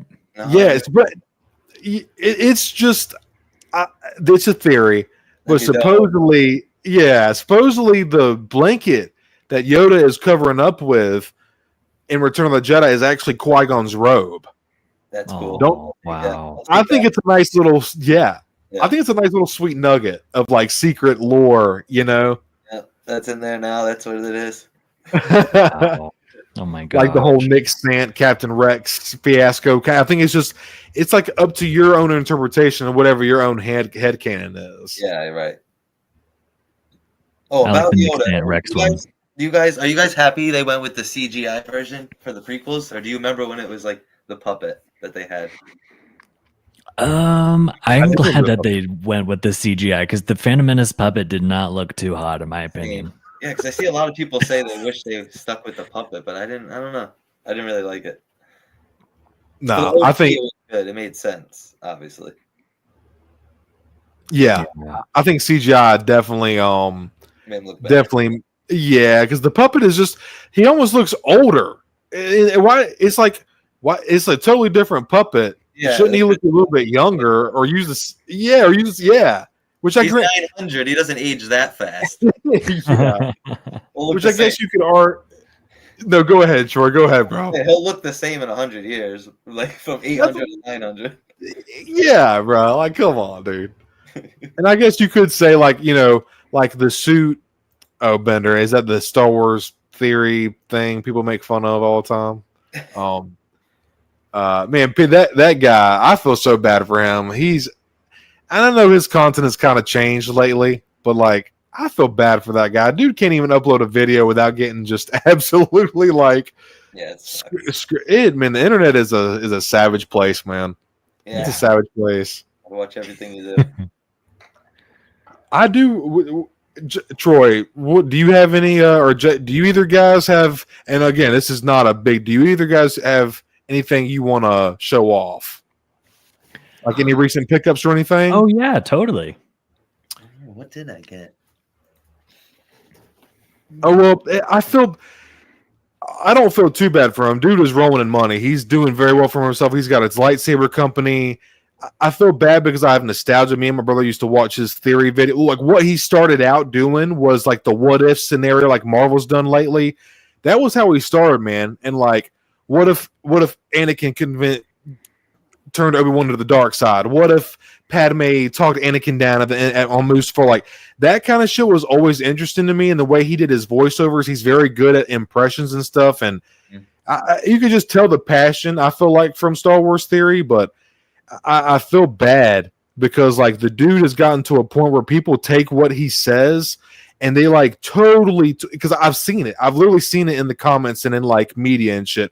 They take what he says and like they totally twist it, man. Like the whole bricks and screws things with Andor, and I don't know, man. It's just the internet's just a savage place. And when you get to that stature like him, I mean, he is the biggest Star Wars YouTuber other than Star Wars, like the channel themselves. Like he is the biggest Star Wars YouTuber, man. Yeah. And the Star Wars, the more hate you're gonna get. That's even true. Out of the basement now, they're getting bigger. You'll see like a comment here and there that like just trash on them for no reason. No reason at all, dude. You know what I mean? They just want to do that just to start something. It's like, come on. Exactly. Yeah, bro. Like you needed to be seen that bad where you just had to come shit. I never got that, bro. Like you took the time. I had a comment on one of my clone videos. It was like my Clone Wars shelf or whatever. And one of the comments, this was like when I first started, and one of the comments was, and luckily I have thick skin. I don't give a fuck about what people think, right. Except for the people that I love and that love me. But I took a video of my Clone Wars shelf, and it was like all my clones were in one section at that time, and how I had it displayed. And one of the first comments on it was, "This is the most pitiful thing I've seen today." And in my mind, I almost wanted to comment back and say, "Not more pitiful than you taking the time to stop on something that you don't like, and then proceed to comment on it and shit." I think that's more. And then I was like, you know what, Cody, just delete it and move on. So that's what I did. Yeah. And then I'm like, should I have left it up? What is y'all? Did I do the right thing, or should I have left it up and addressed it and been like, and said what I said? Like, you're the bigger person, bro. I don't know. That's why I don't even, honestly, sometimes I think about it and like I don't even want to make a YouTube because like if I get comments like that, I don't want to go off on somebody. Fucking go, yeah. Dude, because that shit's annoying, man. Like, if you were in his algorithm too, like, obviously he probably looks up toy videos. So, like, why are you trashing on somebody? Exactly. Yeah, that's true. Cool. I don't like that. Coming just from another content creator, I had a short that to this day I think has like 30,000 views, and it got it got love, but it also got a lot of hate too, because it was like top 5. 30,000 views, Jacob? Heard that. Whoa. Yeah, 30,000 Holy views. fucking shit, bro. That's crazy. It's crazy, dude. And for weeks, I was getting comments, and it was about the top 5 Sith Lords in Star Wars. And I was kind of excluding the EU, like, right. Or no, not the EU. I'm sorry. I was forgetting just a lot of people, like Darth Vitiate, Bane, and I had Nihilus in there and stuff like that. So at least I did that. But man, it got so much like just hate, like, and the reason why I'm bringing this up is, Cody, I think you did the right thing by deleting the comment. Was it encourages other people to spew like hatred and just shitty comments and stuff like that. Yeah, man. So then eventually I started to like delete like comments that were like a little too abrasive, and so I think you did the right thing, because it just encourages other people to like piggyback on what other people had already said. Yep. Like they see that. Go ahead. Yeah. No, I didn't mean to interrupt you, Jacob. I just thank you for kind of clarifying me. Like, it made me feel a little bit more validated with that. And it's like, because you that somebody else like that, like you said, Troy, they come in waves, bro. When it rains, it pours, and they'll see that one comment, and then it gives the next person the same. Whereas if you don't, they see somebody getting under your skin, the next person thinks that they can do the same fucking thing, and that's when you kind of lose the battle, so to speak. Yeah, it is. It can be a battle, and that's true, Howlrunner. Yeah, to some people, man, that's very, very true. Absolutely. Yeah. So okay, I'm yes, Howlrunner. Okay, absolutely, man. And I like R2. This community he says this community is so much more open and welcoming. Cool to hear you say that, R2. I don't know if you mean like us specifically, or you mean like the Black Series community, because there is some good channels out there that are very welcoming, but there's also, just with Star Wars in general, like we just said, can't be taught. But it's cool to hear you say that, man. That's how Star Wars fans need to feel with each other, man. It's supposed to be fucking welcoming and stuff, like, and then we can have, like, you two love Andor. I have my feelings about it. I like it. Y'all love it. Like, but we all talk about our opinions and then we move the fuck on. We're not gonna call each other names and dumbasses because we like that. I like this. You don't like it. It's just so crazy, man. We're all Star Wars fans at the end of the day. That's why we're all fucking here. Right. Just like what you like. But so thank you for validating with me, man. Validating that to me, man, because it was just like, if you can't tell by the way I look, I'm a very nice, laid back guy going. But when I need to flip the switch, like, I'm ready. But then it's like, I don't want to be just another keyboard warrior and add into the fucking bullshit of the internet. So that's why I was like, maybe I'll just delete it. And that's what I did. And I think it's kind of like kept my channel on the right track whenever I do see that. Jacob, 30,000 views, bro. That shit like hit me twice. I was like, you said that, and I was like, went about my way, and I was like, did he just say 30,000? Bro, that's so cool. That's fucking awesome. 30K? Thank you, dude. Just catches like that. Yeah. It does. It was a mix between the title and the thumbnail, right? Top 5 Sith Lords in Star Wars would definitely catch you. And then it was Palpatine in episode 3 where he's like cackling at Yoda, like, right. So, yeah. That's impressive. Whatever works, man. And that's good video too. Yeah, I like all your videos, Jacob. You're just very well spoken, very put together, and it's just nice, man. It's very compact, quick information for new Star Wars fans that's very easily digestible. For people who are just starting in, except for guys like us who it's another cool thing too, is like, as much as we know, you're always learning something new, it's so cool. Like, dude, bro, the shit about Obi-Wan's lightsaber earlier, I had no idea it had a sink handle on it and all that shit. I had no fucking clue, bro. Yeah, man. That's so cool. Yeah. Princess I don't want to say that last name because I don't want to pronounce it improperly. Anakin Skywalker, hello there. First time seeing you in chat. Thanks for stopping by. Hope you're having a great day or night whenever you're watching. Yo, John Cena, bro. Well, who is it? I can't see him. Can't see him, bro. Hey, Cena, thanks for stopping by, bro. Appreciate you. Hell yeah. Bro, thank you, HowlrunnerBase. We gotta defend. Whenever I see somebody shitting too, like I don't want to always involve myself with it, but I always try to come in and like diffuse it and be like, well, I see what this guy's saying, and then next thing you know, they're fucking talking back and forth and like, oh, I didn't mean it that way, and the next thing you know, you with that one diffusing comment, they had a whole ass fucking conversation, and I'm like, well, my work here is done. And then I went on and scrolled to the next fucking thing. That's how it should fucking happen, man. But people just get so they just get so wrapped up, man. It's unfortunate. Yeah. We were gonna do recent pickups. I'm sorry, y'all. I love streams like this, bro. I love streams like we get off on tangents. Right. So which of you guys would like to go first? Honorary guests. You can go first, Jacob. Why, thank you, my friend Troy. Shoot, I got some pickups for sure. Yeah, bro. Let's start look off. at Troy. Look at Troy, bro. All right, gearing up, bro. Ooh, nice hat. Hell yeah. I got Tommy's too. Hold on, real quick. These are my pickups. 2 quick pickups.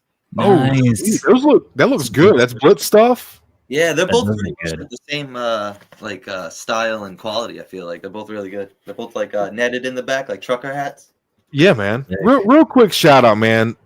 Troy does not make content here, but this real quick shout out to this motherfucker here, man. He literally, anytime I pop into a Black Series group chat or something, he is almost always there. He is always giving super chats. He is a part of so many channels, memberships. Appreciate like that. Troy is a true supporter of the community, man. Like kind of like y'all that don't make content, y'all are kind of like the unsung heroes, man. Y'all the ones that show up to the streams and leave comments and leave the views, and y'all are the reason we do this shit, man. So like, just shout out to you, bro. Honestly, man, you're just such a integral part of the community. Even though you don't make content, your support does not go unnoticed, man. I know Out of the Basement, they love you. They see you all the time. Monday Night Figureball they're always talking about your profile pic, talking about how dripped out you are.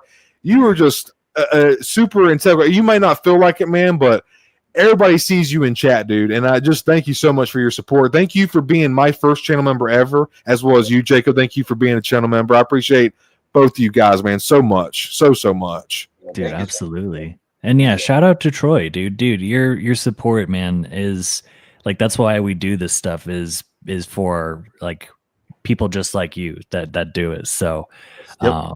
And you know so much about Star Wars too, man. If you ever wanted to make content, you could, but I think that's cool that you're just so passionate about it. So yeah, I just love supporting guys like you. You know what I mean? Like I wish I had more time to like really do it, but maybe one day I will. For now, I just like supporting like people like you guys, Out of the Basement, Monday Night Figureball, Tommy. This is just a nice group we have going on right now. You know what I mean? I know like Out of the Basement has like 20,000 plus. There's a couple other guys has like a couple thousand subscribers, but really the group is smaller than we think, and it's just cool having nice tight knit community. It's dope. Fuck yeah, bro. Hell yeah, man. Very well said. Damn straight, dude. Well, I just want to say thank you, man. I want to thank you guys. Real quick before I go, we got Eternal Mother in the chat. That's my mom. Hey guys, didn't know you were live tonight. Happy 20th and May 4th. Sending love. Thank you, mom. Happy May 4th, Eternal Mother. Gotta watch Indoor. Mama Collective in the house. Let's go, baby. Hell yeah. I'm gonna get her to watch Andor very soon. Oh, are you really, dude? Yes, sir. Yeah, absolutely. I think she'd Hell like yeah, it. bro. Yeah. Nice. I think it's so awesome that you took her to see Revenge of the Sith, man. I love that. Oh, dude. Yeah. I was trying to tell her, I was like, well, first, the first thing she said to me in the theaters when General Grievous popped up, she's like, was he like human? Because I could see he's got like organs and like he just looks human. And I was like, yeah, you're spitting. He was. He's a droid now. So anyway, sorry, I'm going off on a tangent. Oh, bro, you're good. You have the floor, man. Real quick. Hey, Lucy, thank you. First time seeing you in chat, as well as you, Nico. Thank you so much. Happy 20th anniversary of Revenge of the Sith. Hell yeah, dude. Thank y'all for stopping by. But bro, you have the floor, bro. You say what you want, man. That's why I bring you guys on, man. I want to hear what y'all have to say. Hell yeah.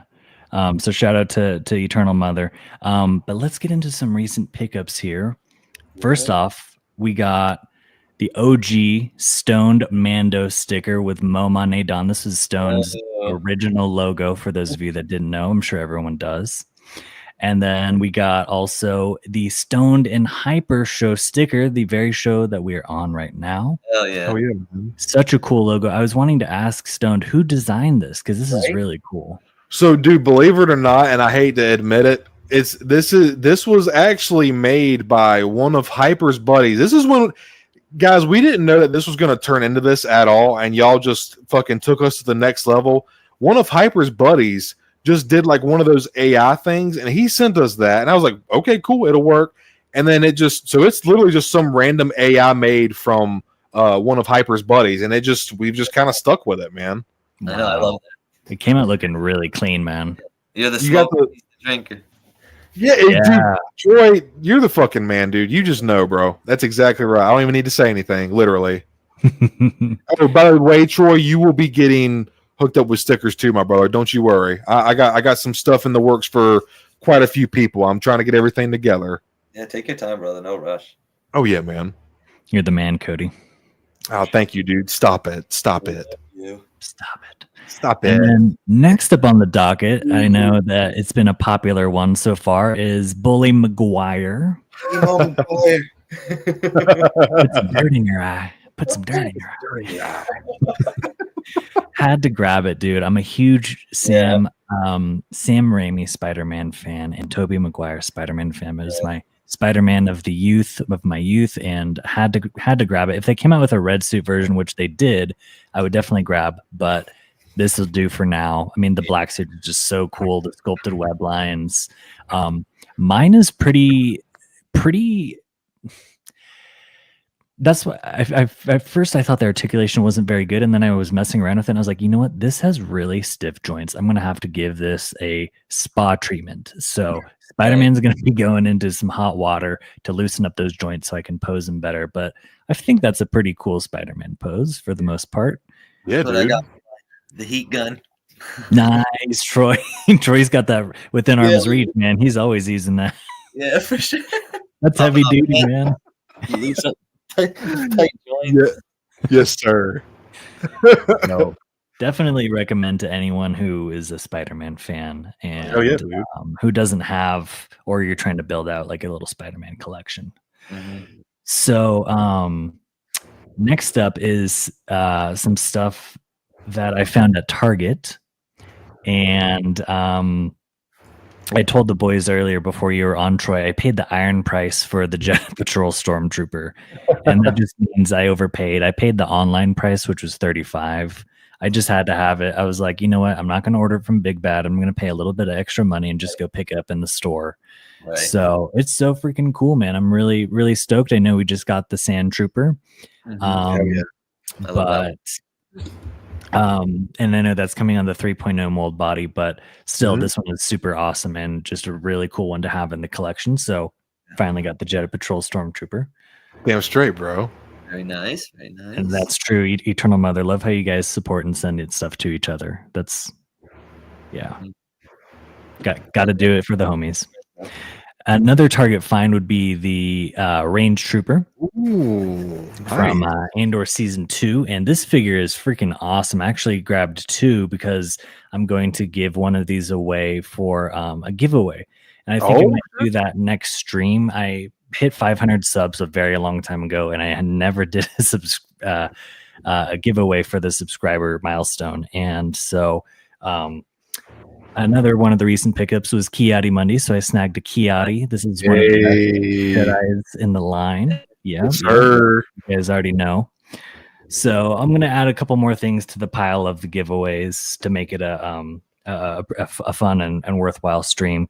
But so yeah, Range Trooper's sick. Really like the fur collar around his neck. I think that's really cool. Yeah, definitely snag Range Trooper if you haven't already. And then I got these from my buddy Stoned. I actually got three things. One of them is already up on the wall. That was the Dagobah Kenner cardback Luke. but I'm super stoked to continue building out my like kind of Disney themed shelf and stuff like that. I have a lot of Ahsoka themed stuff. So this is the Ezra from when he was on the hologram in the beginning of the Ahsoka series. Nice. And he looks so freaking cool. Really dig the colors. And yeah, it comes with a blaster and a green lightsaber. So thank you very much to Stone for that. That's a really cool addition. And then the very last one is it wouldn't be Ahsoka without Chopper. Gotta have that crazy little bastard droid. I love that one. Are you gonna that with him taking off on the flames? Yeah, I'm gonna style him just like that. I think that looks so freaking cool. Yeah, fuck yeah, bro.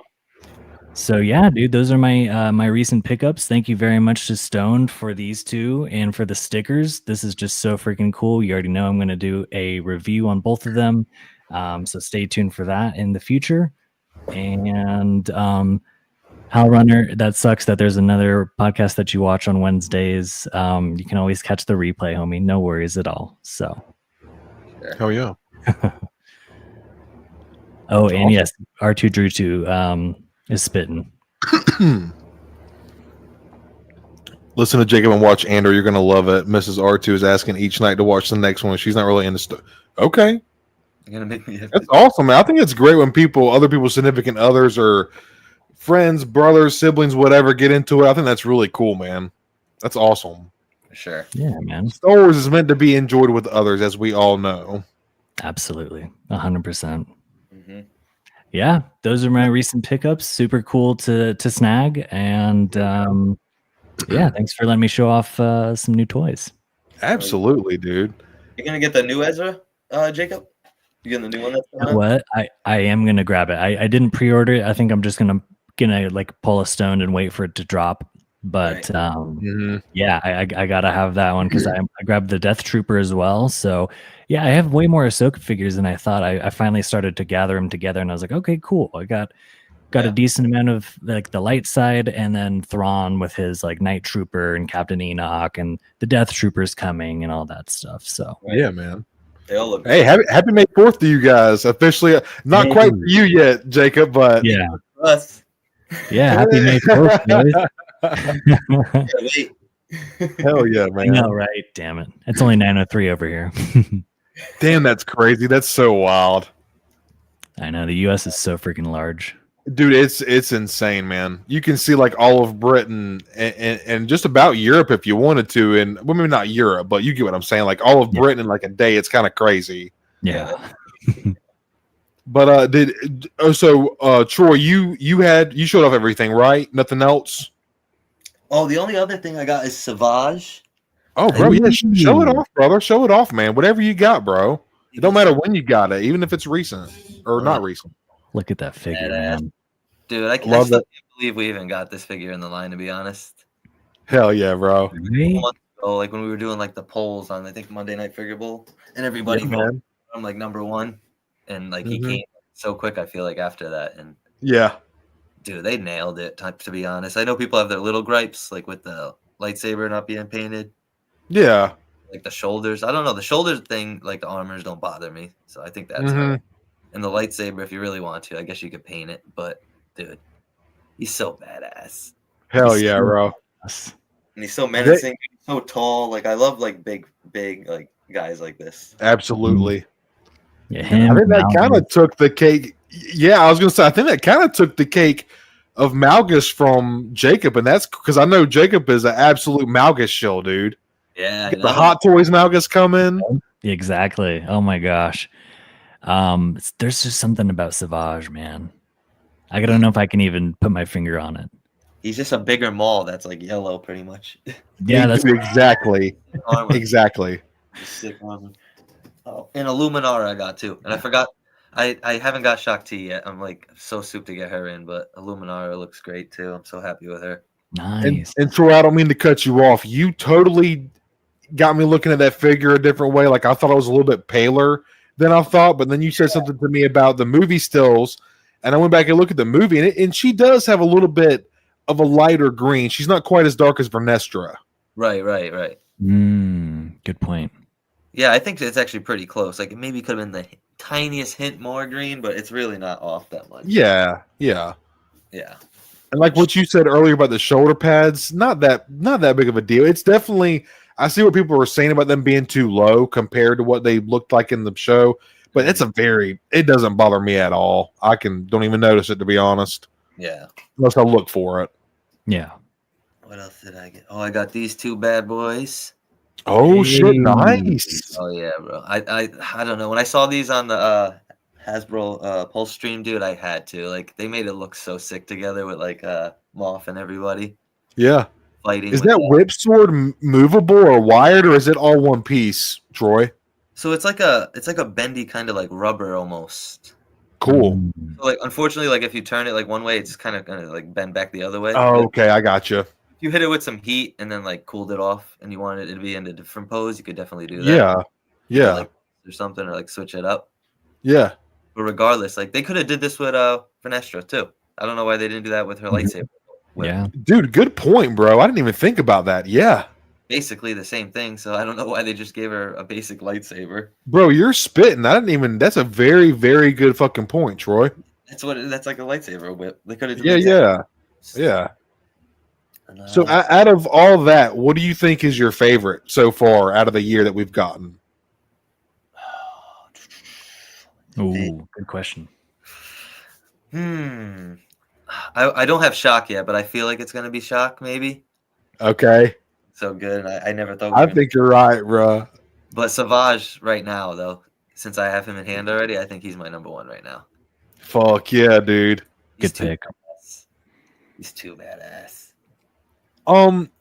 Troy, real quick, what is your thoughts on Thigh Swivel? Are you kind of like, fuck it, I don't care, or do you really like? Are you kind of a dynamic poser on your shelf, or are you more of a vanilla, stand there, cool and stoic kind of guy? How do you typically display? So like certain shelves, I have like more space. That's where I'll like do more of the action poses on, and like yeah. But on like my Mando shelf, I kind of have them. There's a lot of them. You know how that line is. They made so many Mando figures. Yes, dude. I like them. So like I have them kind of closer, so they're more like statically posed. But yeah, bro. But yeah, I don't know.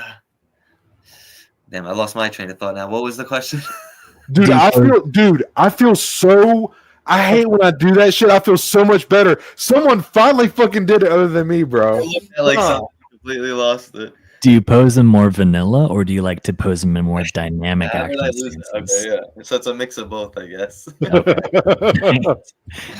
You're awesome, Jacob. Y'all are both awesome, man. I got you guys. We gotta have somebody to keep me on track, let alone. Bro, doesn't it aggravate you so much because you're literally being a full train of thought and then it just like escapes you, you know? Yeah. I think it happens when we near our 30s, boys. Right. Dude, you ain't lying, bro. It does feel like, bro, you can't eat the same things, you can't do the same things. Yeah. You like stuff. Say what, man? Start feeling weird pains, like, oh, what's that? Oh, like, oh, what the fuck? Like, oh, okay. Guess I'm gonna get up there. My neck. My neck. Oh shit. Fuck. Yeah, the neck. I was climbing back up into the back of my truck the other day, and I like messed up my knee just like lifting myself up a little bit. Yeah. So pathetic. Dude, I used to landscape and like jump up on the truck, jump down, like do all that. Like, yeah. I feel like I break my ankle today. Hell, bro. For real. Did y'all ever like when do the Dukes of Hazzard where you slide across the cars and shit? Oh, and the hoods. Oh my God. Yeah, bro. Like, I like you were saying, you do so many things as a kid, and it's like the only reason we lose it is because we stop doing it. And that stuff is actually so good for your ankles and your knees and shit. But like, thinking about it as an adult, you're like, oh shit, But man, when we were kids in school, we sat down a lot. You know what I mean? Yep. We got home and like went outside, and then we come home, still sit down a lot. Now yep. we work, most jobs you're standing on your feet 6, 7, 8 hours a day. Yeah. So your legs are gonna. With the years upon that too, it's gonna take a toll. Absolutely, dude. Yeah. And your legs literally support your body, so like your legs are they're meant for stand. You got to push your legs, man. They're just meant to do so much. For sure. It's literally what moves you around. It's kind of crazy. Yeah. There was something else I wanted to talk because I was going to show off what I got. So Yeah, what you got? got a couple pickups as well. We did. Whoops, my bad. Everybody say hey to Troy.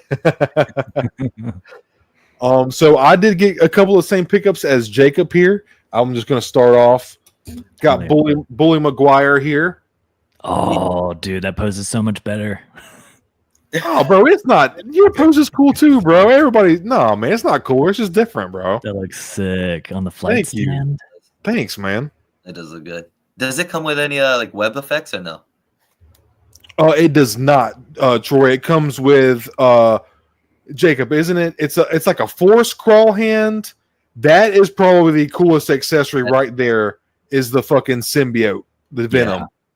Right. So, Jacob, I did something cool with mine, bro. I put it on my old symbiote, my old comic animated style. Dude, yeah, that's badass. Hell yeah. That fits really well, actually. Yeah. Thanks, guys. It matches really well. They did a really good job with it. Yeah, man. Mm-hmm. I like how it kind of like really hugs the back and the shoulder here. I like how it sits on the figure itself. Right. One of the coolest suits. 100%. And you know I'm biased too, so maybe I can't say too much. This Toby likeness, man. Now my wife's favorite superhero is Spider-Man, and she loves Tobey Maguire. She's a big fan of the Sam Raimi movies as well as I am. But she was not a big fan of this. Here, I'm trying to get to where I can see myself so I can. She's not. Where's my fucking? If your room wasn't so smoky, bro, you're spitting, bro. You're absolutely spitting. I thought I had a damn piece of. I have some tweezers I use for reviews. Troy, that was fucking funny, bro. I got to give that one to Troy. I really like. It's a soft sculpt. But when I look at it, I see Toby. What do you guys think? Yeah, right here, I can see it. I can see it right now. My wife was not too impressed. In hand, it looks better. Yeah, no, that's bully right there for sure. Absolutely, dude. But I can kind of get what my wife says. Like they could have. I don't know. I see it. It's probably the eyes that is off, right? Is that what messes it up? I was thinking the nose a little bit. A little off sometimes. Yeah.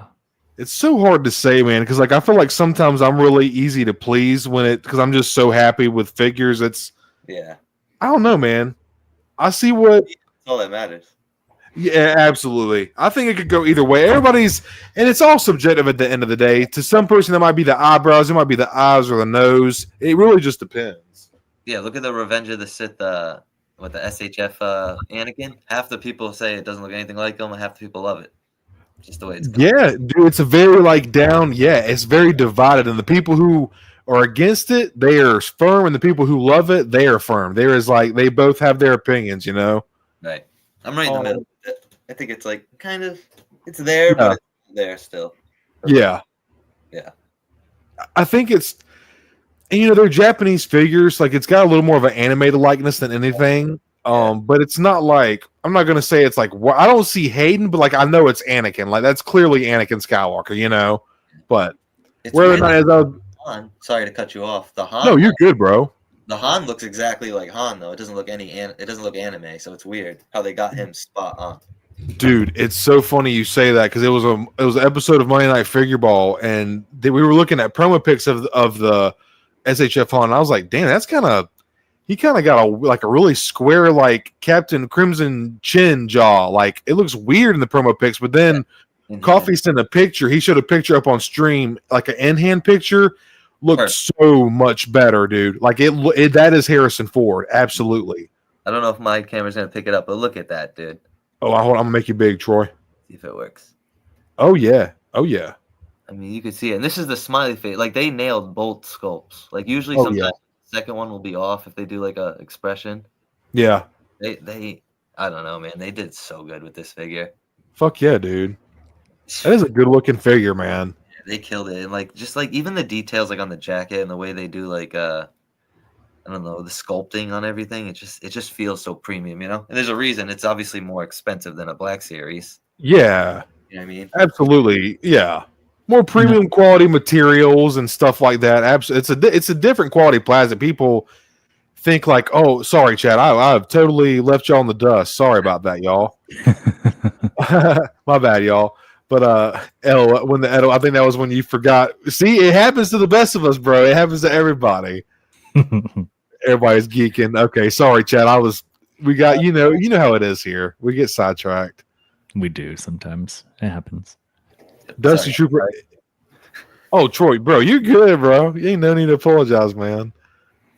Tobey Maguire's Spider-Man and its alternate reality wife, Scarlet. Bro, John Cena, what the fuck are you on, bro? What are you talking about?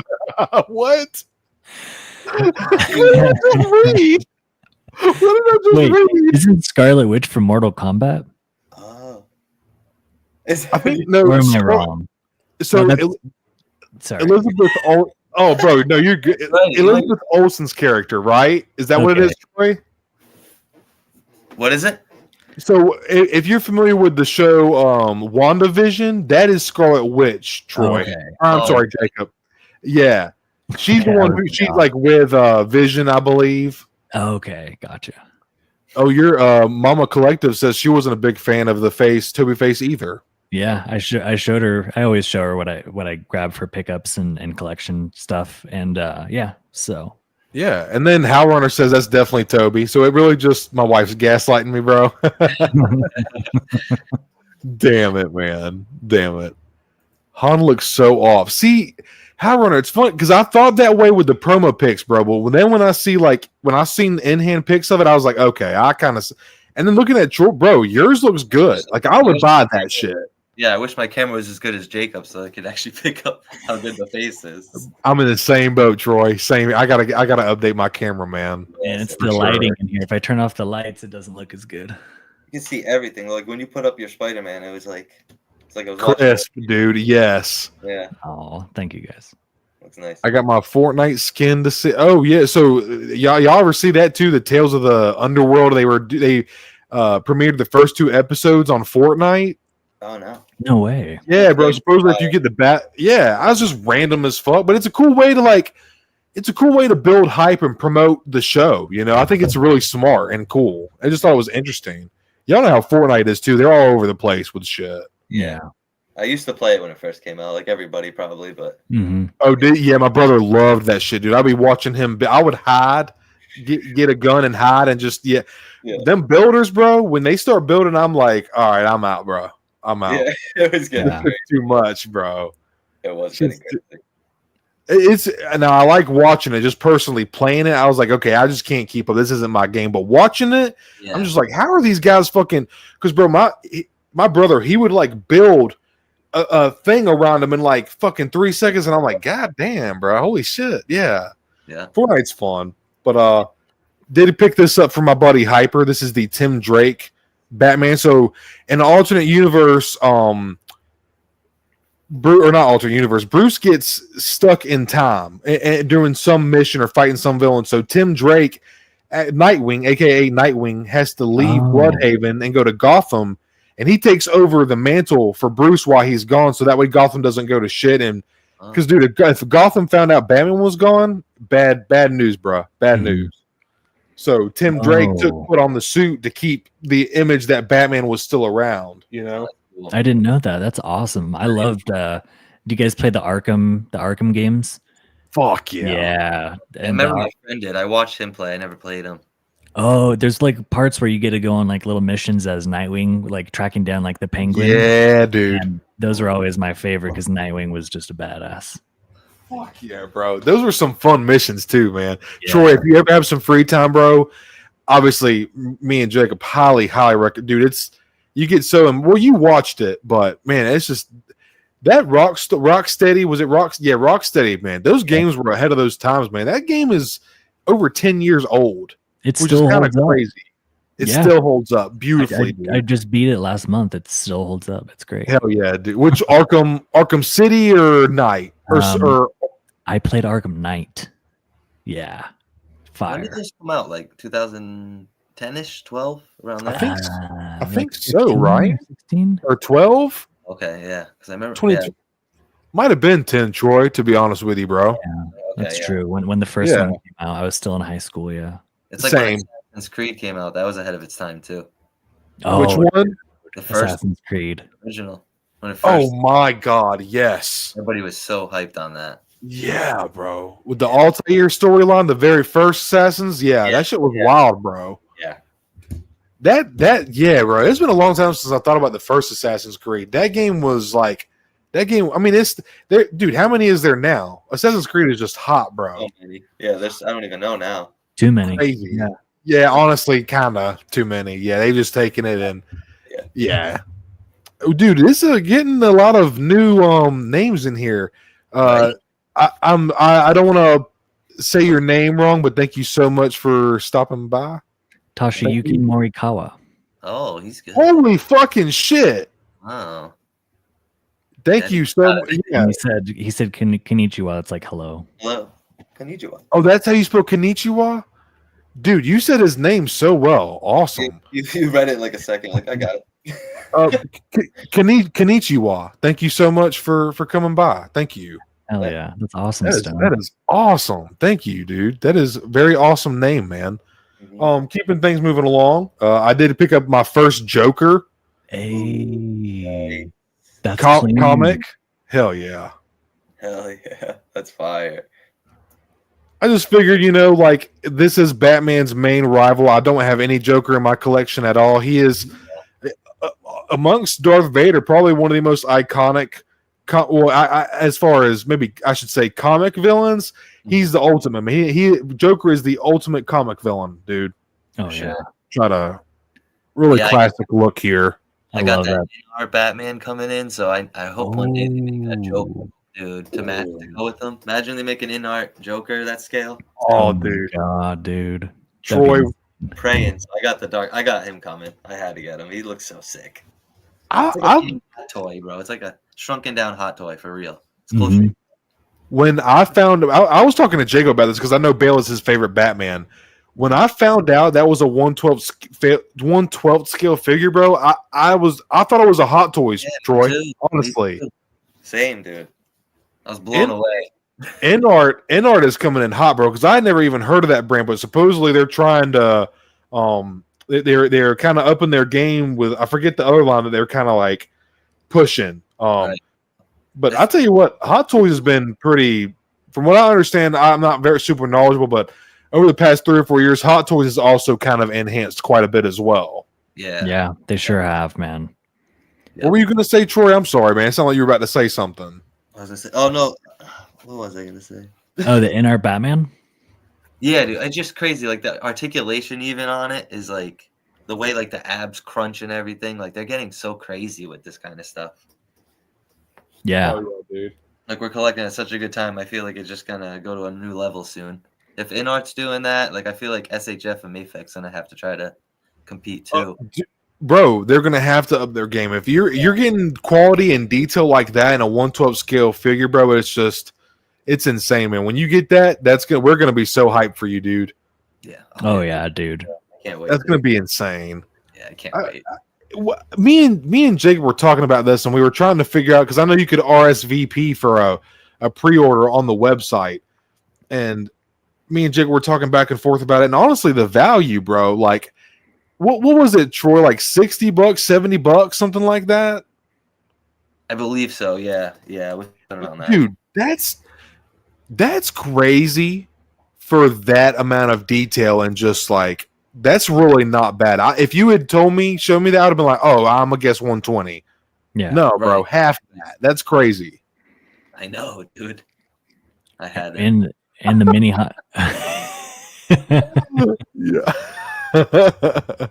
Damn it. Oh shit. That's true. Okay, I'm sorry. I'm gonna keep it rolling. I did pick up a second. Do any of you guys have this? I don't have it yet. Dude, I had a dream last night that I got that figure, and I was like messing around with it in my dream, and it was so freaking cool. You dreamed about it? I had a dream that I bought the Sebulba Hot Toys, and I was messing around with it. So if that's not a sign. Oh, brother, you gotta get it. Yeah. Dude, he's sick. What? He looks so good, dude. He does, man. He's exceptional. Howlrunner's right. He is absolutely goated, dude. The paint, the articulation, the sculpt. This is all there. This is now. I will say the one thing is that his feet are a little too big, but that is for standing purposes, so he can like actually balance. So I get it. Yeah, I can look past that. This is fucking beautiful, man. This is so cool. So good, dude. Do you post him like that or with his helmet on? Dude, I got him like this, bro. I can't cover up that beautiful face, bro. Only a face a mother could love. Oh, say what, Troy? It's good next to little Annie. I know people were saying like his head's a little big or whatever, but he looks good. Yeah, I haven't put him next to Anakin just yet. I've had this one on the desk, and I seen this one in GameStop when I got Toby. And speaking of, I wanted to say too, I picked up Toby for $26 with my GameStop membership shit. So I was looking at it, and I was like, me and Mrs. Stone, we were in there, and I was like, damn, man, 32. Oh shit, come on, Sababa. There you go. I was like, damn, $32, man. That's like. I said I was on the Out of Basement stream when they were talking about this, and I was like, I can't. I'm not gonna pick this up. The slight inaccuracy from the helmet, because this is the Far From Home buck. So I think they slightly retooled the abdomen so the spider emblem is right. But if you look, the eyes are a little further apart and smaller on Toby's mask or costume. They're a little bit closer and a little bit more sharp and bigger looking. And I was like, I'm not gonna pick that figure up. I'm gonna pass. No. I seen it in person, and man, the sculpted web lines, guys. The paint looks really fucking cool. Mm-hmm. Y'all know I like the black suit. And it's just Sam Raimi. All of us grew up with it. We all have that nostalgia. Yeah. And I know it's funny you said that too earlier, Jacob, because and then Troy busted out the Get heat gun. My left knee, bro. I was nervous opening it up. But it was super stiff. Now, once I broke it free, it was good. But my knees were super stiff. But once you start posing it around, it's a really beautiful looking figure, man. And for the slight inaccuracies, fuck it, Straight up, especially for you got it for like $26, man. That's great. Thank you, dude. That's the price it should be instead of 34 or whatever on. Absolutely, bro. 32, yeah. It's just you think it's like, bro, it's only $8. Like, are you a brokey? Like, no, bro, but that shit adds up per figure, Like, exactly. That's what Hyper Nice we were talking about before the stream started. It's like every figure you buy 20 figures times 12. That it goes up into like a couple $100 or at least. So. Yep. Exactly, bro. Yeah. And then next up, same as Jacob, I did pick. This has got a weight to it too. I did pick up the Range Trooper, brand new. Nice, dude. Well, I gotta get that one. He looks good. I think you'd like it, Troy. I haven't opened it up yet, as you can see, but I was kind of excited for the white fur. I don't have a figure. Do either of you guys have the OG one from Solo? No. Mm-mm. No, I don't. Now I know that one. This one has like regular boots. The Solo version has like the snow boot look. It's a little more utilitarian and it's cooler. But like to get this cool accessory that I don't have in my collection, and also just this design, I was like, I asked my wife. I kept looking at it, guys, and I was like, man, it does look cool. It's got the gold visor. It's got the white fur, and it's got the bazooka, the new weapon I don't have in my collection yet. And I was like, it's a new figure, new sculpt. I don't have this figure at all. And I was asking Mrs. Stone, I was like, babe, what do you think? Like, how do you think? And she was looking at it, like, I think it looks kind of cool. And I was like, yeah, I'm taking it then. So, oh yeah, the rule of cool. He was in Andor. Cool, baby. It makes it even cooler that he was in Andor. Oh, yeah. It is Andor. I'm kidding. I'm kidding. I'm kidding. I'm like it. Like, get Stone out of here. This is the Troy and Jacob show. Fucking talking shit about Andor. Fuck that shit. I like the white, how it pops against the red. It's just and we were talking earlier, I like the packaging. The new packaging is just nice.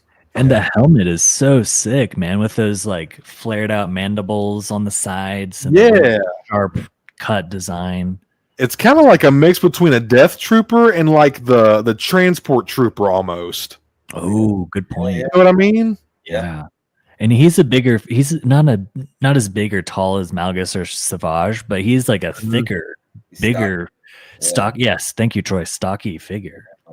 Yeah, man, it's absolutely because like when you pick him up, like this is a heavy black set. Like it almost feels like Savage, dude. Like you know, or like a Moma got some weight to it. Yeah, he's a bit of a bulkier boy. Yeah, really, and it's even got a little bit of weathering on it. I just noticed, to be honest with you. Oh, does it? Yeah. Mm-hmm. Oh, nice. The one con, just so you boys know, is the classic range trooper like kneeling pose. You can't quite get him into because of those straps underneath his legs. If you look, that's the only downside. So he'll be a stander. Yeah. Yeah. Right. That's right. Mm-hmm. Yeah. Yep.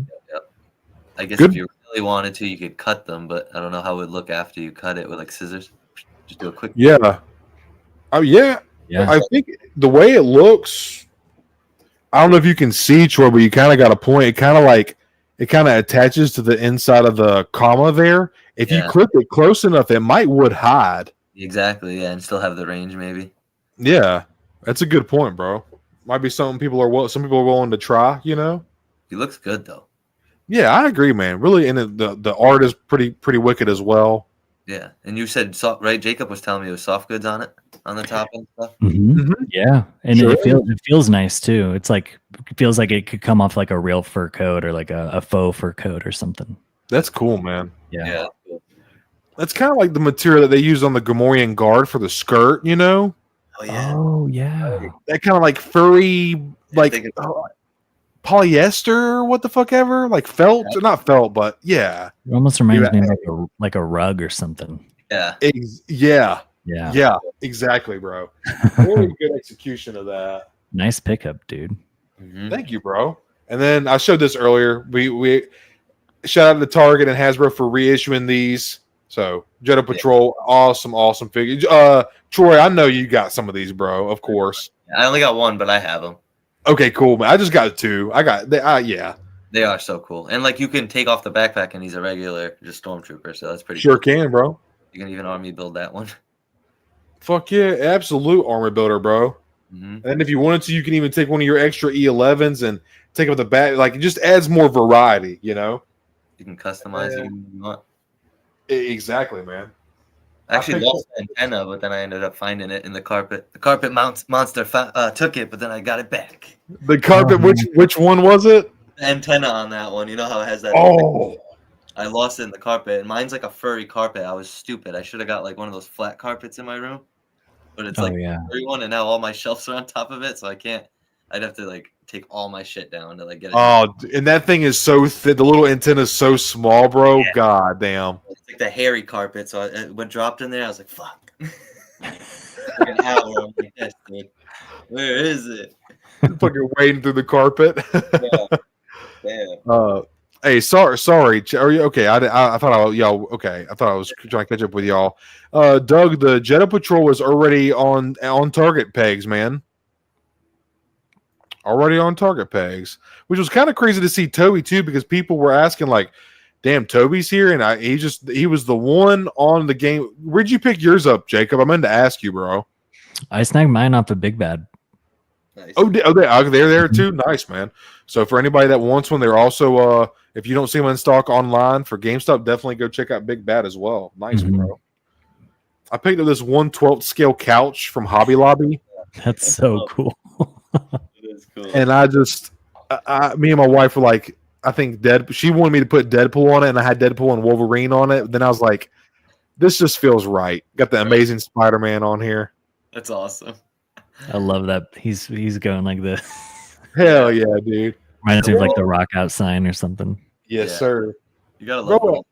So $11, dude. Like it's just a cool little like thing you can pop on your shelf to add some flavor to it, you know? Right. Even came with like a little ottoman here, and it's like actually got like some cushion on it, and like cool. Look at the little pillows, bro. Like it's actually Honey, I Shrunk the Kids couch. Yes, dude, exactly. Honey, I Shrunk the Kids ass couch. You guys watch you guys know Sir Dork? You guys watch him? No. I've started watching some of his stuff. I found him on Instagram or TikTok. Yeah, dude, he does. He gets a lot of stuff. Like he likes he gets a lot of world building stuff like that. He gets like the 112 vending machines, and they like light up and stuff, dude. They look so cool for stuff like that. Hell yeah! It takes I bet it does, man. That's sick. Yeah, it's cool stuff. Oh, I got you, Doug. I don't know where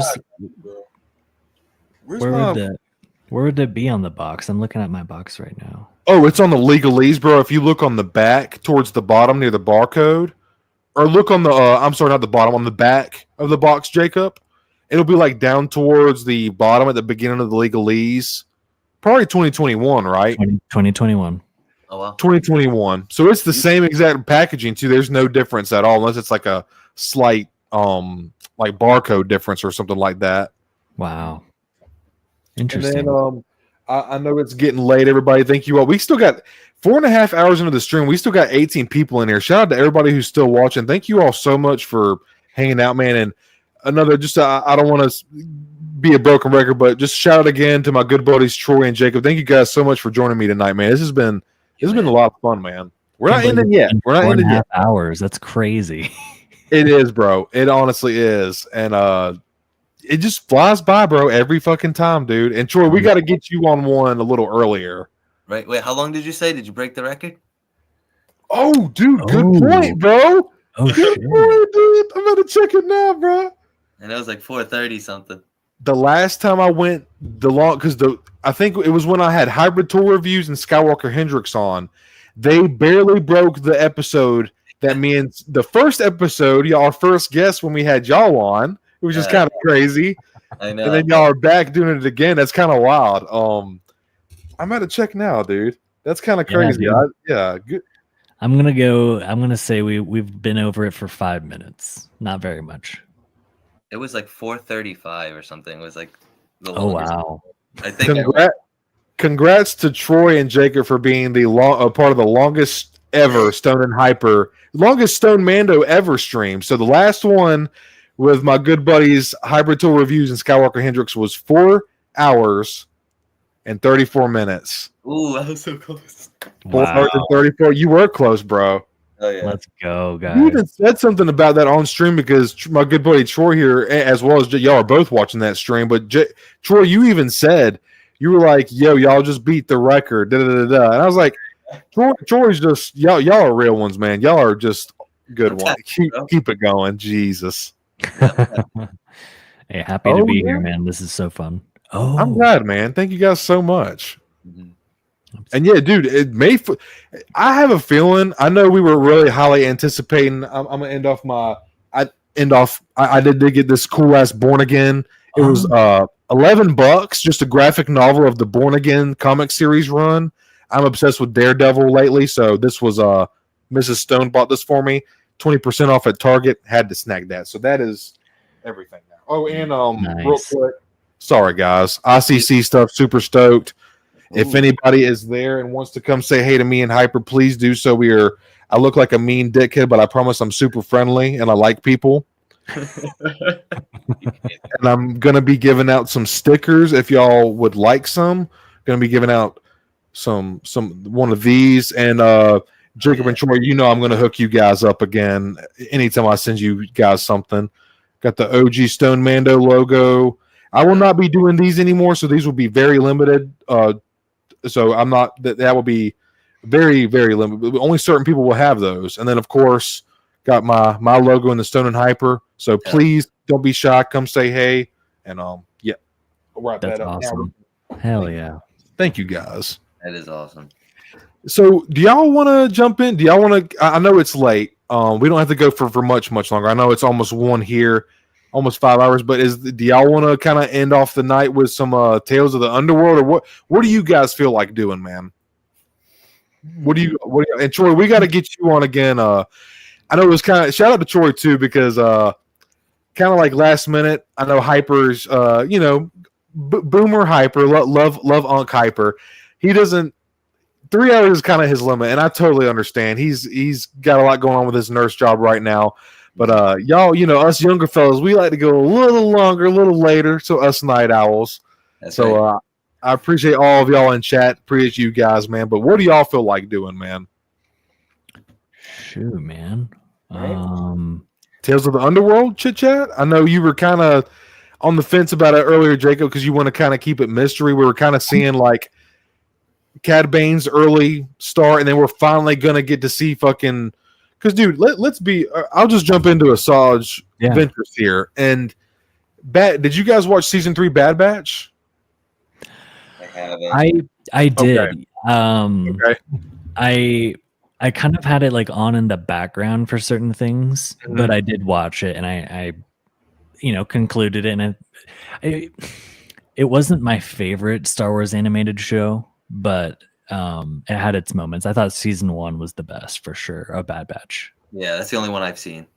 I think season 1 was kind of hard to beat, man. Season 3 really like tied everything up nice. Season 2 had what people call filler, and I get why people kind of got turned off from it. It was a lot of like side quests and treasure hunts, and it was just kind of like, people were feeling like they were like, "What am I watching? This isn't really like." And I get that. I totally get that. But one of the heated parts of season 3, and I don't mean to spoil this for you, Troy. No, you're good. Asajj Ventress made her return, and if anybody, one of the most iconic female Sith villains, Count Dooku's fucking apprentice, and they decide to make her die in a fucking novel, which not many people read or know about. Right. So it's like getting to see her character kind of fleshed out, and like seeing her kind of become redeemed, because that is again like here. Let me. I'm still big. Let's make it. We're all on. Seeing her redemption is one of the main plots and like ideologies of Star Wars. So getting to see Asajj, she started out as a Jedi, fell to the dark side. Now she's coming back to the light, becoming a better person. We get to see a little bit of that in Bad Batch, and she's got the yellow fucking saber. She's got her white hair grown out. So this is after she's already been like baptized in the waters of Dathomir, which is what brought her back supposedly. Like she. So Troy, I'm not, or anybody in chat, I'm not sure if anybody's aware, but Asajj, I'll try to make this quick. In the book, I need to finish reading it. I have it down here. In the book called is it Dark Disciple? Asajj Ventress and Quinlan Vos team up to assassinate Count Dooku. With obviously Quinlan Vos gets the permission of the Jedi Council. They're kind of hesitant because Quinlan's known to go off the handle and kind of do his own thing. He doesn't really follow the code a lot. Right. And even Obi-Wan says when he works with him in Clone Wars, he's like, "Hello, Quinlan." He's like, "Hey, we're gonna get into some shit with Quinlan as fucking always." But seeing Quinlan's also a very cool Jedi. We don't get to see a whole lot of him, and they even kind of hint at him along the Great Way when they're escorting people in Kenobi. He's got his writing, and Obi-Wan's like, "Quinlan was here," like that kind of. So Quinlan is still around. That is another cool thing. But it's really cool to see, like, so anyways, Quinlan gets recruited to befriend Asajj because that was his apprentice, and everybody knows that Dooku kind of was like, he assassinated. Palpatine told him to get rid of Asajj, and that's what he did, and obviously that left a very bitter taste in Ventress's mouth. So she's already got this bad blood for Dooku, right? The Jedi know this. So they're like, hey, let's get Quinlan in on the mix. We need somebody who's this is kind of like an underground operation. We can't absolutely know, like the Jedi can't be known for doing assassination. Like we need Quinlan to take this guy out, but nobody kind of off the record Jedi shit, right? So they send Quinlan in to kind of befriend or convince Asajj to join him. And I was doing the audiobook and reading along, and the guy who does it, he does the voice for Ventress, like a very girly, like raspy, like he does, and then he does the like very chill, like stoic, like he does the voices for Quinlan, and he bounces back and forth so well, it takes you into the story. I loved that, and like you kind of see Quinlan turn on his charm to like this goth chick, and then Ventress kind of likes it because she's like literally turning this guy down like constantly, and he's like, "Damn, this guy's got some. He's got some balls. He still wants it. Like he's just wisecracking, like talking like smart ass back to Ventress. Ventress is a smart, very interesting dynamic because you kind of have like the chill, laid back boyfriend, and then like the conservative goth chick girlfriend. Like, and it's a very interesting combo. And then they're like, yeah, let's work together. He convinces Asajj to join. Like, hey, I know Dooku kind of fucked you. You know, I need him gone. I'm on a secret assignment from the Jedi. I'll help you if you help me. Let's rub each other's backs. And they started getting to know each other. They end up falling in love. Quinlan Vos and Ventress. Oh, wow. Yeah. Yeah, bro. So they end up becoming way closer than either one of them expected. End up coming to a duel with Dooku. He's taking on Quinlan and Ventress at the same time. He goes to shoot lightning towards Quinlan. Ventress takes the blunt of it, and it kills her. It basically, like, pretty much takes her out. Yeah. Dooku kills Ventress. Shit.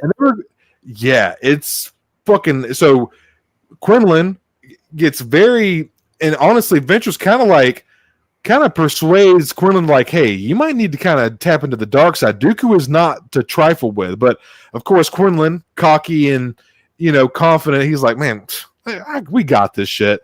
But then he kind of starts dabbling with the dark side because of Ventress, and they kind of dabble a little bit. So when that happens, then Dooku almost tries to convince Quinlan to be his fucking Padawan. And from what I remember, I didn't finish the book yet, but Quinlan kind of like does it, goes along with it to get closer to Dooku, and I that's about as far as I got with it. So, bro, it's good. It's so good. I can't wait to finish it. So now, and that's the thing, is they did all this in a fucking novel instead of like an actual animated or so, like people want to see, dude. What? So now we're jumping into fucking Tales of the Underworld. When we see her in Bad Batch, you're like, wait, what the fuck? And then in this novel, she died, but they do bring her to Dathomir. They put her in the waters. They bring back Maul. They like Mother Talzin. We don't know a lot about Dathomirian magic. It's another side of the Force we don't know a lot about, dark side magic, But it's just, I think it's gonna be really cool to see Ventress come back and seeing what they do. Quinlan, I think it was HowlrunNer earlier. Quinlan is going to be confirmed to be in this.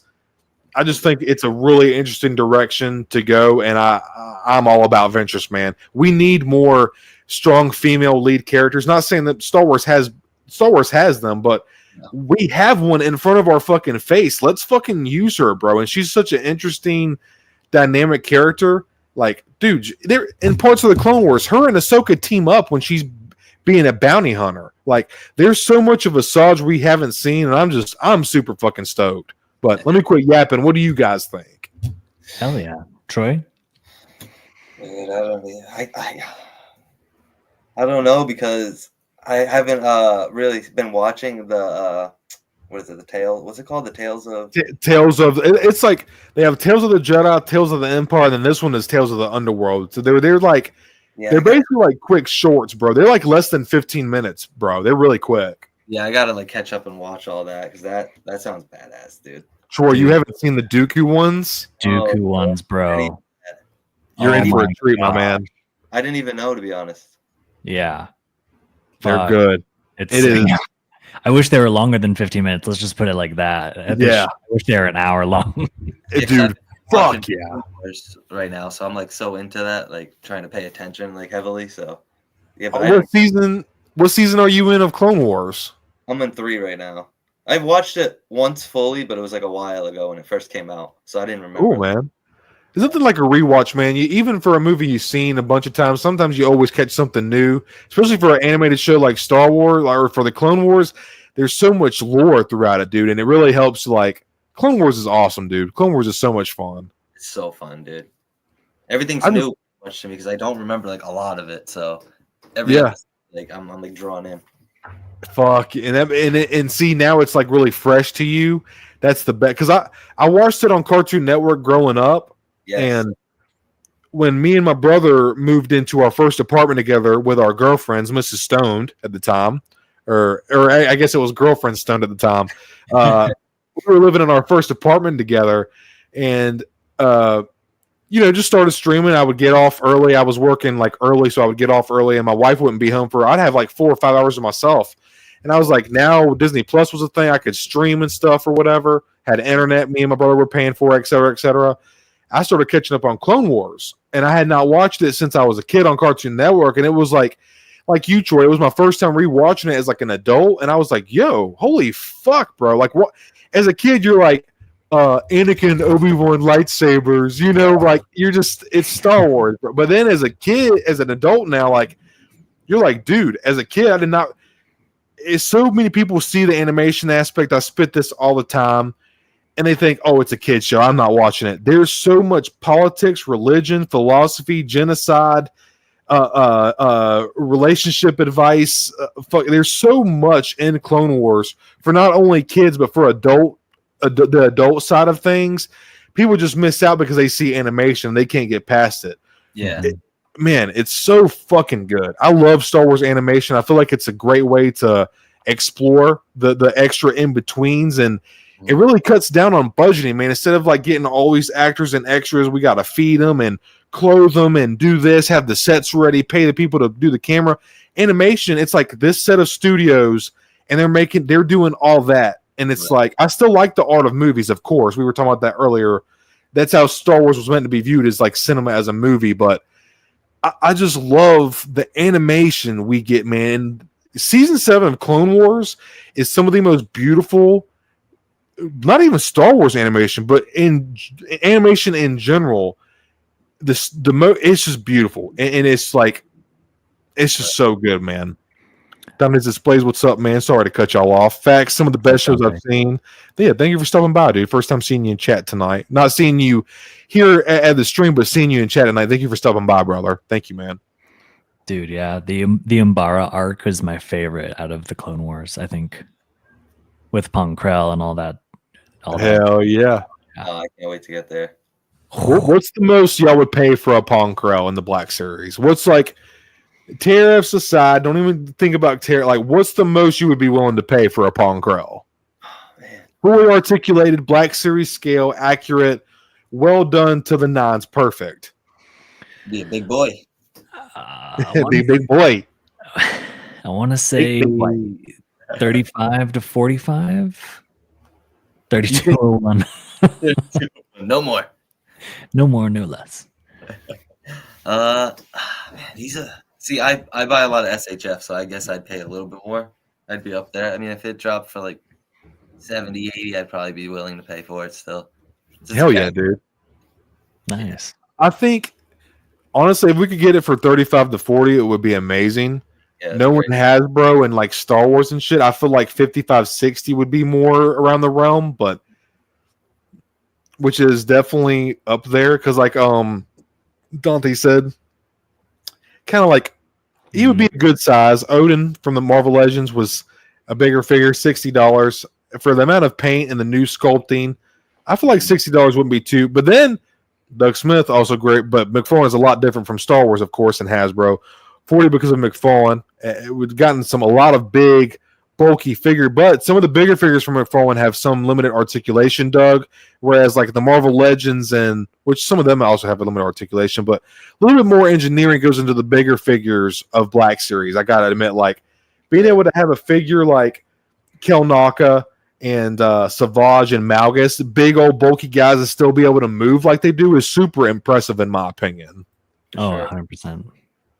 Oh shit. Bender Rodriguez says, hey guys, just a heads up, Amazon is having a huge sale on Black. Don't tell me this. I believe it's for May 4th. I just snagged a Throne Room Emperor for May the 4th. Just snagged a Throne Emperor 3-pack Jedi Survivor droids for $35 each. Awesome, wow, man. Damn. Awesome. Fuck yeah. Those are some deals. I don't know where to put him.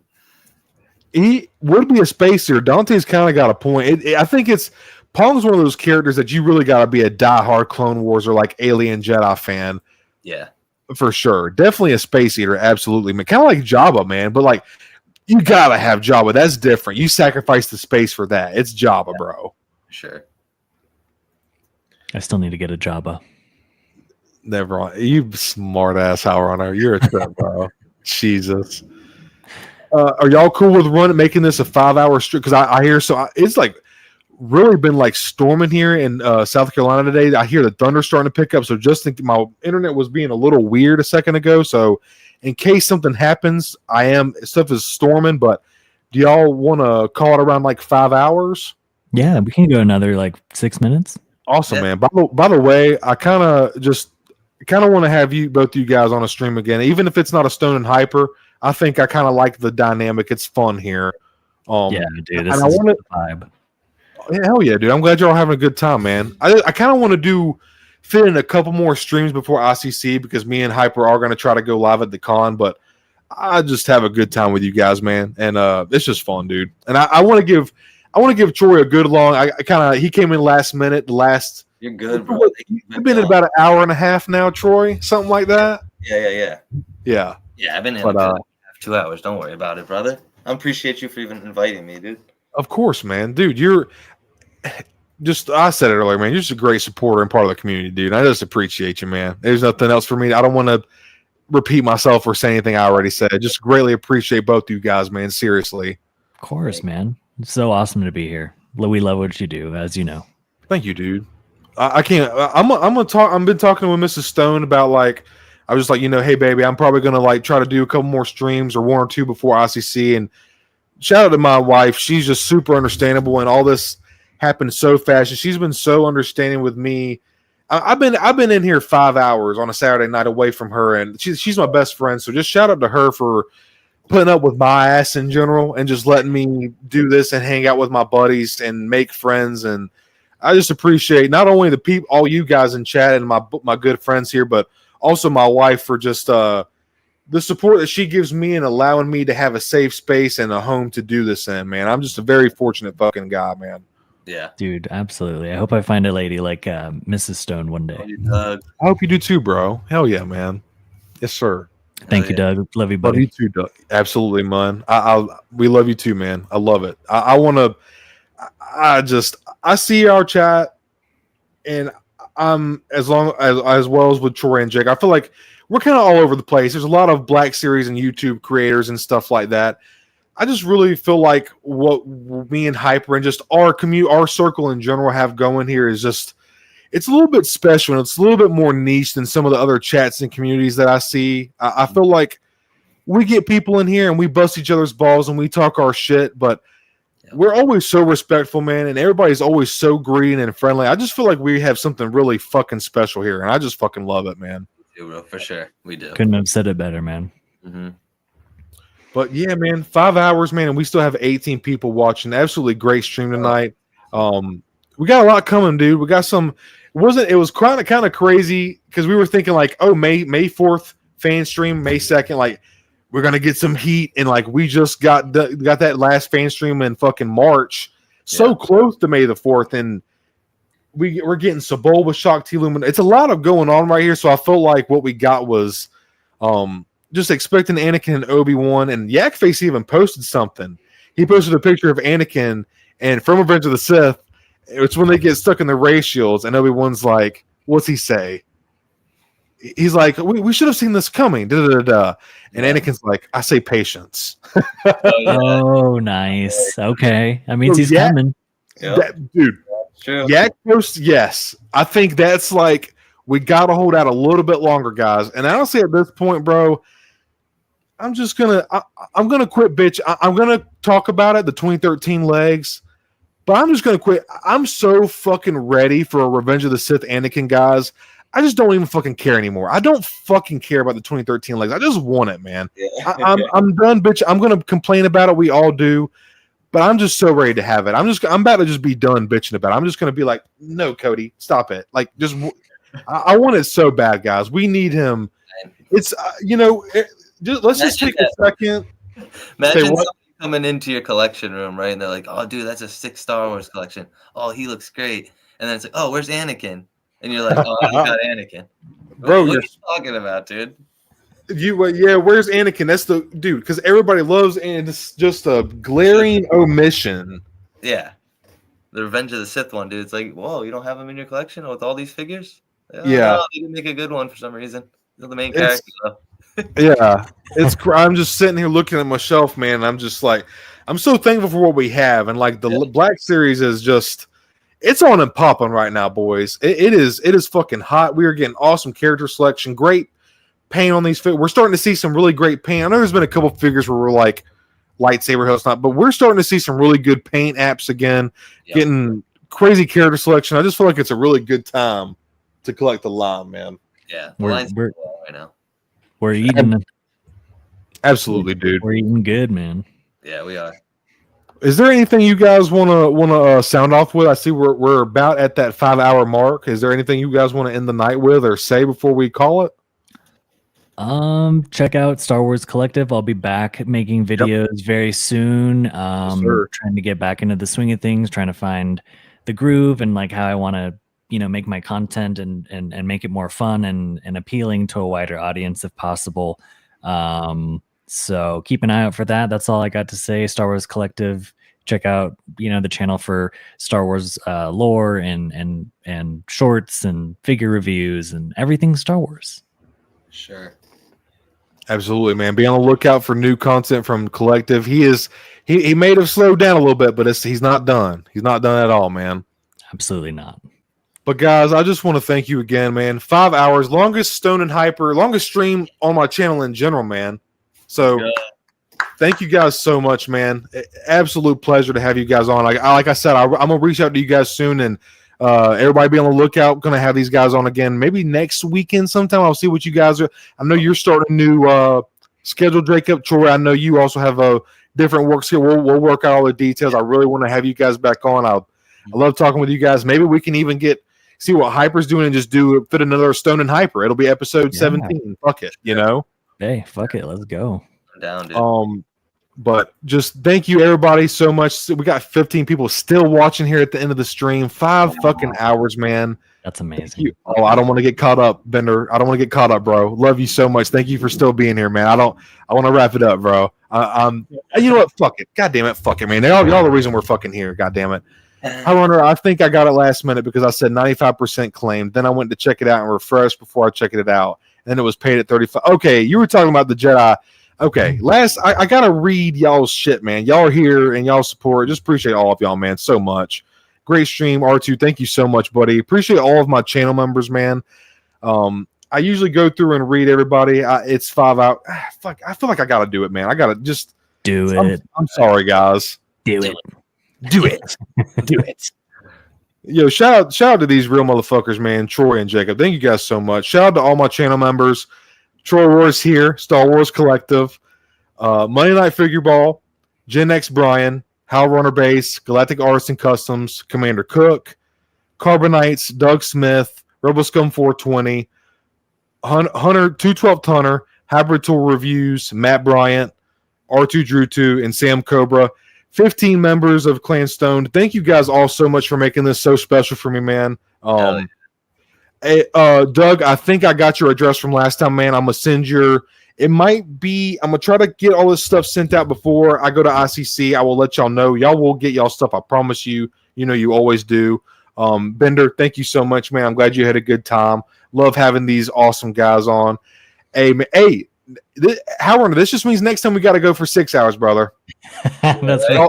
That's all this means. Yeah. That's all this means, man. And much love from thanks for being awesome, chat. May the force be with you, guys. Chat, we're bumping it back to 19. What the fuck are y'all doing, bro? Yeah. But man, if Mrs. Stone wasn't in there, it's late. I would keep going, but we're gonna do this again. I love doing this. I don't want to keep repeating myself, but thank you all so much, y'all. Episode 16 of Stone and Hyper. Got my awesome guys, Jacob and Troy. Thank you guys so much, and this has been an awesome stream. We're gonna call it here. You all have a great night. Happy May 4th officially. So awesome. May 4th. Happy May 4th. And we will see y'all next time. Good night, everybody. Good night, chat. Cody. Darth Vader.